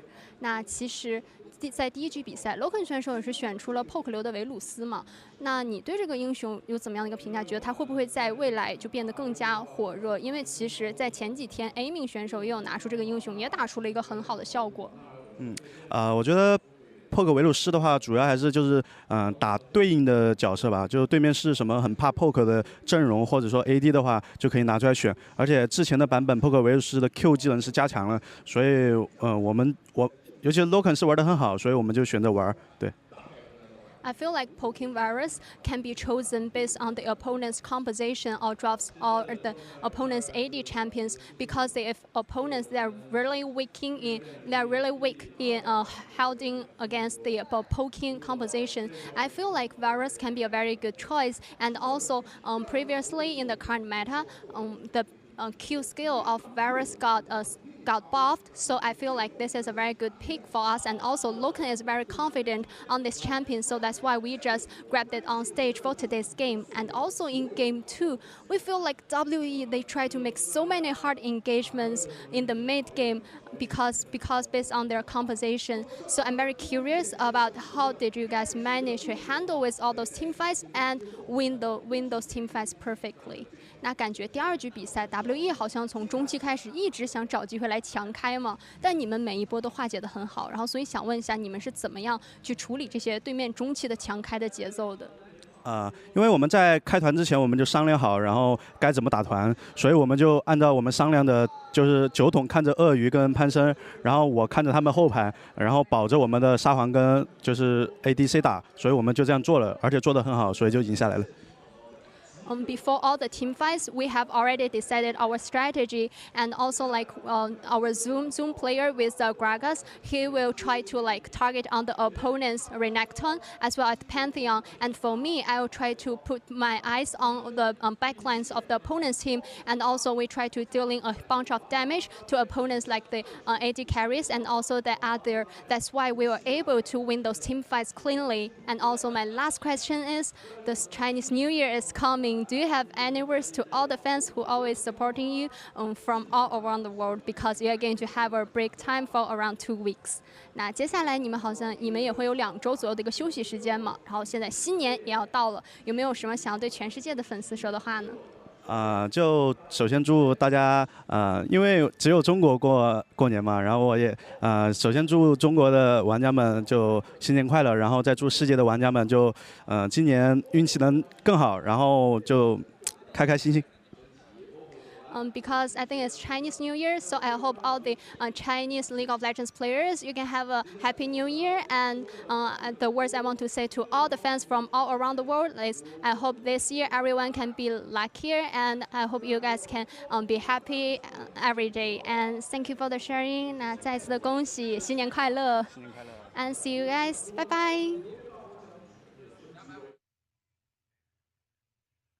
Thanks very much, Wendy, and Lumao as well. And I'll do my best to be lucky, and I'll try and be happy every day, just for you, Lumao. He's got an infectious smile, hasn't he? But fantastic win to see coming out from JDG, and I think you can see that almost relief on Lumao's face when going through that interview. That like, okay, this is starting to feel good again. I mean, it has to, right? At this stage, you've tossed everything at the kitchen sink and nothing really seems to be sticking, but at least now, at least they found the victory here against WE. It gives them a little bit of relief, especially going into Chinese New Year. If they've all these doubts and kind of regrets essentially going into Chinese New Year, they're not going to feel good. But now they can sit back, enjoy their 2 weeks off, and put their feet up. Well, we've had one of our 2020 champions playing on the stage here today in JDG. And now, with that series out of the way, it's time for our other 2020 champions to step up to the stage. They're up against the second place team in the LPL right now. We're going to jump into a break. Please do join us in a few minutes, though, because we're heading into Top Esports against FPX. And you know this one's going to be a bagger. I'll see you in a couple of minutes' time.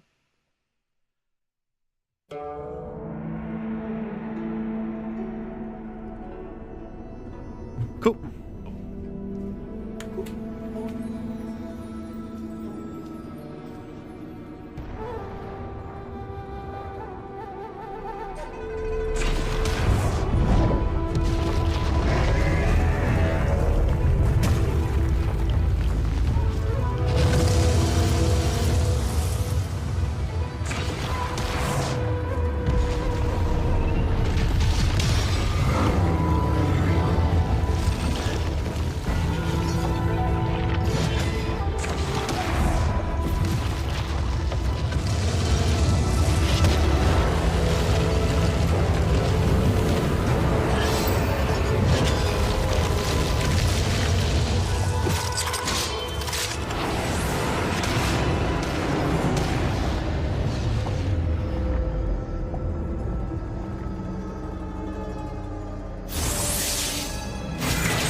everything in the water.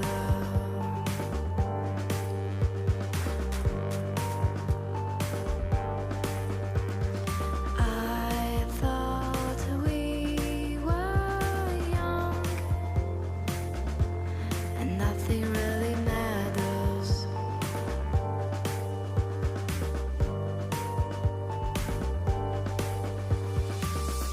Openings night, everything is cool. Open up your mind and it's understood. If you close your eyes, you will see the light. Open up your heart in front of the sun. Open up your arms, is it for the fun? If you follow me, I will follow you. When I saw your lips.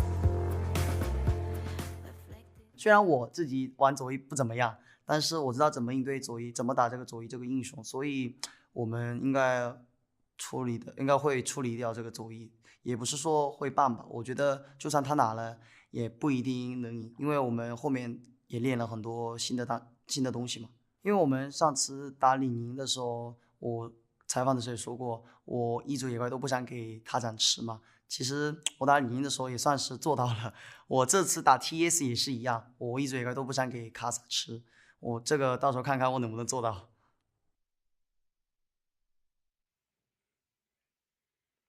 Welcome, ladies and gentlemen, to Fight Night! I'm Munchables, I'm joined by Dagda, and last season we did Fight Night. It was IG against LGD, and it was the biggest flop you've ever seen. But this time around, we've done our research. These two teams are going to brawl today.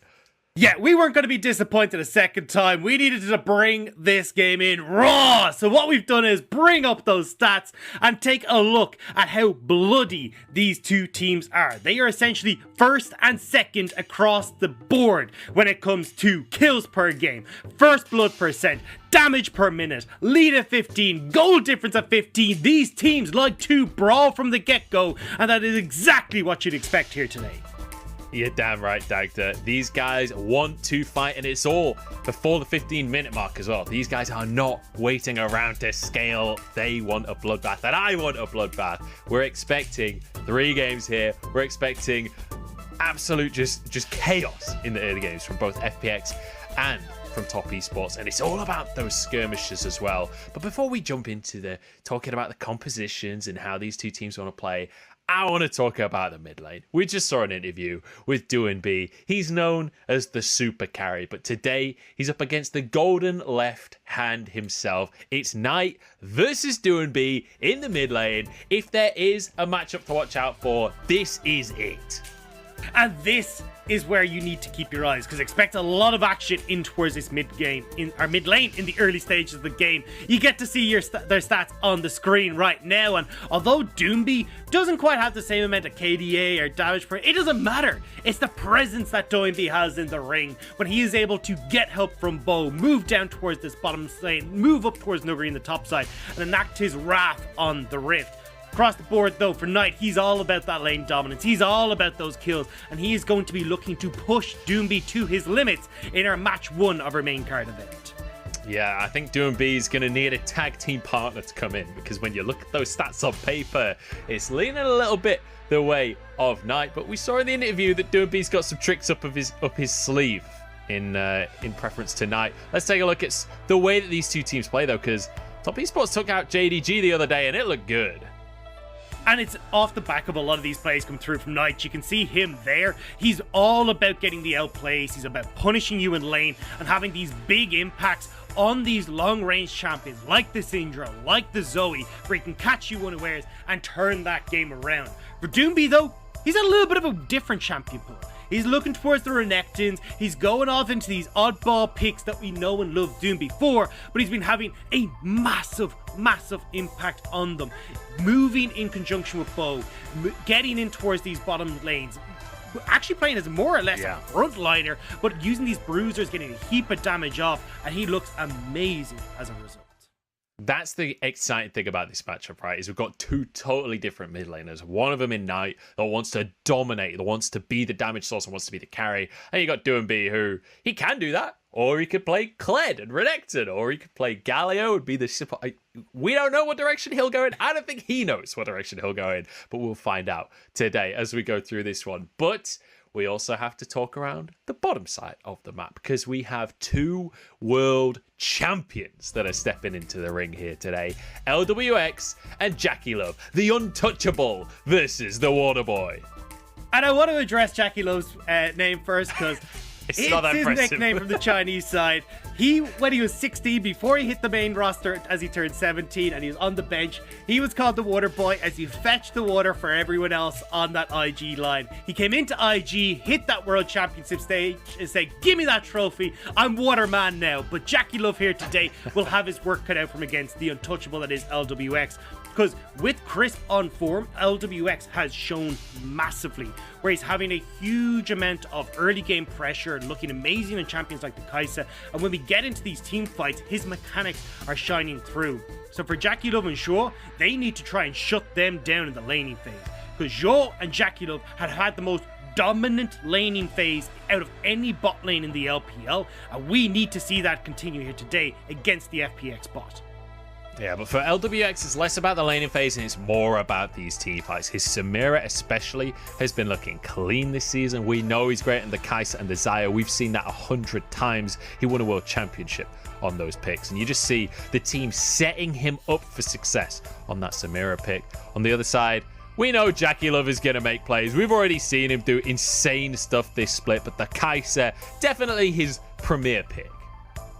Exactly. You expect these very high, mechanically intensive champions coming out from LWX. When we look across at Jackie Love, we're seeing the same things though. His Kai'Sa has looked amazing. We've all seen that 1v4 clip of him where he just picks off 3 members of JDG. But he's also got the likes of the Senna. He's got these other fallback champions like the Jhin where he can play multiple different styles, but that doesn't mean he's any less potent. Now, I want to just quickly mention something outside of just the 5 players onto the Rift, because there's more to these 2 teams than just the players on the Rift. And it's getting personal, this one, because Warhorse, the coach that took FPX to the World Championship in Paris and got them a trophy, has moved over. He's shifted to the enemy team. He is on the top esports roster this year around. So Warhorse going up against his old squad, you know that there's going to be a little bit of personal rivalry going between the teams here. And you know what I love about this much? It's that we've got the coaches are at each other, the mid lanes at each other, the bot lanes at each other. We haven't even talked about the top lane for Nuggery and 360. We haven't talked about Karsa and Bo, who just set the record for the most kills in the LPL Spring Split 2021. Like, these two are going to be at each other's throats all game. And this is what I've been excited for this matchup. But it's the stylistic differences as well that we touched on. Like unlocking Doomby, having these pick kind of chaotic mid games. Whereas for top esports, it's more so about moving over towards these objectives, finding these big skirmishes, playing through the strengths of their lanes. But the strengths of the lanes are pretty much matched now. So I don't know what way top esports are going to try and take it to FPX, but I know that they will be able to.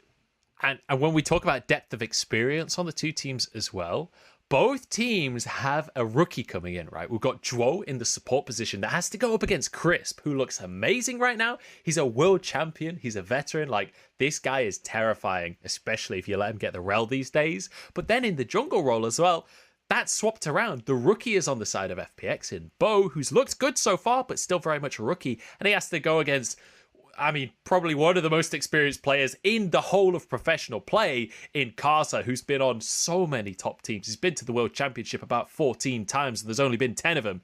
Like, that jungle matchup, Bo has his work cut out for him.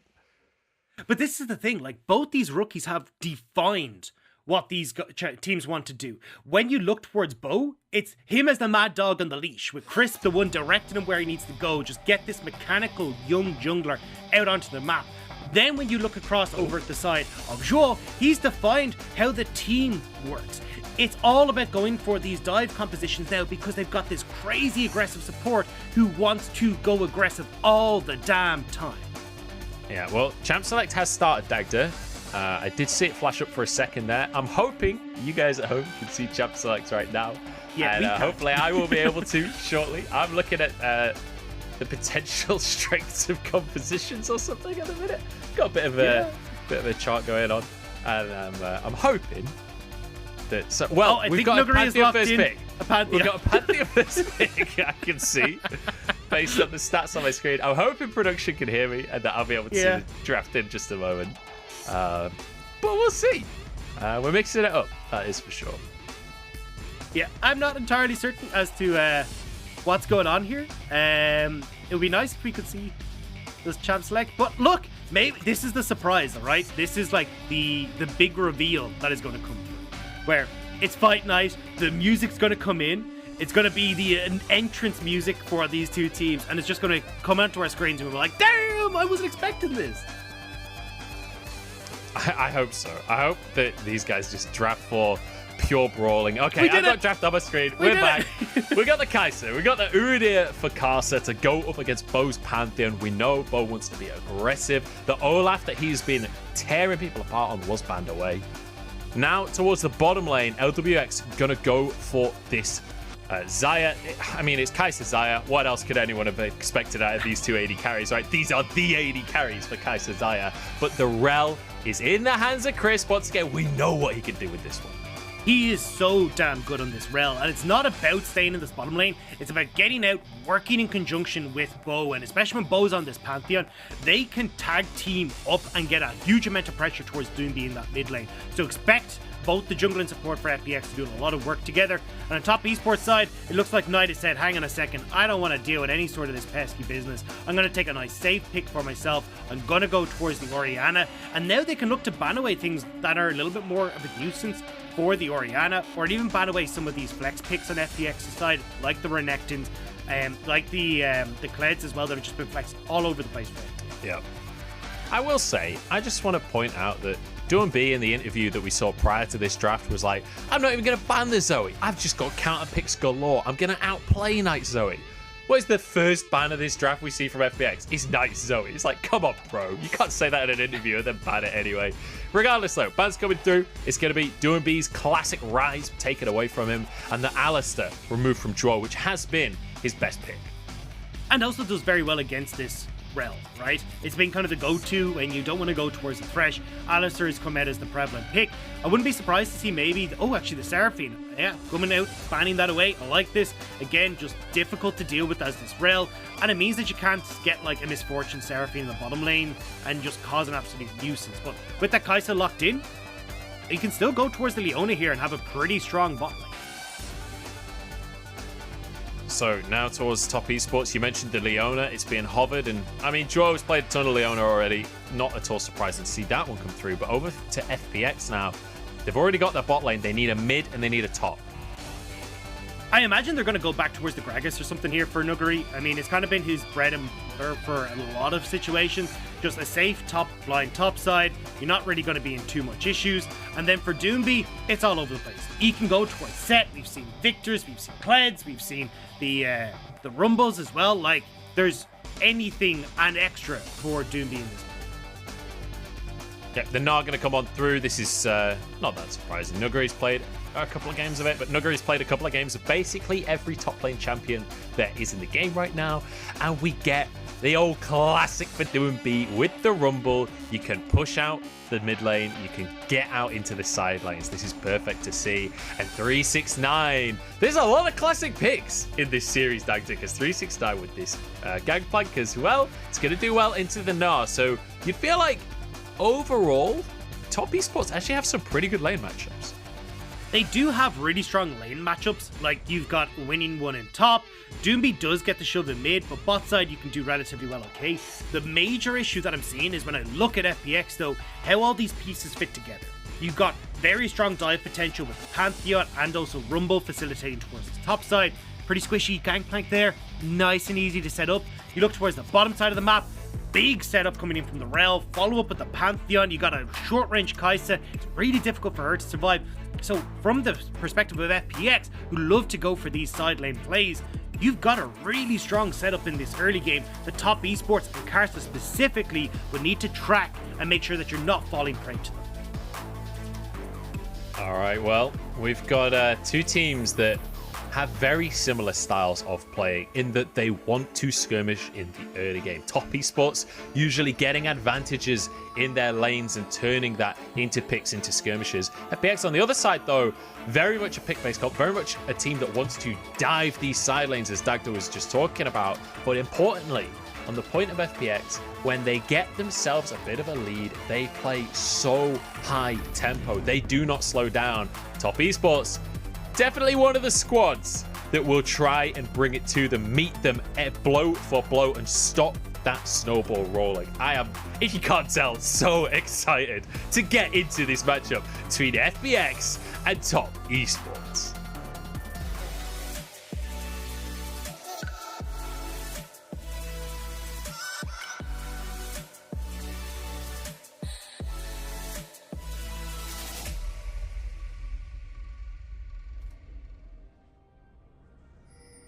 We are on to Summoner's Rift for Fight Night version 2 here. It's Top Esports against Fun Plus Phoenix. We've got the world champion AD carries in this bottom lane with LWX against Jackie Love, and they are on two of those signature picks that they won World Championships with. There was an incredibly low health bar there for LWX, but no Summoner's burnt on his side. So I guess we missed a little bit of a scuffle, but nothing too significant. Yeah, nothing really burnt, so he will be able to back away. He'll just go in towards his bot side again. Looks like, at least from Top Esports, they went for this early invade. You can see that red ward sitting at the red buff for Bo. So at least they're figuring out where Bo is starting. Remember what we said.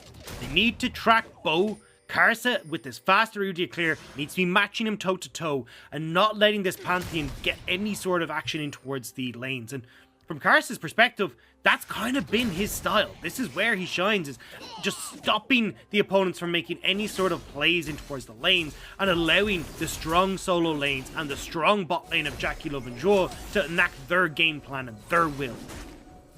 Bo's realized that he's been spotted out in this early game. Both junglers starting on that bottom side of the map and pathing towards that top side. And it's not that surprising because both Nuguri and 369 are players that will take over the game if you play around them.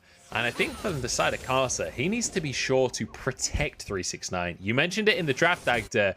With a Rumble in the mid lane and a Pantheon, FPX are more than happy to dive.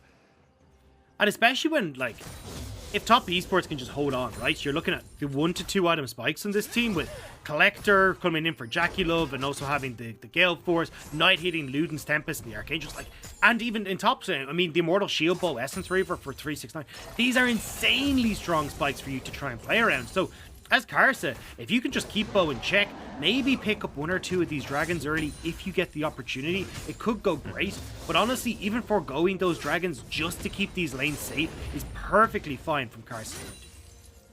So I want to quickly hit on something before we get too deep into this game, and because I feel like once it starts, it's really going to start, and we're seeing that in the bottom side already. Jackie Love going to be rooted after his cleanse. One more auto would do the trick, but that's some good CC from Dwo. Can he walk out with his own life? He's got his flash available, has to use it, but he keeps the AD carry alive.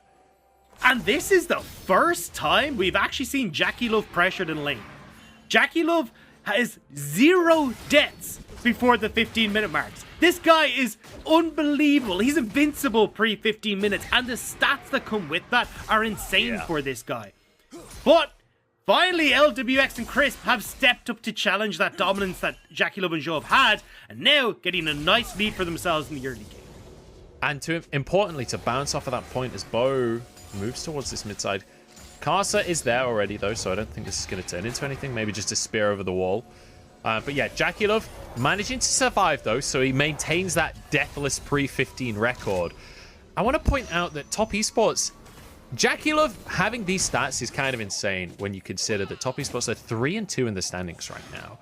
They had some really terrible performances to start the split off. Nuguri has just taken a beating in the top side. They lost to Suning 2-0. They lost to Rogue Warriors 2-1. The 2-game wins that Rogue Warriors have this year were both against Top Esports, which is kind of mind-boggling to think about.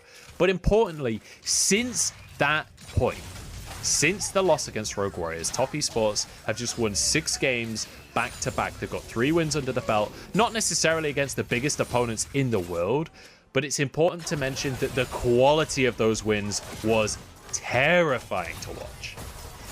Yeah, they have been unbelievably strong. And even in their losses, JackeyLove and Zhou still look pretty good. Zhou does have a tendency to go a bit over-aggressive when he gets out of lane, but certainly in lane, I love watching this guy. His position, as you can see right now, being able to zone off carries, just knowing how they're strong, where they can play to. And even though JackeyLove was forced back, he still managed to stay pretty even on farm. Like, this is the strength of these guys in the bottom lane. I want to see now, though, if FPX can exploit the fact that there's no summoner spells on JackeyLove. Because we just said, look, their dive is incredibly strong. Well, you've got an overextension now in the bottom lane, Doomby shoving in mid, TP's burnt on top side. Bo, on his reset here, could look to make some plays in the bottom lane. I do just want to point something else out that Doomby, obviously, the interview we saw before this game with Doomby there was Doomby playing up to the camera, and we can't say it any other way. But he specifically said, and I remember him saying this, that he won't let Karsa get a single jungle creep this game. He's got 45. Doomby, man, you've lied to the audience at this stage. Good flash from 369 to dodge away from Nuguri, who definitely could have started an all-in. Still keeping my eyes on this bot lane, though. I know there's action top, but I'm seeing, like, Doomby starting to creep down bot side. Karsa even sitting in this bush in the bottom lane. They know FPX have put their eyes on this bot Doomby's in trouble. Oh, Knight doesn't have any mana. Okay, well, I got a bit too excited there. He got the shockwave. I thought it was going to be a kill, but no mana available. Karsa moves into the enemy jungle, though. He's going to look for some chickens while his mid laner is recalling. Doomby, if you want to deny those chickens, this is your moment right here, but he's going to just be shoving out the mid lane. Bo spotted him. Bo moving towards that mid lane, but Knight knows what's going on. Karsa now towards the bottom side. Crisp in LWX. I don't think there's much dive potential here, though. Could be a dragon opportunity for Karsa. This is gorgeous from Karsa. Like, he's now forced Bo towards his top side. Bo still hasn't hit level 6, and Karsa knows this. So as he said, like, let Bo go up towards that top side, you split the map, start to get these dragons, and keep JackeyLove safe while he's got these summoner spells down. Another minute, JackeyLove's going to be safe, and then you can start to keep your eyes on this top side once again. And even you can see it now, 369, they realize, hey, Bo's on top side. We need to get away from this, especially with Nuguri shoving this lane as creep. Yep, so 369 heads back to base, picks himself up a crit cape, and Nuguri will be rewarded with a tower plate or 2. Bo is here, Doomby is here. They would love for 369 to return to lane here. He's not going to spot anyone just yet, but I think they've decided this isn't the play anymore. Really smart recall from 369. Keeps himself completely safe. And here's the play that we talked about in the bot lane. Karsa getting the dragon. They're trading it for, I mean, yeah, a bit of CS on towards Gangplank, but 369 will be able to farm up a storm. He's going to be totally fine. And there's nothing that you can try and answer for in FPX's side.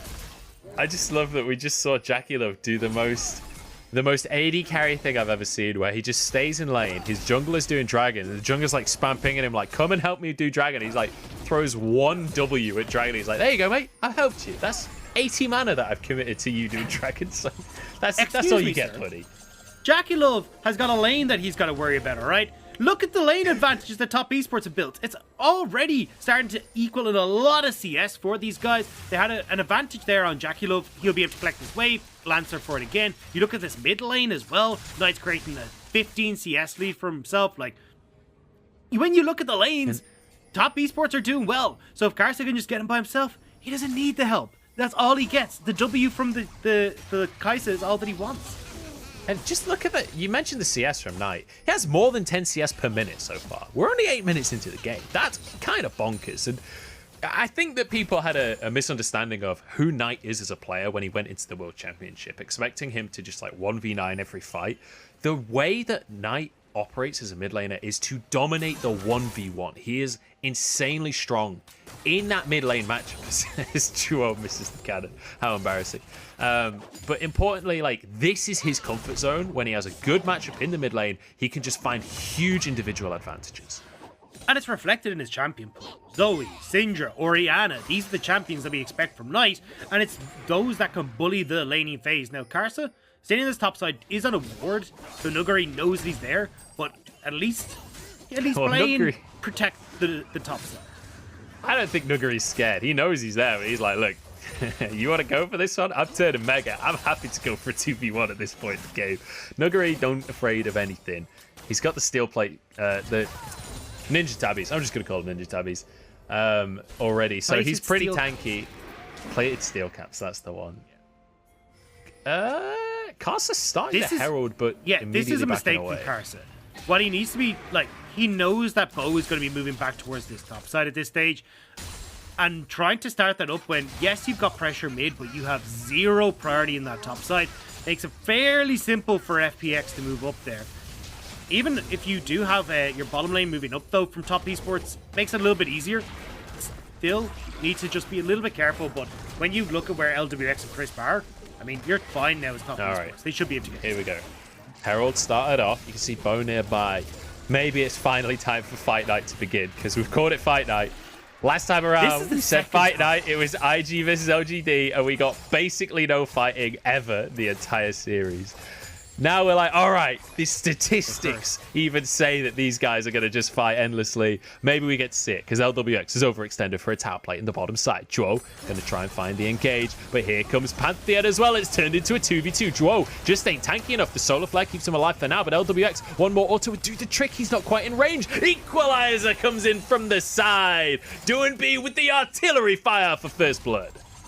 And it's kills across the map as well. Nuguri got a kill on top side on towards 369. Bot lane, they get the kill as well. Now they're getting these turret plates. So even though that Rift Tower goes across to Karsa, it opens up that tempo advantage for FPX to make these plays on the bottom side of the map. Answer for the potential turret plates that Rift Tower could take. And this was the opening that FPX needed. And really good shout from them. But it's just Nuguri pushing advantages. Nuguri doing the Nuguri things.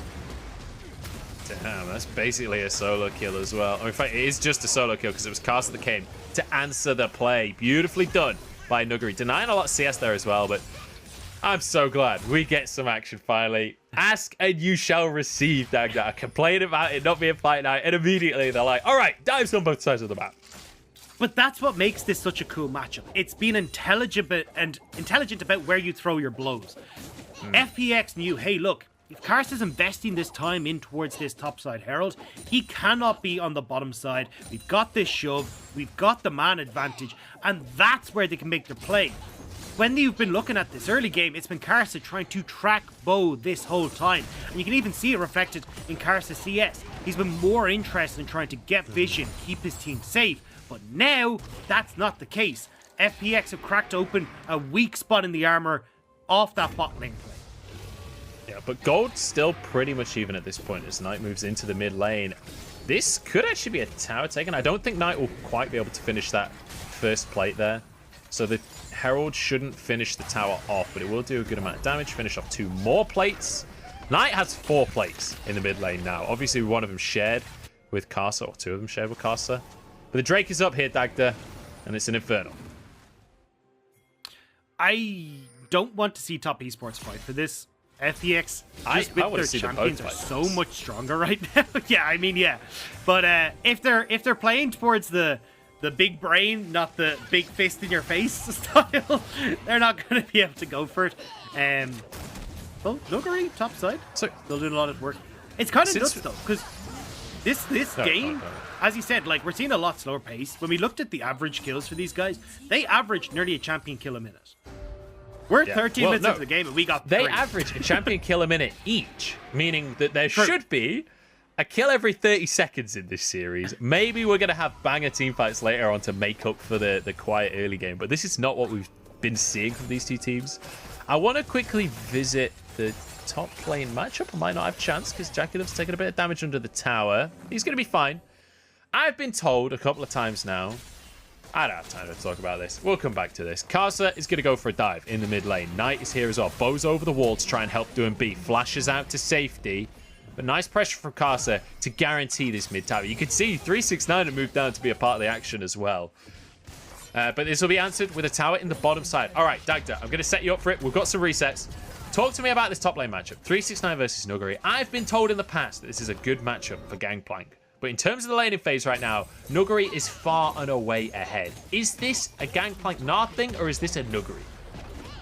It's a bit of both. I mean, look, there's good matchups for Gangplank, and the reason we say they're good matchups is, hey, look, Gangplank isn't going to get abused and can just scale into the late game. And Gnar tends to be one of those matchups where you can get some good damage done with the barrels. You have your Q to harass. You've got the Grass Beat Undying to keep yourself safe. But Nuguri has been playing this lane very, very well. 369 hasn't been able to hit him with many of the barrels. Nuguri's been doing a good job of using the leap to escape away from that.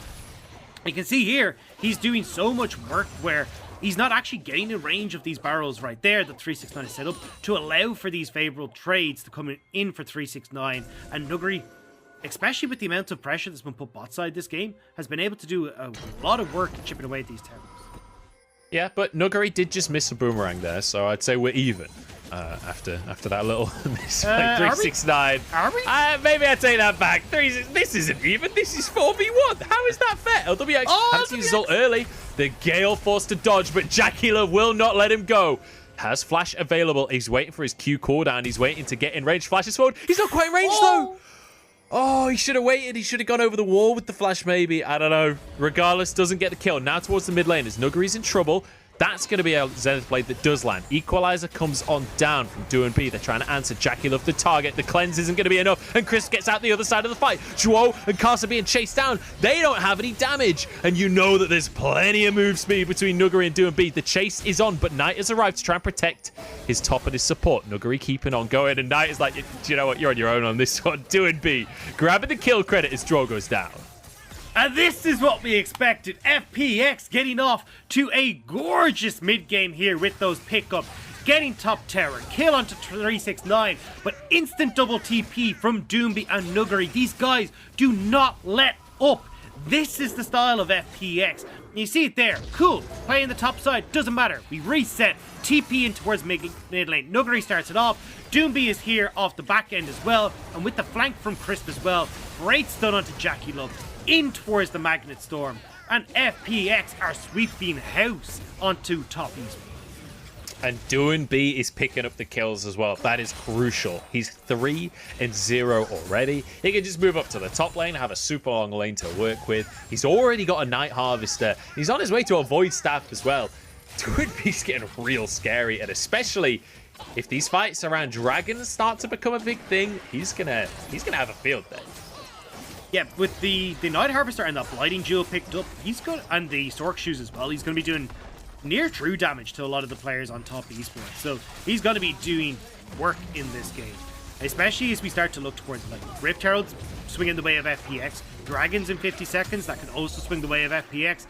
Top esports now, they're kind of got their backs against the wall. 369 isn't in the position to try and be a big impact in these team fights, especially with the amount of gold that's gone over the way of Nuguri.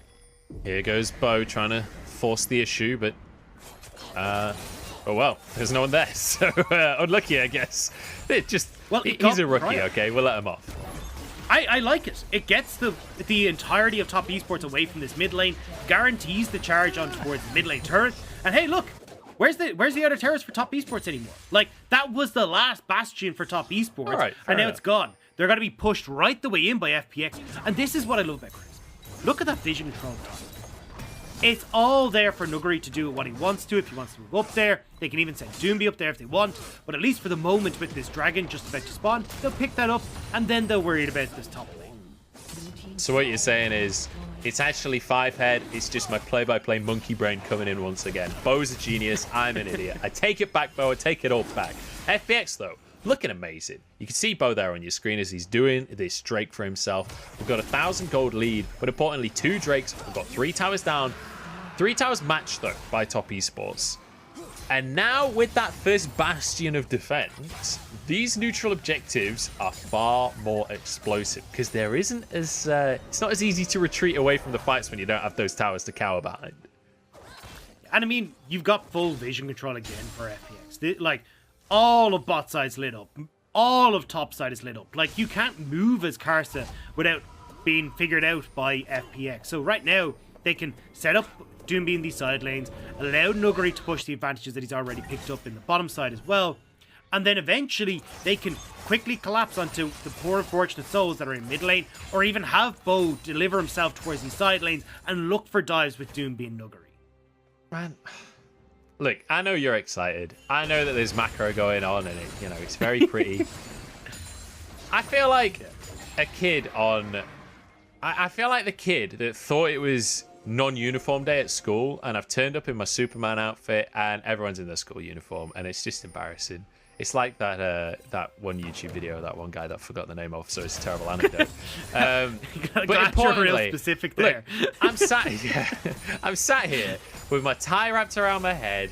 I'm calling it fight night. I'm excited. Joe, look! Every time Joe, I can play, action! we get a fight. It works every single time. Carson is caught. Cannon barrage across the rest of the team. Joe, he's known for being aggressive and he's straight on towards Bo, but Carson's gone way too deep on this one. He's just taken out by LWX. He says, free kill? Yes, please. The equalizer came down to force the fight, and now Knight flashes away, but Bo can chase this one, surely. In he goes on to 369, but went a little bit further than his team could follow on this one. They have the inside track on the mid lane if they want it, but I think they want a bit more of a fight here. There's a blast cone available. Nuggery's about to turn into Meganar as well. The boomerangs are going in. Nuggery wants his way home. Duo jumps in. Shockwave onto 2, but Doombee's already finished off Knight. Now the rest of the fight ensues as Chris gets onto the back line, but it's a kill for LWX. 2 more for FPX. That's Baron. I mean, if FPX want, they're still very, very tanky. They can turn towards Baron. Looks like they are going to go towards it now. Doobie has that TP to get back in as well. So FPX, they've done top esports in the 4 versus 5. Top esports overextend, and FPX capitalize. This is what we talk about. FPX play so fast. They will snowball a game. Jackie Love has that killer instinct in more ways than one. 2000 on the Baron. Carsa over the wall, wants to go for a smite steal if he can. Jackie Love's in. It's taken by Doombe. Nuggery zoning the rest of top esports as 369 and Jackie Love walk away with their lives. But FPX once more take the lead. It would have been a miracle steal from Carson. He is 2 levels down on Bo right now. This trying to keep track of Bo in the early stages has now come back to bite Carson. He ain't got a lead. He's a new deer that's behind, and FPX are firmly in the driver's seat. Let's take another look at this, because this is Carson starting it all off, but Bo's just like, and what, mate? He literally didn't take any damage. He just walks away from that one. And but that's the thing. Crisp is the if same. If you got to chase that far, where Joe has to flash over a wall to catch up with Carsa, you might have gone a bit too far, buddy.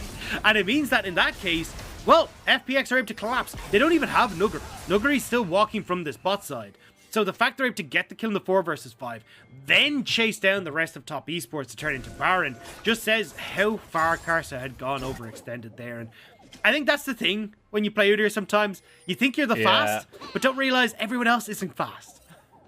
Yeah, it's, I mean, we've gone from like a ooh dear to a ooh dear. It's not looking good right now for Carsa, and LWX wants a bit more. 369 is eradicated. Flash away from the Shockwave. Knight trying to turn this one around, but they're underneath the tower, and Jackie Love has the damage to work with. Bo goes under as well. Duo trying to tank everybody up, and they're just so... They're invincible. They're just sitting under the tower, no worries whatsoever. Jackie Love now getting dived under and in him. Carsa's here, and he's completely alone. Knight has nothing he can do about it. And he's got a Gnar on his head as well. Nuggery wants the ace, and FPX won a sub 25-minute win.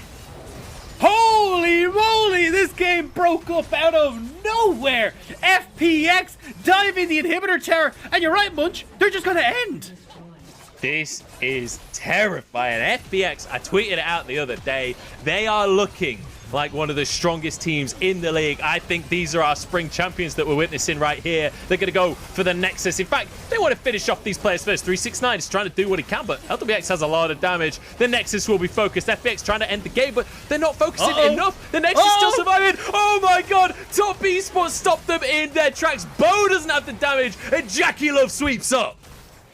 It's kind of a commiseration prize, though, because that Nexus is on like 150 HP. You get some kills, but your entire game plan is blown up. You've still got like Bo who can get in towards the back there if you really want, but we're going to look at this fight again. Beautiful from LWX. This is what I love. The confidence that LWX has brought into Spring 2021. Making these aggressive plays with Gale's Force. Showing why he was renowned on these champions. And when you've got Bo, the mad dog who's been unleashed in this game, jumping into the back line, Crisp and Doomby by his side, FPX can sweep up these fights. And Top Esports, this is dire. This was, hey, you know, Top Esports, they've looked good for the last couple of series, but holy, FPX are on another level. Yeah, I mean, FPX, they are just looking... They're honestly, the only way I can think to say it is they look like 2019. They look like the team that went to Worlds and rinsed everybody. The speed at which they played, the split second you make a mistake, you're just done. The thing was, like, in 2019 Worlds, they had a terrible group stage. They didn't look that hot. These guys look unstoppable. Like, look, they looked unstoppable before the group stage, though. I think they were hiding strategies, honestly, in the group stage. But this is the thing. Like, you can see the intelligence that's there. They're waiting for the moment that Karsa tries to go towards Rift Herald, and boom, in towards bot lane. We're going to make the play. We're going to crack open this game. And from that, that's the FPX snowball. Here's the play that you're talking about as well. Knight is burnt down on the backline, finished by a Gale Force as the front line is taken down as well. Every single different part of the team fight, FPX destroy Top Esports. They have been dismantled. And the Nexus falls as FPX go 1-0. FPX terrify me. I am so damn scared of this team. It is unreal. They look so clean. And from a roster that in 2020 had one of the most disappointing splits, I'll say, for a lot of our teams, for them to come into 2021 with Nuggery coming into the roster and this new talented rookie in Bo coming in as well, these guys look insane. Like, they just manhandled Top Esports from start to finish. All right, that's very exciting. Where is your Tygon? Why am I doing Fight Night alone here? Why am I'm the only Fight Night enthusiast left in the world. It's a disaster. Yeah, you're absolutely right, though. FPX are absolutely terrifying. We didn't really... Oh, okay. All right. It's not Style Night, that's for sure. We didn't really get the Fight Night I was hoping for. But FPX do look amazing in the early game. They look amazing in the mid game. They look amazing in the late game. FPX, genuinely, I want to see them against EDG. That is the box that still remains to be ticked for me in my head. But Top Esports coming into this one, it felt like a couple of little slip-ups in this game led to so much of an advantage for FPX. And it feels like it was FPX really pulling a lot out of very little that was given that way. That's the thing that scares me. It's that there wasn't a huge amount of mistakes. There was like Karsa going for that one Rift Herald, and FPX were like, hang on a second. We've got advantage now to go down towards this bottom side. We got a Pantheon that's able to fly himself down, and they just get the pick onto Jackie Love. They turn that into a Terra there. Then it's Nuggery, who again, the reason Nuggery has impressed me so much is that even in matchups where he gets zero attention, or even in a matchup where honestly he's probably behind, or should be behind, he ends up getting these massive leads for himself. We saw it again in this matchup where Gangplank is fine to just scale against Snar. Like, it's just a matchup that goes relatively even. But because Nuggery is so damn good, especially against someone like 369, he's able to get that turret for himself. Then you get to enact your game plan on towards mid. And as Karsa, you're just like, I can't be everywhere. Like, there's no way that I can stop FPX. And it's just this slow grinding time until FPX are unleashed, and it feels almost unstoppable at this stage. Just like a glacier, even if it's slow, it's still going to move. It's inevitable and it is destructive. And I mean, you talk about Karsa not being able to be everywhere. It didn't look like he was able to be anywhere based on the damage he did that game. Less than both of the supports in this one. But, I mean, in the jungle matchup as well, if you're Ude against a Pantheon, you can't be everywhere. Pantheon can be. He's making plays on top. He recalls and then ults down into the bottom lane. Bo can be everywhere. He can fly around the map. He's basically the Superman of League of Legends. And that's the thing. Like, I know our champ select was a little bit chaotic, but it's bizarre to me, to see that Pantheon was the jungler left open. Like, Pantheon is the jungler that I feel like fits FPX's style the most. You got this hyper-aggressive early game, champion that can play very well towards side lanes, work in conjunction with Doomby, and like, you've got global map pressure. Like, you ban Doomby's global map pressure because that's how FPX play. Don't give it to both then. Like, they banned the Twisted Fate. They wanted to get this away from them, and then they give it across in the jungler. So I think certainly coming into game 2, you're going to be seeing that Twisted Fate ban. You're going to be seeing this ban on towards Bo for the Pantheon. And then maybe Top Esports can look to play it through their lanes, because The lanes looked good. From the beginning, Top Esports had the advantage bot lane. They had the advantage mid, and although top lane had gone a bit astray, if you can have Karsa right the ship, because he's got a little bit of an easier time in the jungle, I think you can be relatively okay for Top Esports, but you can't be giving these across to FPX with these global comps. Yeah, at the end of the day, the lane phase looked fine, right, for Top Esports. Knight had a 20 CS advantage, but to quote Clement Chu, 20 CS advantage isn't going to win you the game. Like, you're coming to the mid-game fights, and if it doesn't quite go your way, if someone else on your team messes up, your 20 CS advantage essentially doesn't exist anymore. So, need to see Top Esports working better as a team and figuring out how to play around FPX. And honestly, I don't have any advice for you guys because I don't see a way to play around this team right now. We're going to go to a quick break. Don't go anywhere. Game number 2, I'm hoping, will be a bit more of a banger. And we should hopefully have some more skirmishes around these dragons.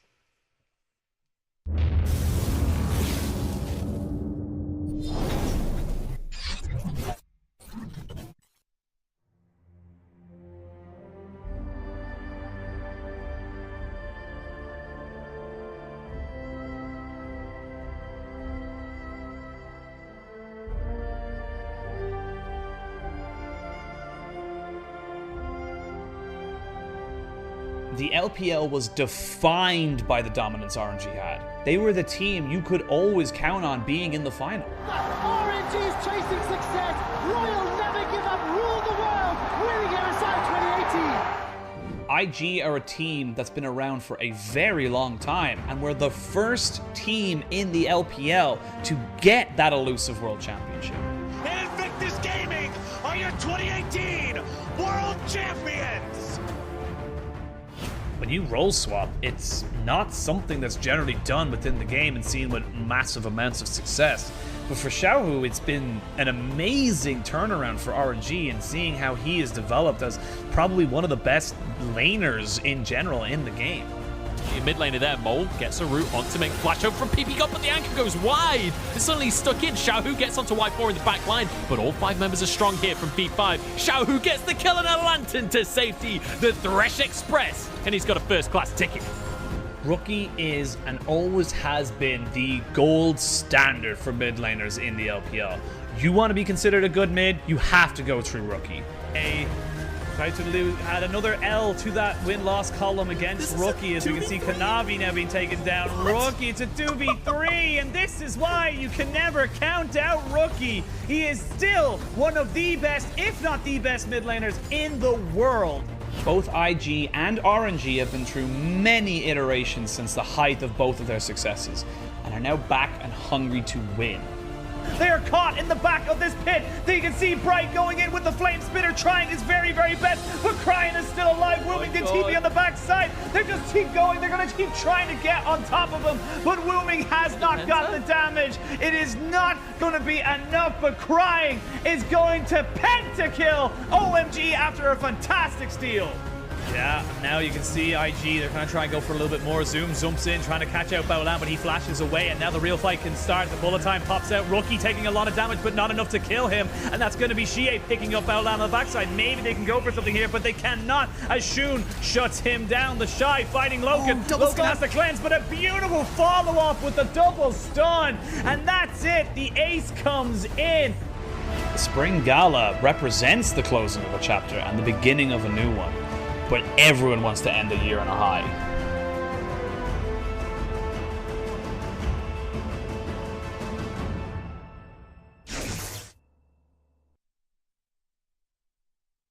Yo, where my party people at? Aha.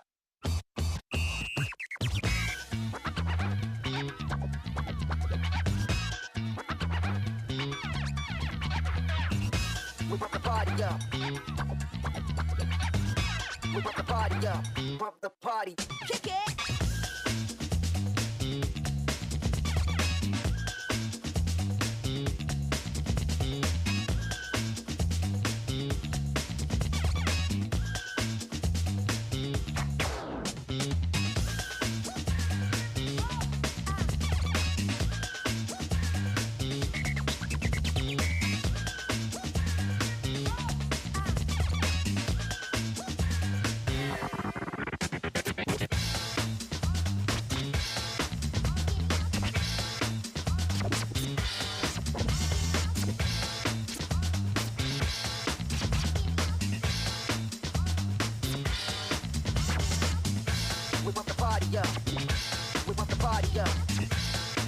party up.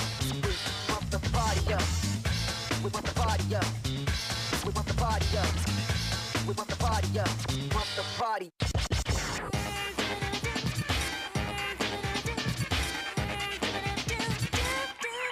Get down.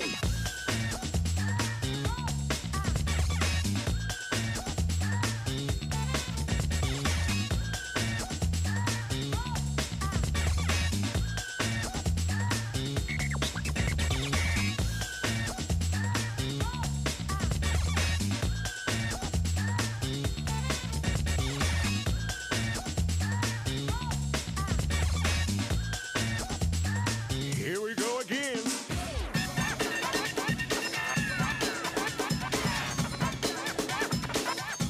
Gotta get on point.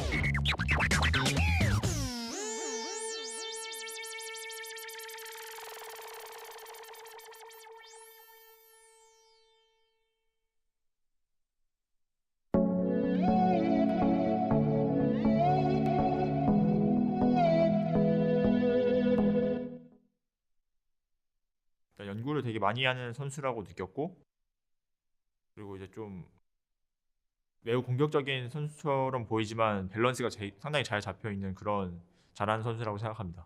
TS가 이제 이기는 게임들을 보면은 항상 바텀에서 스노우볼 시작이 좀 많이 되는데, 그 부분에서 그 부분을 막거나 아니면 다른 쪽에서 먼저 시작하거나, 그게 키포인트일 것 같고, 그래서 바텀이 제일 핵심 라인이라고 생각합니다.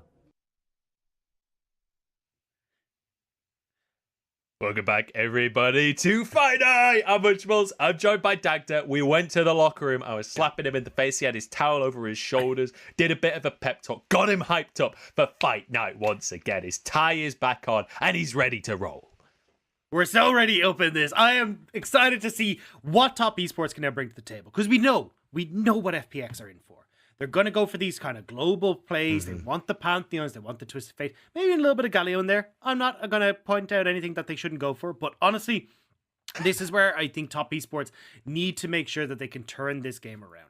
Get rid of these global operators. Move in towards something where they can play towards the strengths of their lanes. You can see even in the game one, that was kind of their plan. Like, get the counter pick for 369.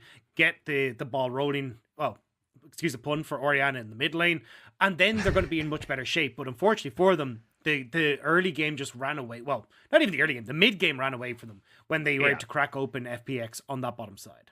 So I'm going to cut you off there for a second because we've got to talk about the MVP first, and then we'll get into diagnosing the problems for top esports. The MVP this game goes to Nuguri, and I think Nuguri had a very good performance. I think this is a perfectly reasonable MVP. But you and I were talking in the break there, Dagda, and we were like, look, you could have given this to Doobie. You could have given this to Bo. You could have given this to Crisp. Honestly, every single time we see FPX win a game, it feels like a pure team effort, and it feels like you could just hand these MVPs out willy-nilly to whoever fancies it. But obviously, we're in the LPL. And when you get a solo kill, you get MVP. Them's just the rules.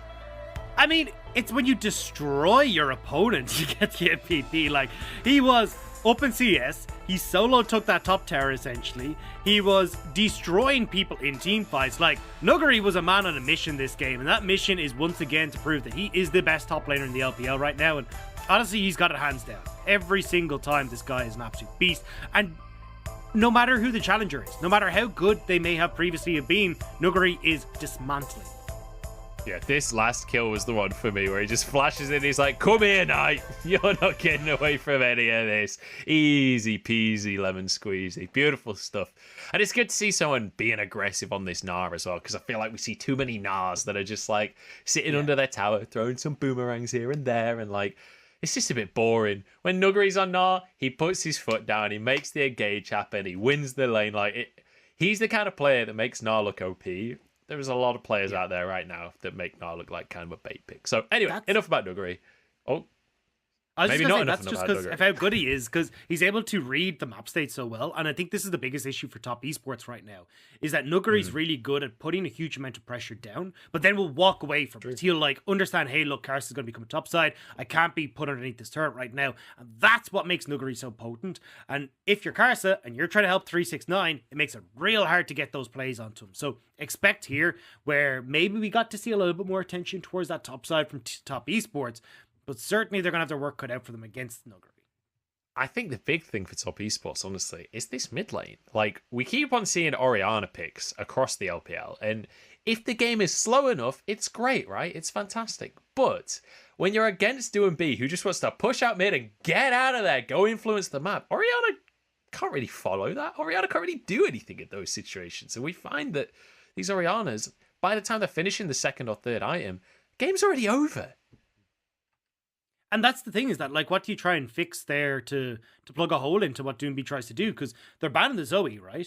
Well, even if you go towards the Syndra, still the same issue. You can have DoomB do a little bit of, or get a little bit of damage, but he's still going to go and roam. He can even opt towards the set if he really wants to against the Syndra. Now you're seeing the Orianna has issues as well. Trying to get lane control against DoomB is really, really tough to do. And it's something that you can see even Knight, who we consider one of the best laners that we have in the mid lane, isn't even able to do it.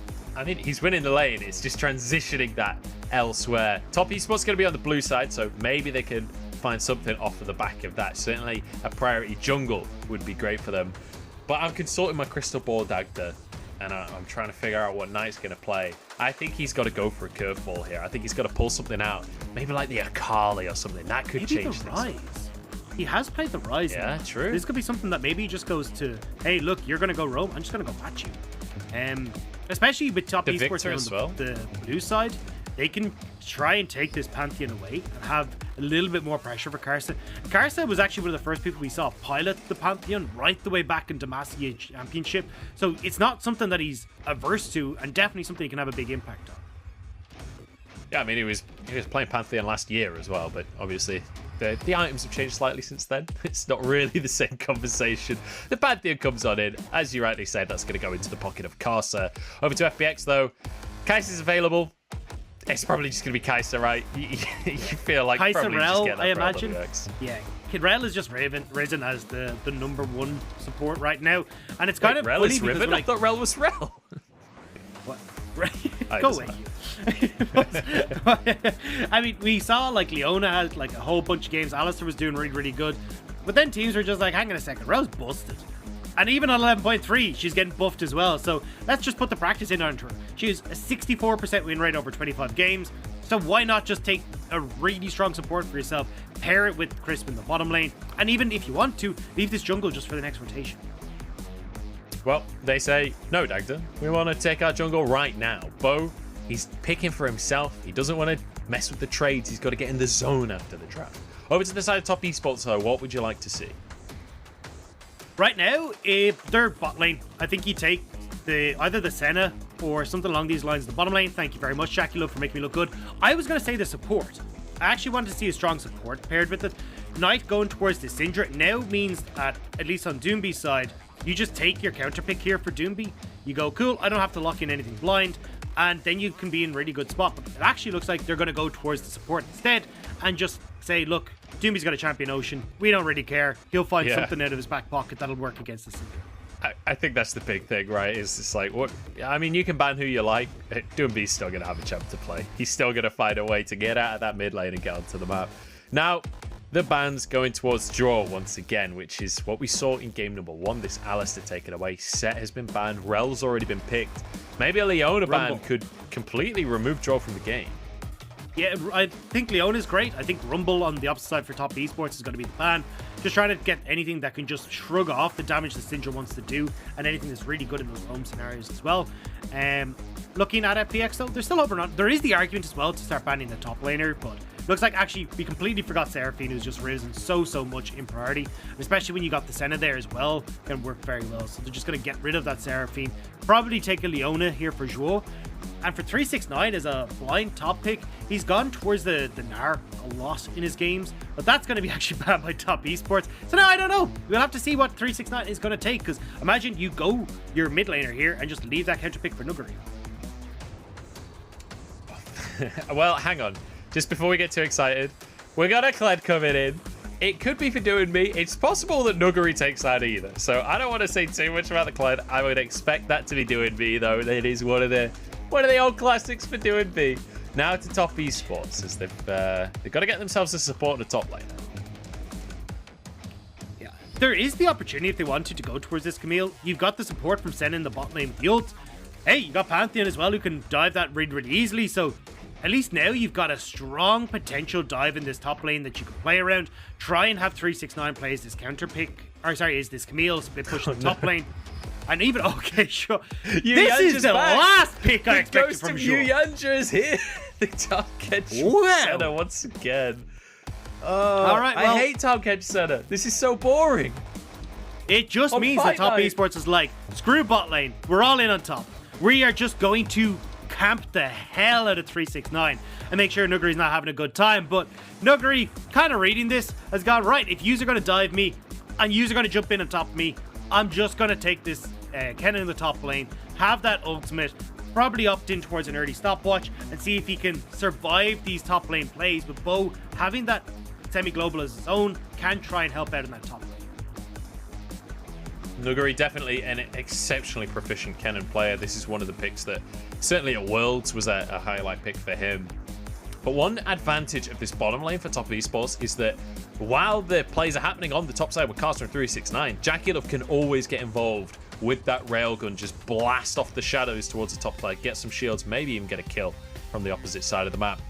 Top Esports, though, once again, with a reasonable amount of scaling on their side, but when it comes to getting that snowball rolling, FPX are the kings right now. And they have the tools to do it once again. I mean, you've got this Tali who can knock the Weaver's Wall, try and get up towards the top side. You're looking at least with the Kled as well, another champion that can shrug off Syndra's damage because you're just able to jump off of Kled or jump off of Scarl and just be little Kled. And he can wiggle his little legs up towards this top side when he shoves in that wave as well. Trying to see if he can camp this Camille, just have more punching power in that top lane than 369 and Carson can bring to the table. I just love, I'm watching the player cams and you see all the Top Esports. There's Knight and Carson giggling away. They both got their big grins on their faces. It goes to Jakilov, who's like stone-faced, like super serious. This game means everything to me. Hey, I look, just love the contrast. He's got to have blue steel on at all times. It's the smolder. It's the smolder. But we're getting into game number 2 here. Top Esports 1-0 down right now and looking for a bit of redemption as we head to the ring.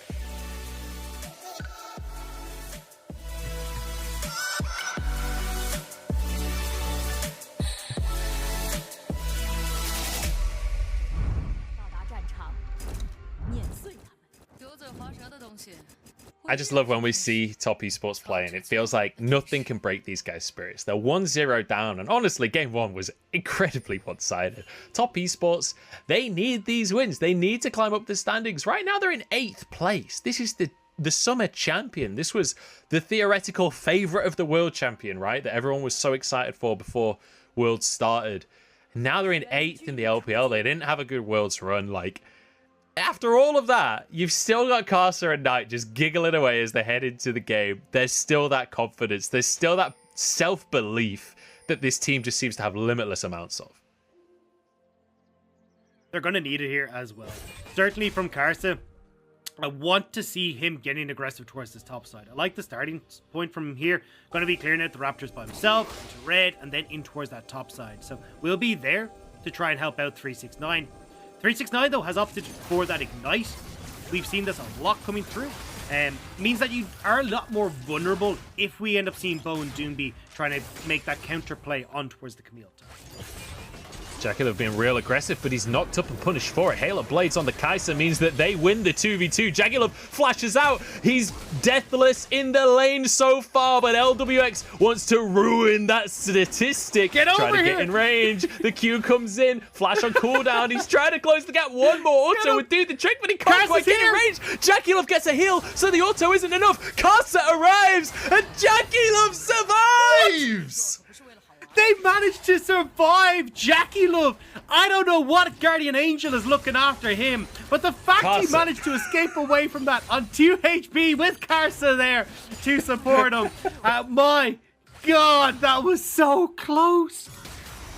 Everything was just perfectly calculated. Don't worry, JackieLove had done the Nobody maths. can He kill him. figured it all out. Oh, Nobody God. can kill him before 15 He's minutes. invincible. You asked what Guardian Angel, apparently that Guardian Angel is Kai'Sa, because he's like, oh, my bot lane's in trouble again. How to get down to that bottom side ASAP. Well, Kai'Sa's still here, though. Yeah, he's gone deep, but does have a Tom Kench. I don't think that's going to save him here. But the Guardian does. Oh, my days. He survives again. This is unbelievable. Chris goes in. Ah, well, that's me with egg on my face. Chris just clops him down. That's a double kill for Knight instead. Because guess what? There's an entire team here. One kill on JackieLove doesn't do anything. That's 3 quick kills now for Top Esports in that bottom lane. That's a monstrous way for LWX to be losing. And although we expected all this pressure on the top side, it's bot lane where Top Esports are winning. And you know what? JackieLove may have now died before the 15-minute mark. But regardless of that moral victory for FPX, Top Esports have a 1,000 gold lead and 2 kills on their Syndra. And this is why I love like the ability to have that attract repel stun everyone around her means that it's so strong. And then the double form of the Ferromancy means you actually get a huge amount of CC. The shielding that comes in off the crash down as well.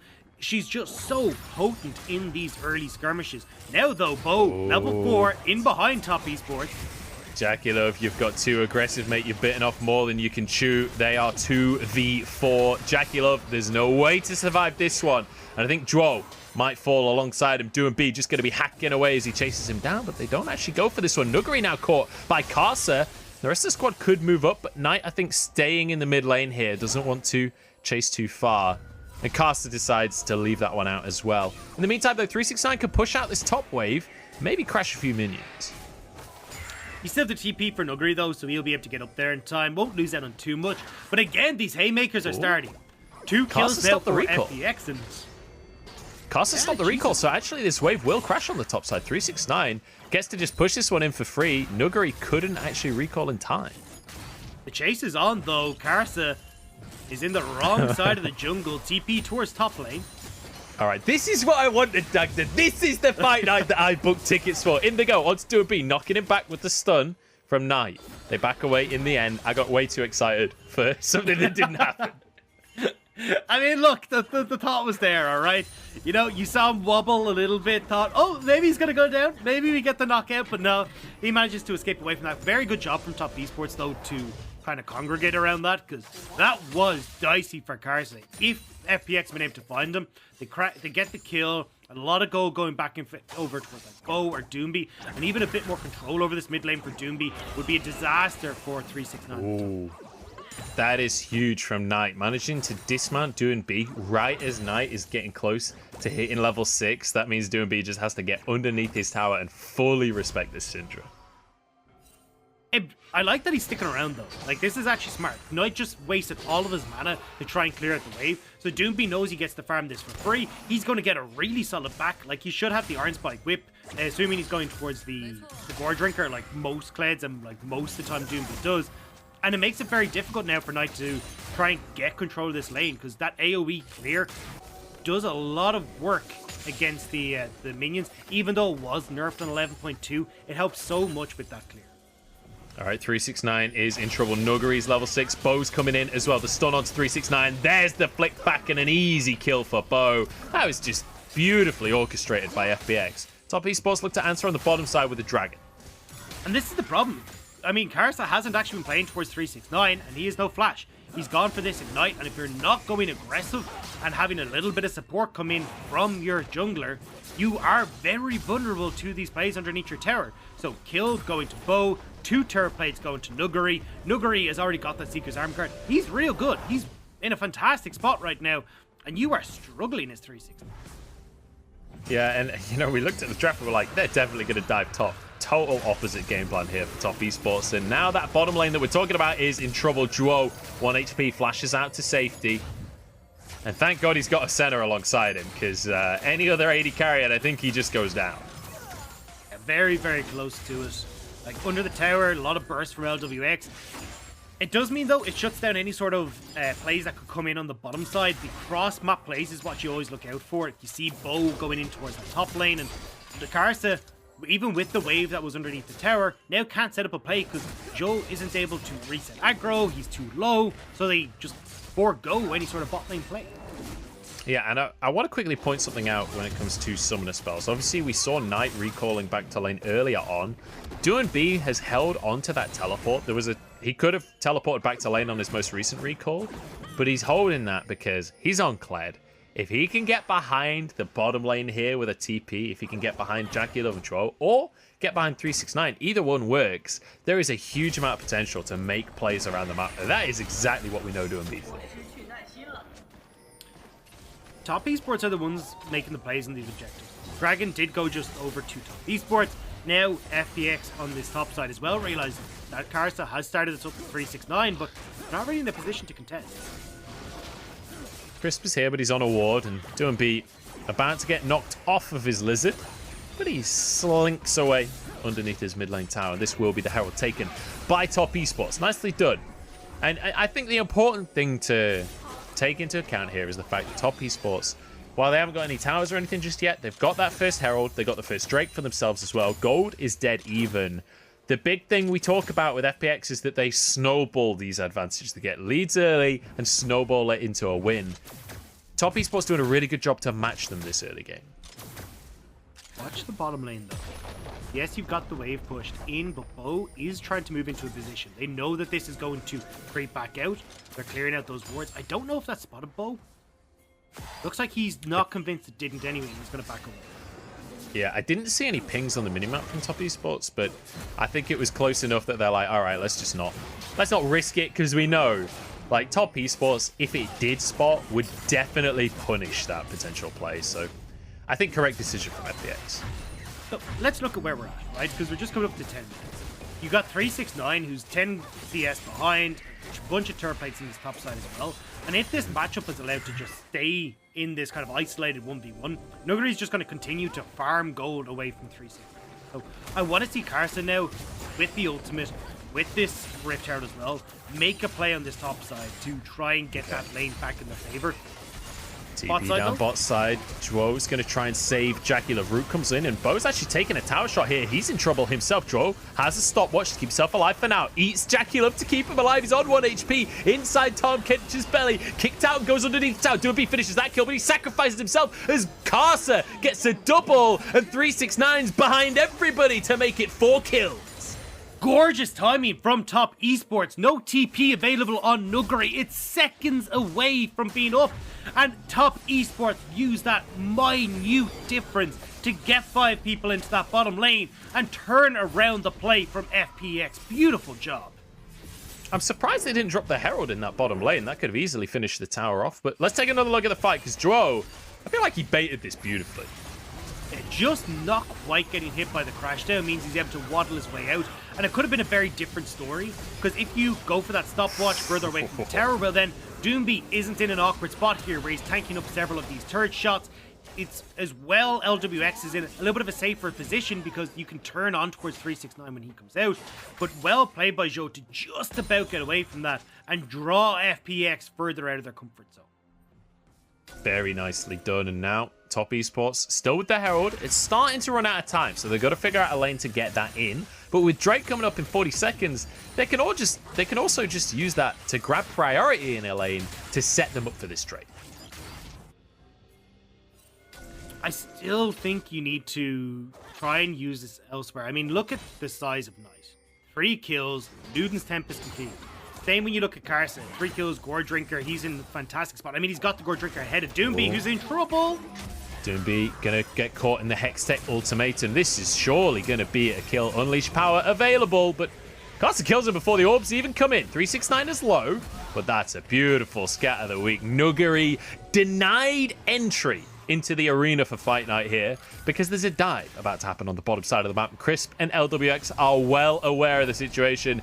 They dip as the Herald is dropped for this bottom side. They're going to give all of that juicy gold over to Jackie Love while the rest of the team takes down the Drake. And I love how quickly Top Esports are playing this game. This is actually what we saw from FPX last game.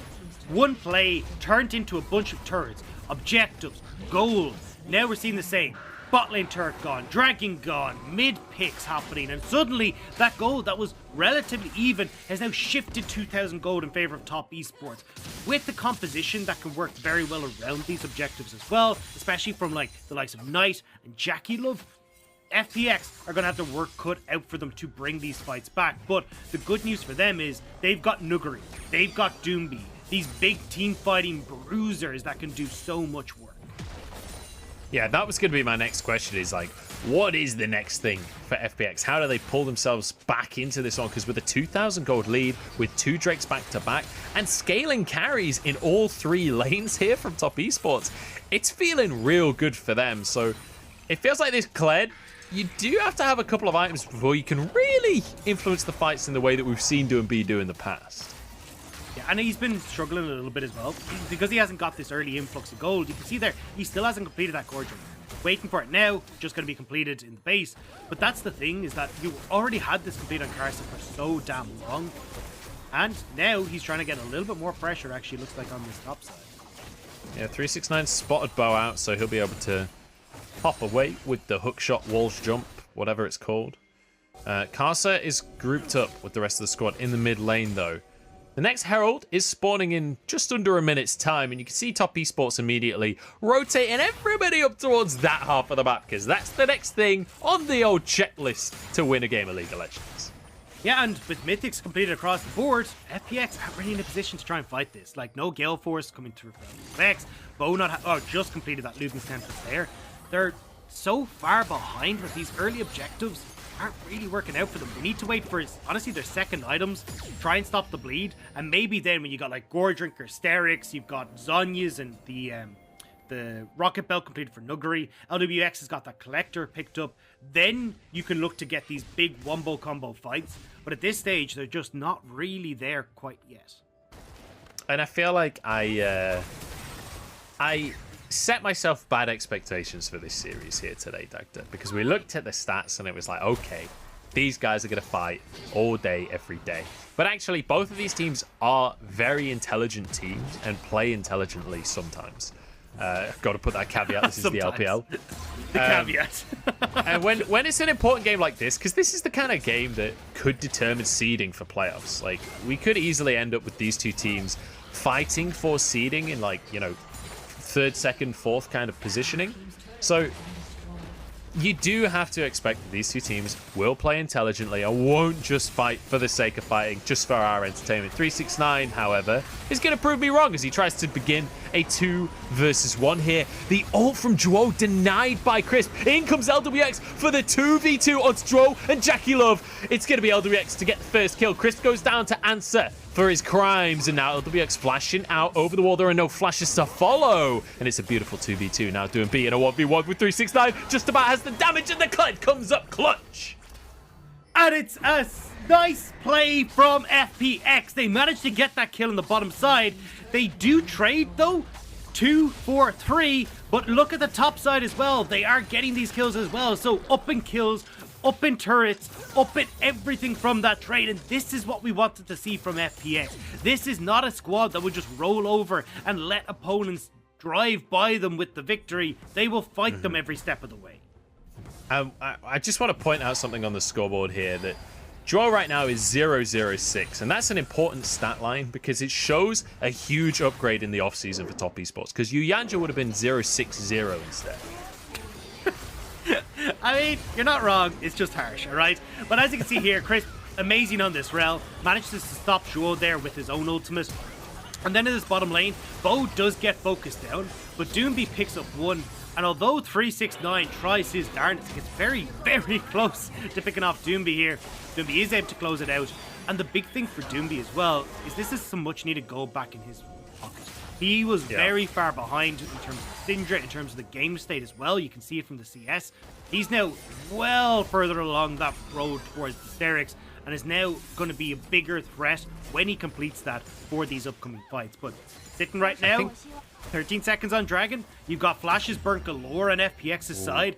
If Nuggery maybe can get this big flash engaged, they can set it up. But with the amount of summoner spells available for top esports, it's going to be hard for FPX to find favorable. Yeah, 369 no TP, and he's not in the fight just yet. Doomby, you can see him hiding away, waiting for the teleport. It's going to come on through.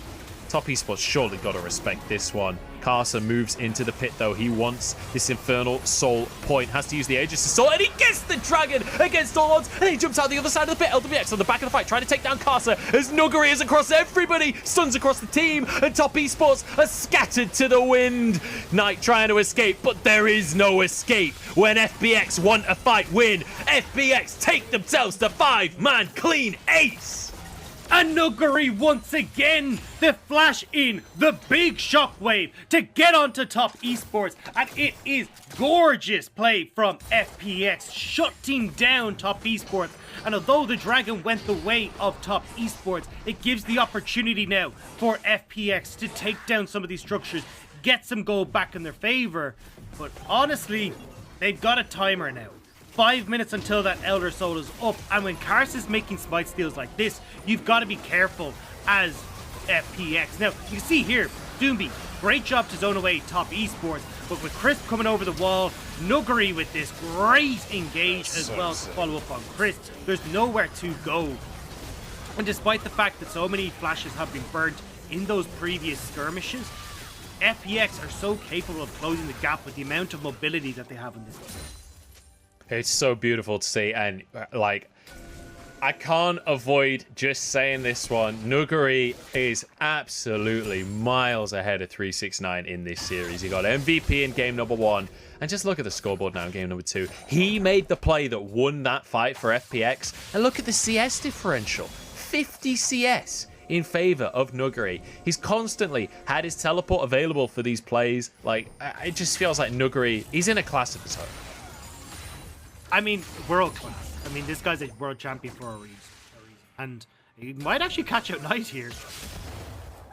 I don't know if he can just go for this one 1v1. There's the scat of the week coming on through, but he had a cleanse. Oh, he's a 5-head cannon. He might be an electric mouse, but he's a clever one at that. Rodents are quite intelligent, but Nuggery, oh, he was 1 damage away. Oh, it was so close. Bo now has been caught. Hextech ultimatum. 369 is not going to let him escape from this one, and grabs himself a cheeky little solo kill. So, there we go. Caster cursed that one. Nuggery's out of the picture. 369's in. Yeah, now Knight is showing what he can do on the fancy footwork with the Syndra, managing to escape away from so much of that engage from Nuggery. And in the meanwhile, Bo gets caught out by top esports. So now, driver's seat again for top esports. They've got deep vision for this Baron that's just spawned. And when you've got 2 minutes until this Infernal is up, you start to think maybe this is where top esports can do it, because you've got to commit it to it as FPX. You've got to 100% put all your resources into stopping this Infernal Soul. But that gives 369, if he wants to, the opportunity to crack open top tower to Nuggery. Die to Nuggery. Oh, he got over it anyway. How did he get away with that? Criminal. 369 somehow walks off. Yeah, and even with the charge coming out from Doomby as well. And we have to mention the fact that it's fight night, and we're finally getting what we wanted. More than a kill a minute here between the two teams. It's 12-12 on the scoreboard. FPX with a gold advantage, but top esports with the Dragon advantage and the potential for an Infernal Soul. This is what I wanted to see. Now, you can see everyone grouping towards the top side of the map here. Drake not for another minute and a half. But again, both these teams very willing to just brute force a Baron if they find the opportunity. FPX are desperate to make a pick, though. They've got a minute until this Dragon is up.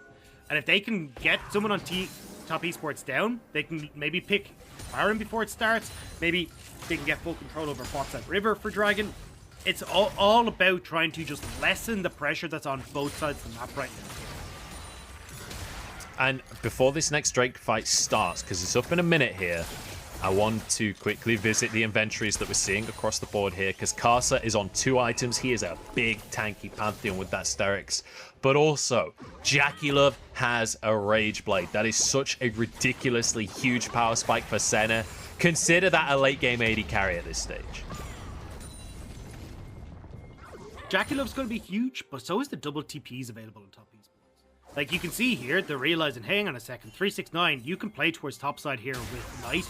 We can look to duo push in on top of Doomby, who's the only one who has a TP available in FPX.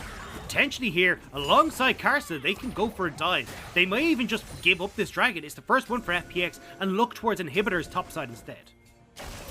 It would be a bold strategy, Cotton. Let's see if it works out for them. As you say, though, double TP's available. Knight going to be recalling.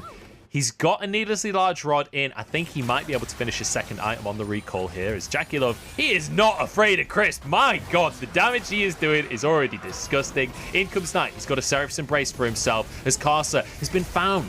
He's been caught out. Is tanky, has the Sterix, has a lot of sustain, but he's still taken down 1v3. Now doing B on the backline, trying to get down onto Dwo.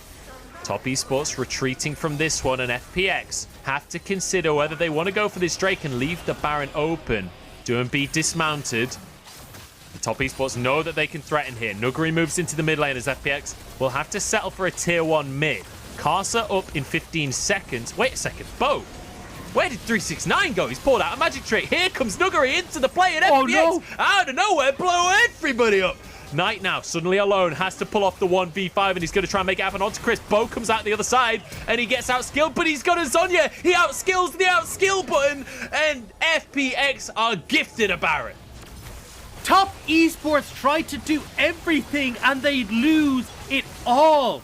Instead of playing either towards the dragon or trying to play fully for the split push, they end up half and half between the two. Karsa gets caught out. Jackie Love and Joe have to run for the hills. And then Bo, with the hero play onto 369, nets the Baron as well for FPX. They had their cake, ate it, then found out there was 3 more cakes, and they got them all. I mean, cake is delicious. What more can I add to that kind of analysis? Let's take another look at the fight, because that was chaotic. Bo, though, just destroyed 369. That is crazy damage. And gorgeous again from Crisp here. This Rel is doing work, and Crisp is a master of this champion. Sets up perfectly for Nuguri to follow up, and Doomby cutting off all directions. Bo once again, as he said, outskilling the outskilled. And they net the dragon, the Baron, bunch of gold. Now they're looking for picks as well. 369. 369, his teleport is interrupted, and Doomby's more than happy to go for a 1v1, but Bo is here. 369, no TP available, but Bo reads him like a book. Nice little Q to finish off the kill. 18-12. And I think Chris wants a little bit more as they move further into the jungle. They're looking for a bot tier 2, I think. They'll happily take that. And this is where FPX get a bit dangerous, because they have such a strong 1-4. How far ahead Doomby is, well, not far ahead, but at least the item spikes for Doomby on this champion as well. He's just happy to sit in this bush for the moment, but FPX can turn on a moment's notice down towards that bottom side. And at least for Top Esports, there's still going to be the pressure up in about 2 minutes time for this dragon. They should have all their flashes and all summoner spells still up at that stage. Yeah. But it is about trying to wait for that, hold strong turtle in the base, and see if you can sneak away this. Could have a fight here. Karsa taking a bit of damage from Bo. Crisp went a little deep, and Jackie Love wants to punish him for it. Has the rapid fire cannon now, so even though he's 1-6 right now, even though these kind of coin flip players in Jackie Love and 369 are living up to that reputation in this game, they still are massive threats. 2 items on the Camille as well. But I'm trying to find... Oh, hang on. Jackie. Bo is just... He's a duck to water in this team. Bo is the perfect jungler for FPX. Yeah, Bo is amazing. This is even what Chris said, is that the mechanics in this guy are beautiful. He just needs someone to kind of point him in the right direction and teach him the ways of LPL. And he's learning pretty damn quickly, I will say. Karsa, though... Yeah, Karsa gets over the wall with the blast going, but the crash down, and Nuguri's here on top of everyone once again. And FPX, they might just be able to close this one out shortly. They've got the Baron to work with. They've got a wave pushing in the mid lane. 369 is rage splitting right now in the bottom side of the map. TP coming on through from Nuguri. They want to at least get an inhib for themselves. First tower goes down. First inhib will go down. They can even retreat up towards a tier 2 on the top side as well if they so wish. The Baron has run out. And they actually respect here. They don't over push. And they decide the inhib isn't worth it. It does mean, though, when you look towards Dragon in 40 seconds, you've got a wave for FPX to really need to shove it. But they have at least top wave pushing in successfully. And they can, on FPX's side, look to contest this. But a lot of summoner spells were burnt in these last few passage plays. Like even here, Nuguri, I love this. So smart. Uses the blast cone to get over, to get the rel stun, but then positions himself so he ends up in on top of Knight and Jack, or Knight and Joe. Flashes over the Scatter the Weak and gets these plays. However, now when we look at this Dragon, he doesn't have his flash available. He doesn't have the TP for these flanks either. He needs to be far more creative with how he gets in, or else using the fact that Doomby is here and on the flank to try and get in. But actually, it looks like Top Esports has said, look, we're not willing to fight. We don't want anything to do with this. We're going to try and push in this top side instead. Have Karsa play bodyguard for 369 and hope FPX can't take off any more than they can chew in the bottom. And I think it's really, really important that we set an expectation here that just because FPX are ahead right now does not mean this game is over. They are 8,000 gold up. FPX are a heavy favorite at this stage, but it's still Top Esports we're talking about. This is still two powerhouse teams. We've got world champions galore across this matchup. You can never count either of these squads out, so keep your eyes on what's happening because Inhib's still very much alive for Top Esports. And they're still on Infernal Soul point. A singular steal could still net Top Esports a massive damage spike. Bo will escape. And Bo's the next thing I want to talk about here, Dagda, because, you know, he got his double quadra kills on the Olaf, and everyone's like, great, that's all very exciting, but, you know, he got early kills in those games, blah, blah, blah, whatever, it's fine. He is consistently performing on this new FPX roster, and Jackie Love is not, as he's way overstepped, but Drove is here to keep him alive, try and pull him out of the fight, but LWX and Bo, the damage is unbelievable, and Do&B's found the flank as well. I said that you can't count them out. You very much can, ladies and gentlemen, because they're gone. Another clean ace and an easy series for FPX. The sweat was on their brow from the early game, but 20 minutes hit and FPX come alive and take the game against Top Esports.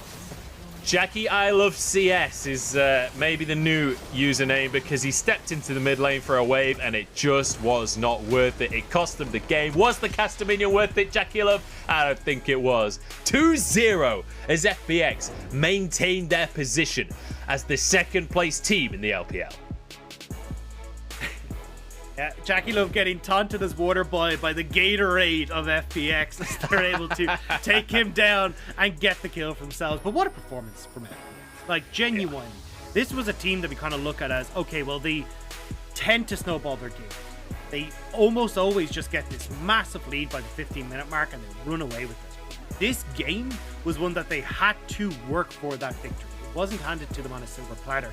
Top Esports did an incredibly good job of trying to push FPX to the limit, controlling the early stages of the game. However, it didn't matter. Like, when we got to that 21-minute mark, that fight at Dragon, where you end up getting the Infernal Dragon for FPX, then make the pick on towards Karsa in mid, in towards more picks by Bo once again, into the Baron, just blew open this game, and from that point, Top Esports were dead in the water. They had tried everything that they could, but FPX always managed to find that one just small opening in the armor. Yeah. And bring it back in their favor. Top Esports had already tried every strategy, so they thought, oh, well, let's just send Jackie Love to solo push mid while FPX owns the entire map. Yeah, that's great last ditch result strategy there from Top Esports. Yeah. I'm being a little aggro there, but yeah, this is a rough defeat for Top Esports, especially when they controlled the early game. We talked about how both of these teams really want to snowball from the early game. They really want to have control early and take it from there. But FPX find them in the mid-game fights. I do just want to quickly give clarity for anyone that's joined in halfway through the game there. The reason we're wearing ties on our heads is because it was fight night. We knew there was going to be a lot of fighting. We saw a lot of fighting. This was a fantastic game.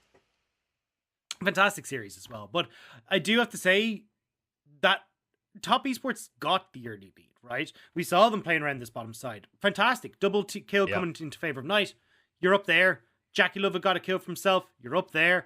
Well, let's now move over towards 369. And we called about it from minute one, is you have got to get Camille ahead. Because if Nuguri is able to just play his game, he's going to chip away at the tower. He's going to do what Nuguri always does, which is get this massive advantage for himself and then place that elsewhere in the map. And then we saw it once again. No attention put towards 369. Nuguri is manhandling him in that top lane.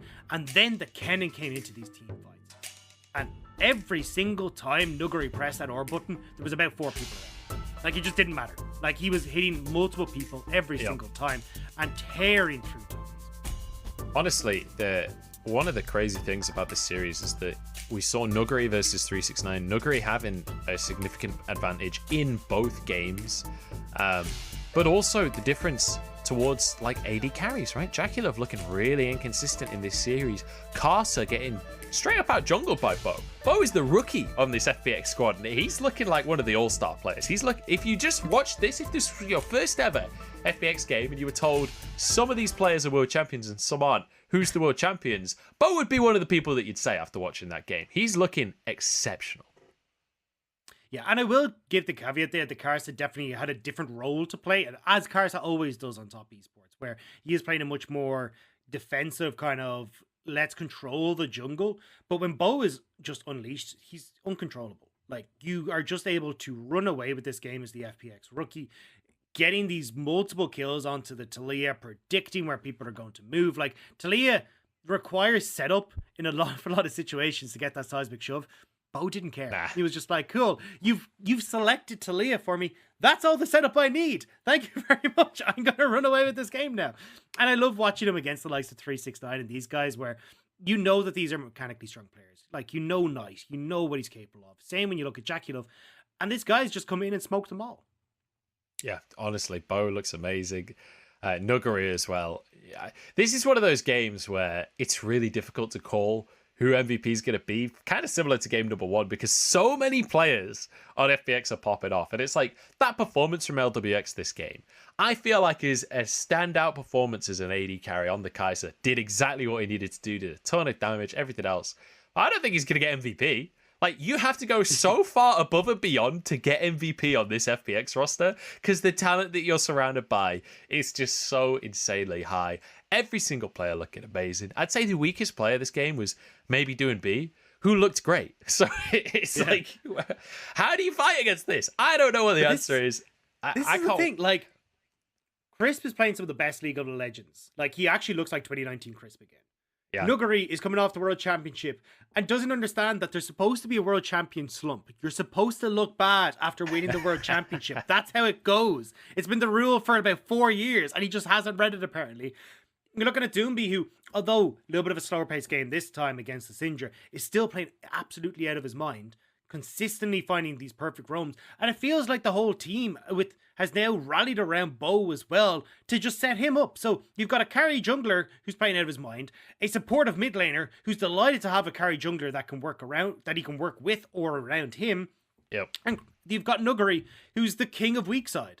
Like, you stick him top and he's going to win regardless. Like, it's just ridiculous what FPX are capable of right now. The hilarious thing as well about, like, FPX drafts is that whenever they lock in a mid laner or a top laner, you never know which one it's going to be. Like, we saw the Kled come in. And, yeah, I mean, you see the Kled and you're like, all right, this is Doing B, right? But Nuguri could definitely play Kled. And I wouldn't put it past Nuguri to play Kled. He likes to bully lane. Kled's pretty good at bullying lane. So you have to then pick a top laner and a mid laner that can win matchups against both of what you expect to see come in. And then the Kennen comes through and it's like, oh, well, it's a totally different champion to the Kled. So now we've got an amazing matchup in mid and in top. So it's like, how do you even draft against that? It's impossible. You can't. And that's the problem. FPX have so much flexibility. Nuguri Champion Ocean. I mean, I'm looking at it here. He's played so many damn champions in the top lane. At least for the first, I think it was 8 or 9 games, he'd played a unique champion for every single game when he joined the LPL 2021. And from that, I mean, Doomby, he's got a heap of champions there. We have no idea what the depth of Bo's champion pool is right now, but at least on bot side, Crisp has looked absolutely incredible on Rels, Sets, Threshes, anything that you want to give him, he will look good. And FPX are just thriving as a result. Yeah, it's honestly beautiful to see. This is some of the most fun League of Legends you get to witness is watching FPX dismantle the other top LPL teams right now. I cannot wait. I don't know when their series is against EDG, but I cannot wait to watch it. We have some highlights, though, of Crisp, because I think rightly so, Crisp is looking fantastic right now. And the Rel especially, I think he looks like the best Rel in the LPL. He's very clearly figured this champion out. Yeah, you can't give him Rel.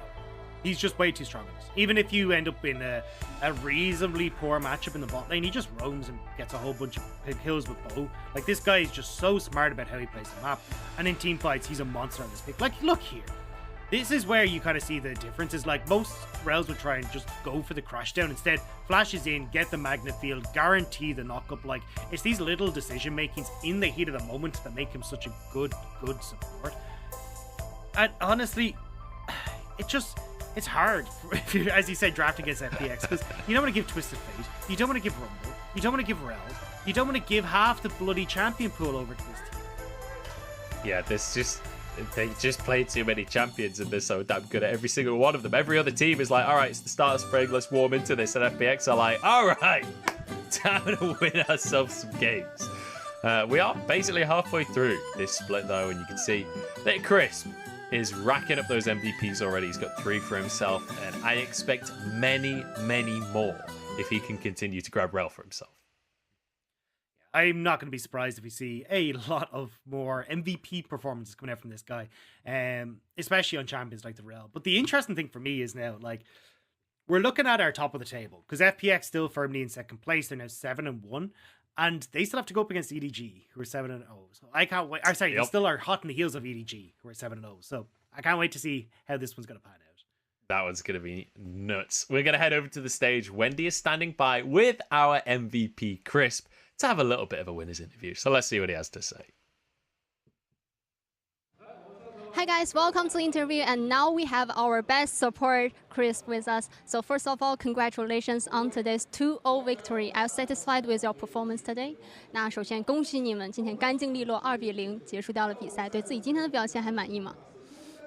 我觉得我们其实今天总体来讲的话，我觉得大家表现都还是很不错的。就是在第2把可能前面跟中间一点会有一点点那种失误，就有一点点没打好，然后给比赛增加了比较大的悬念吧。然后其他地方我觉得大家都做得很不错。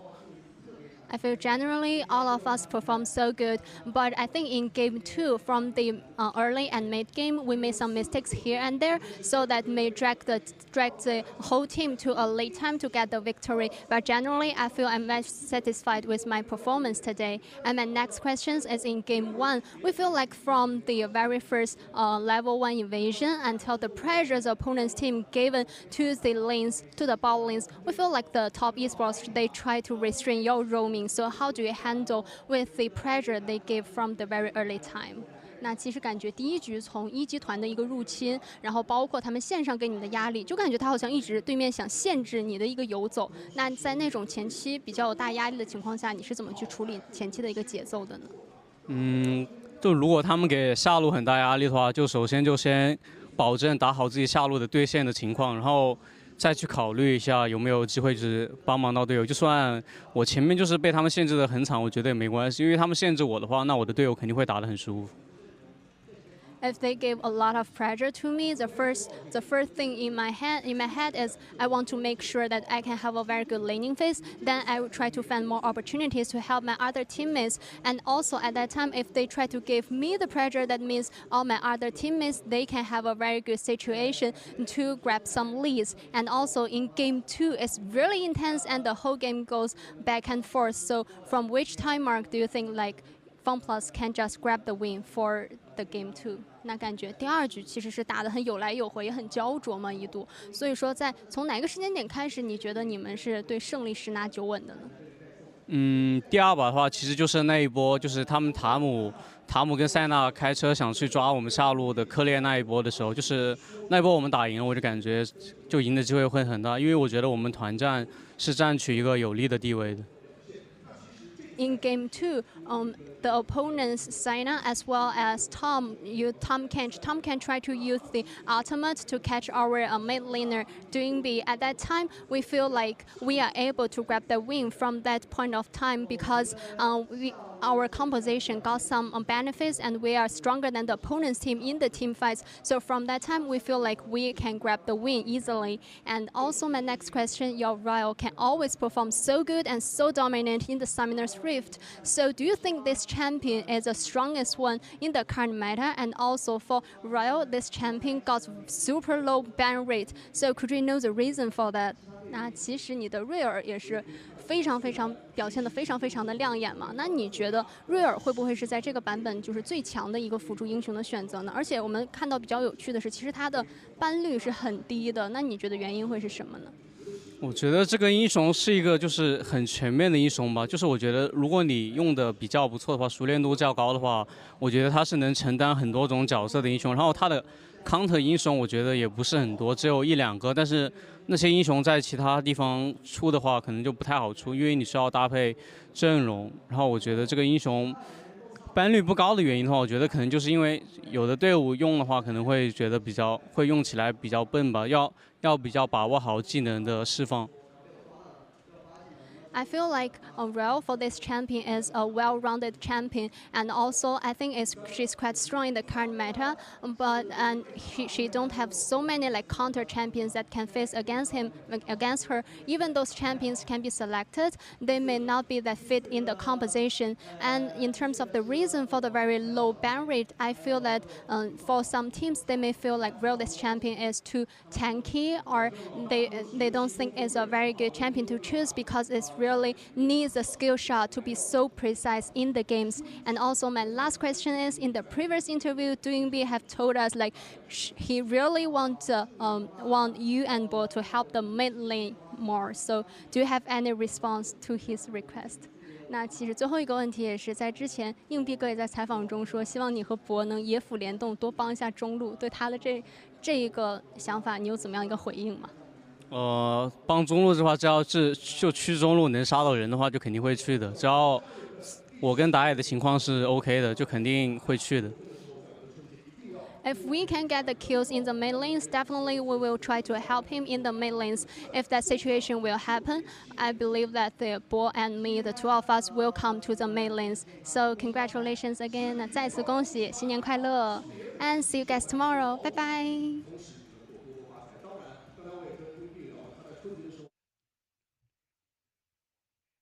Bye-bye. Thank you once again, as always, Wendy. Wendy is MVP of this broadcast, honestly. I'm always impressed by how good she is at putting across the player's point, but also I feel like some of the answers are so damn long and she seems to get everything. So really, really nice stuff, as always. But that is going to just about round us out for today, Dagda. I feel like we can flick our ties over our shoulders now. Fight night is done and dusted. In fact, maybe should have took the ties off by this point, but I'm kind of having fun with it. But Dagda, that's going to be our last cast until after Chinese New Year. Now we're going to have 2 weeks off, but there is one more day of broadcast, so make sure you're tuning in tomorrow because there are some bangers coming up. Let's take a look at the results for today because we had our first 3-match day of the entire split.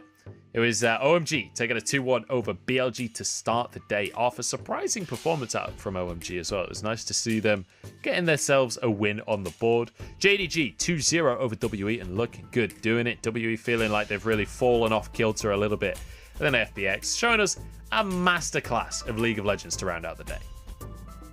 And I mean, look, FPX, they're looking absolutely splendid. But we've got a couple more teams that you need to keep your eyes on for tomorrow because we got a Spring Gala tomorrow where IG face off against Orange. Oh yeah, the matches tomorrow are going to be bangers. Got LNG versus RA. I think both teams that want to prove themselves, both middle of the table. That could be a banger. You got V5 versus Z-Star. Similar story, similar positionings in the standings. Both want to prove themselves. Absolute banger. And then IG versus RNG. Kind of the LPL El Clasico, honestly. Both the 2018 teams that were destined for greatness, and now into the Esports Spring Gala once more they go to round out the first half of the split and send us into our Chinese New Year break. It's definitely going to be a set of games that you just got to watch tomorrow. There are no excuses to not watch these absolute bangers. Yeah, and I mean, look, the matchup you always wanted. It's Xiaohu versus Rookie. I mean, the Shy in the top lane. I mean, who doesn't want to see that matchup? So yeah, I'm definitely looking forward to see that one. We heard Rookie in one of the interviews the other day saying, hey, I might swap up to the top lane so I can face Xiaohu again. So keep your eyes peeled for that one. With that, though, I think we're going to round out the show. It has been a banger of a day. It's been a fairly long day with the extra series, but it's been pretty quick games. And FPX, once again, in my mind, looking like the best team in the league. Only EDG can argue with that at this stage. Thank you very much for watching us. Thank you very much for sticking with us. And thank you, production, once again, for helping us out throughout the day. But with that said, make sure you're tuning in tomorrow for the Esports Spring Gala. And me and Dagda will see you after Chinese New Year.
And suddenly I'm taking flight, sparking the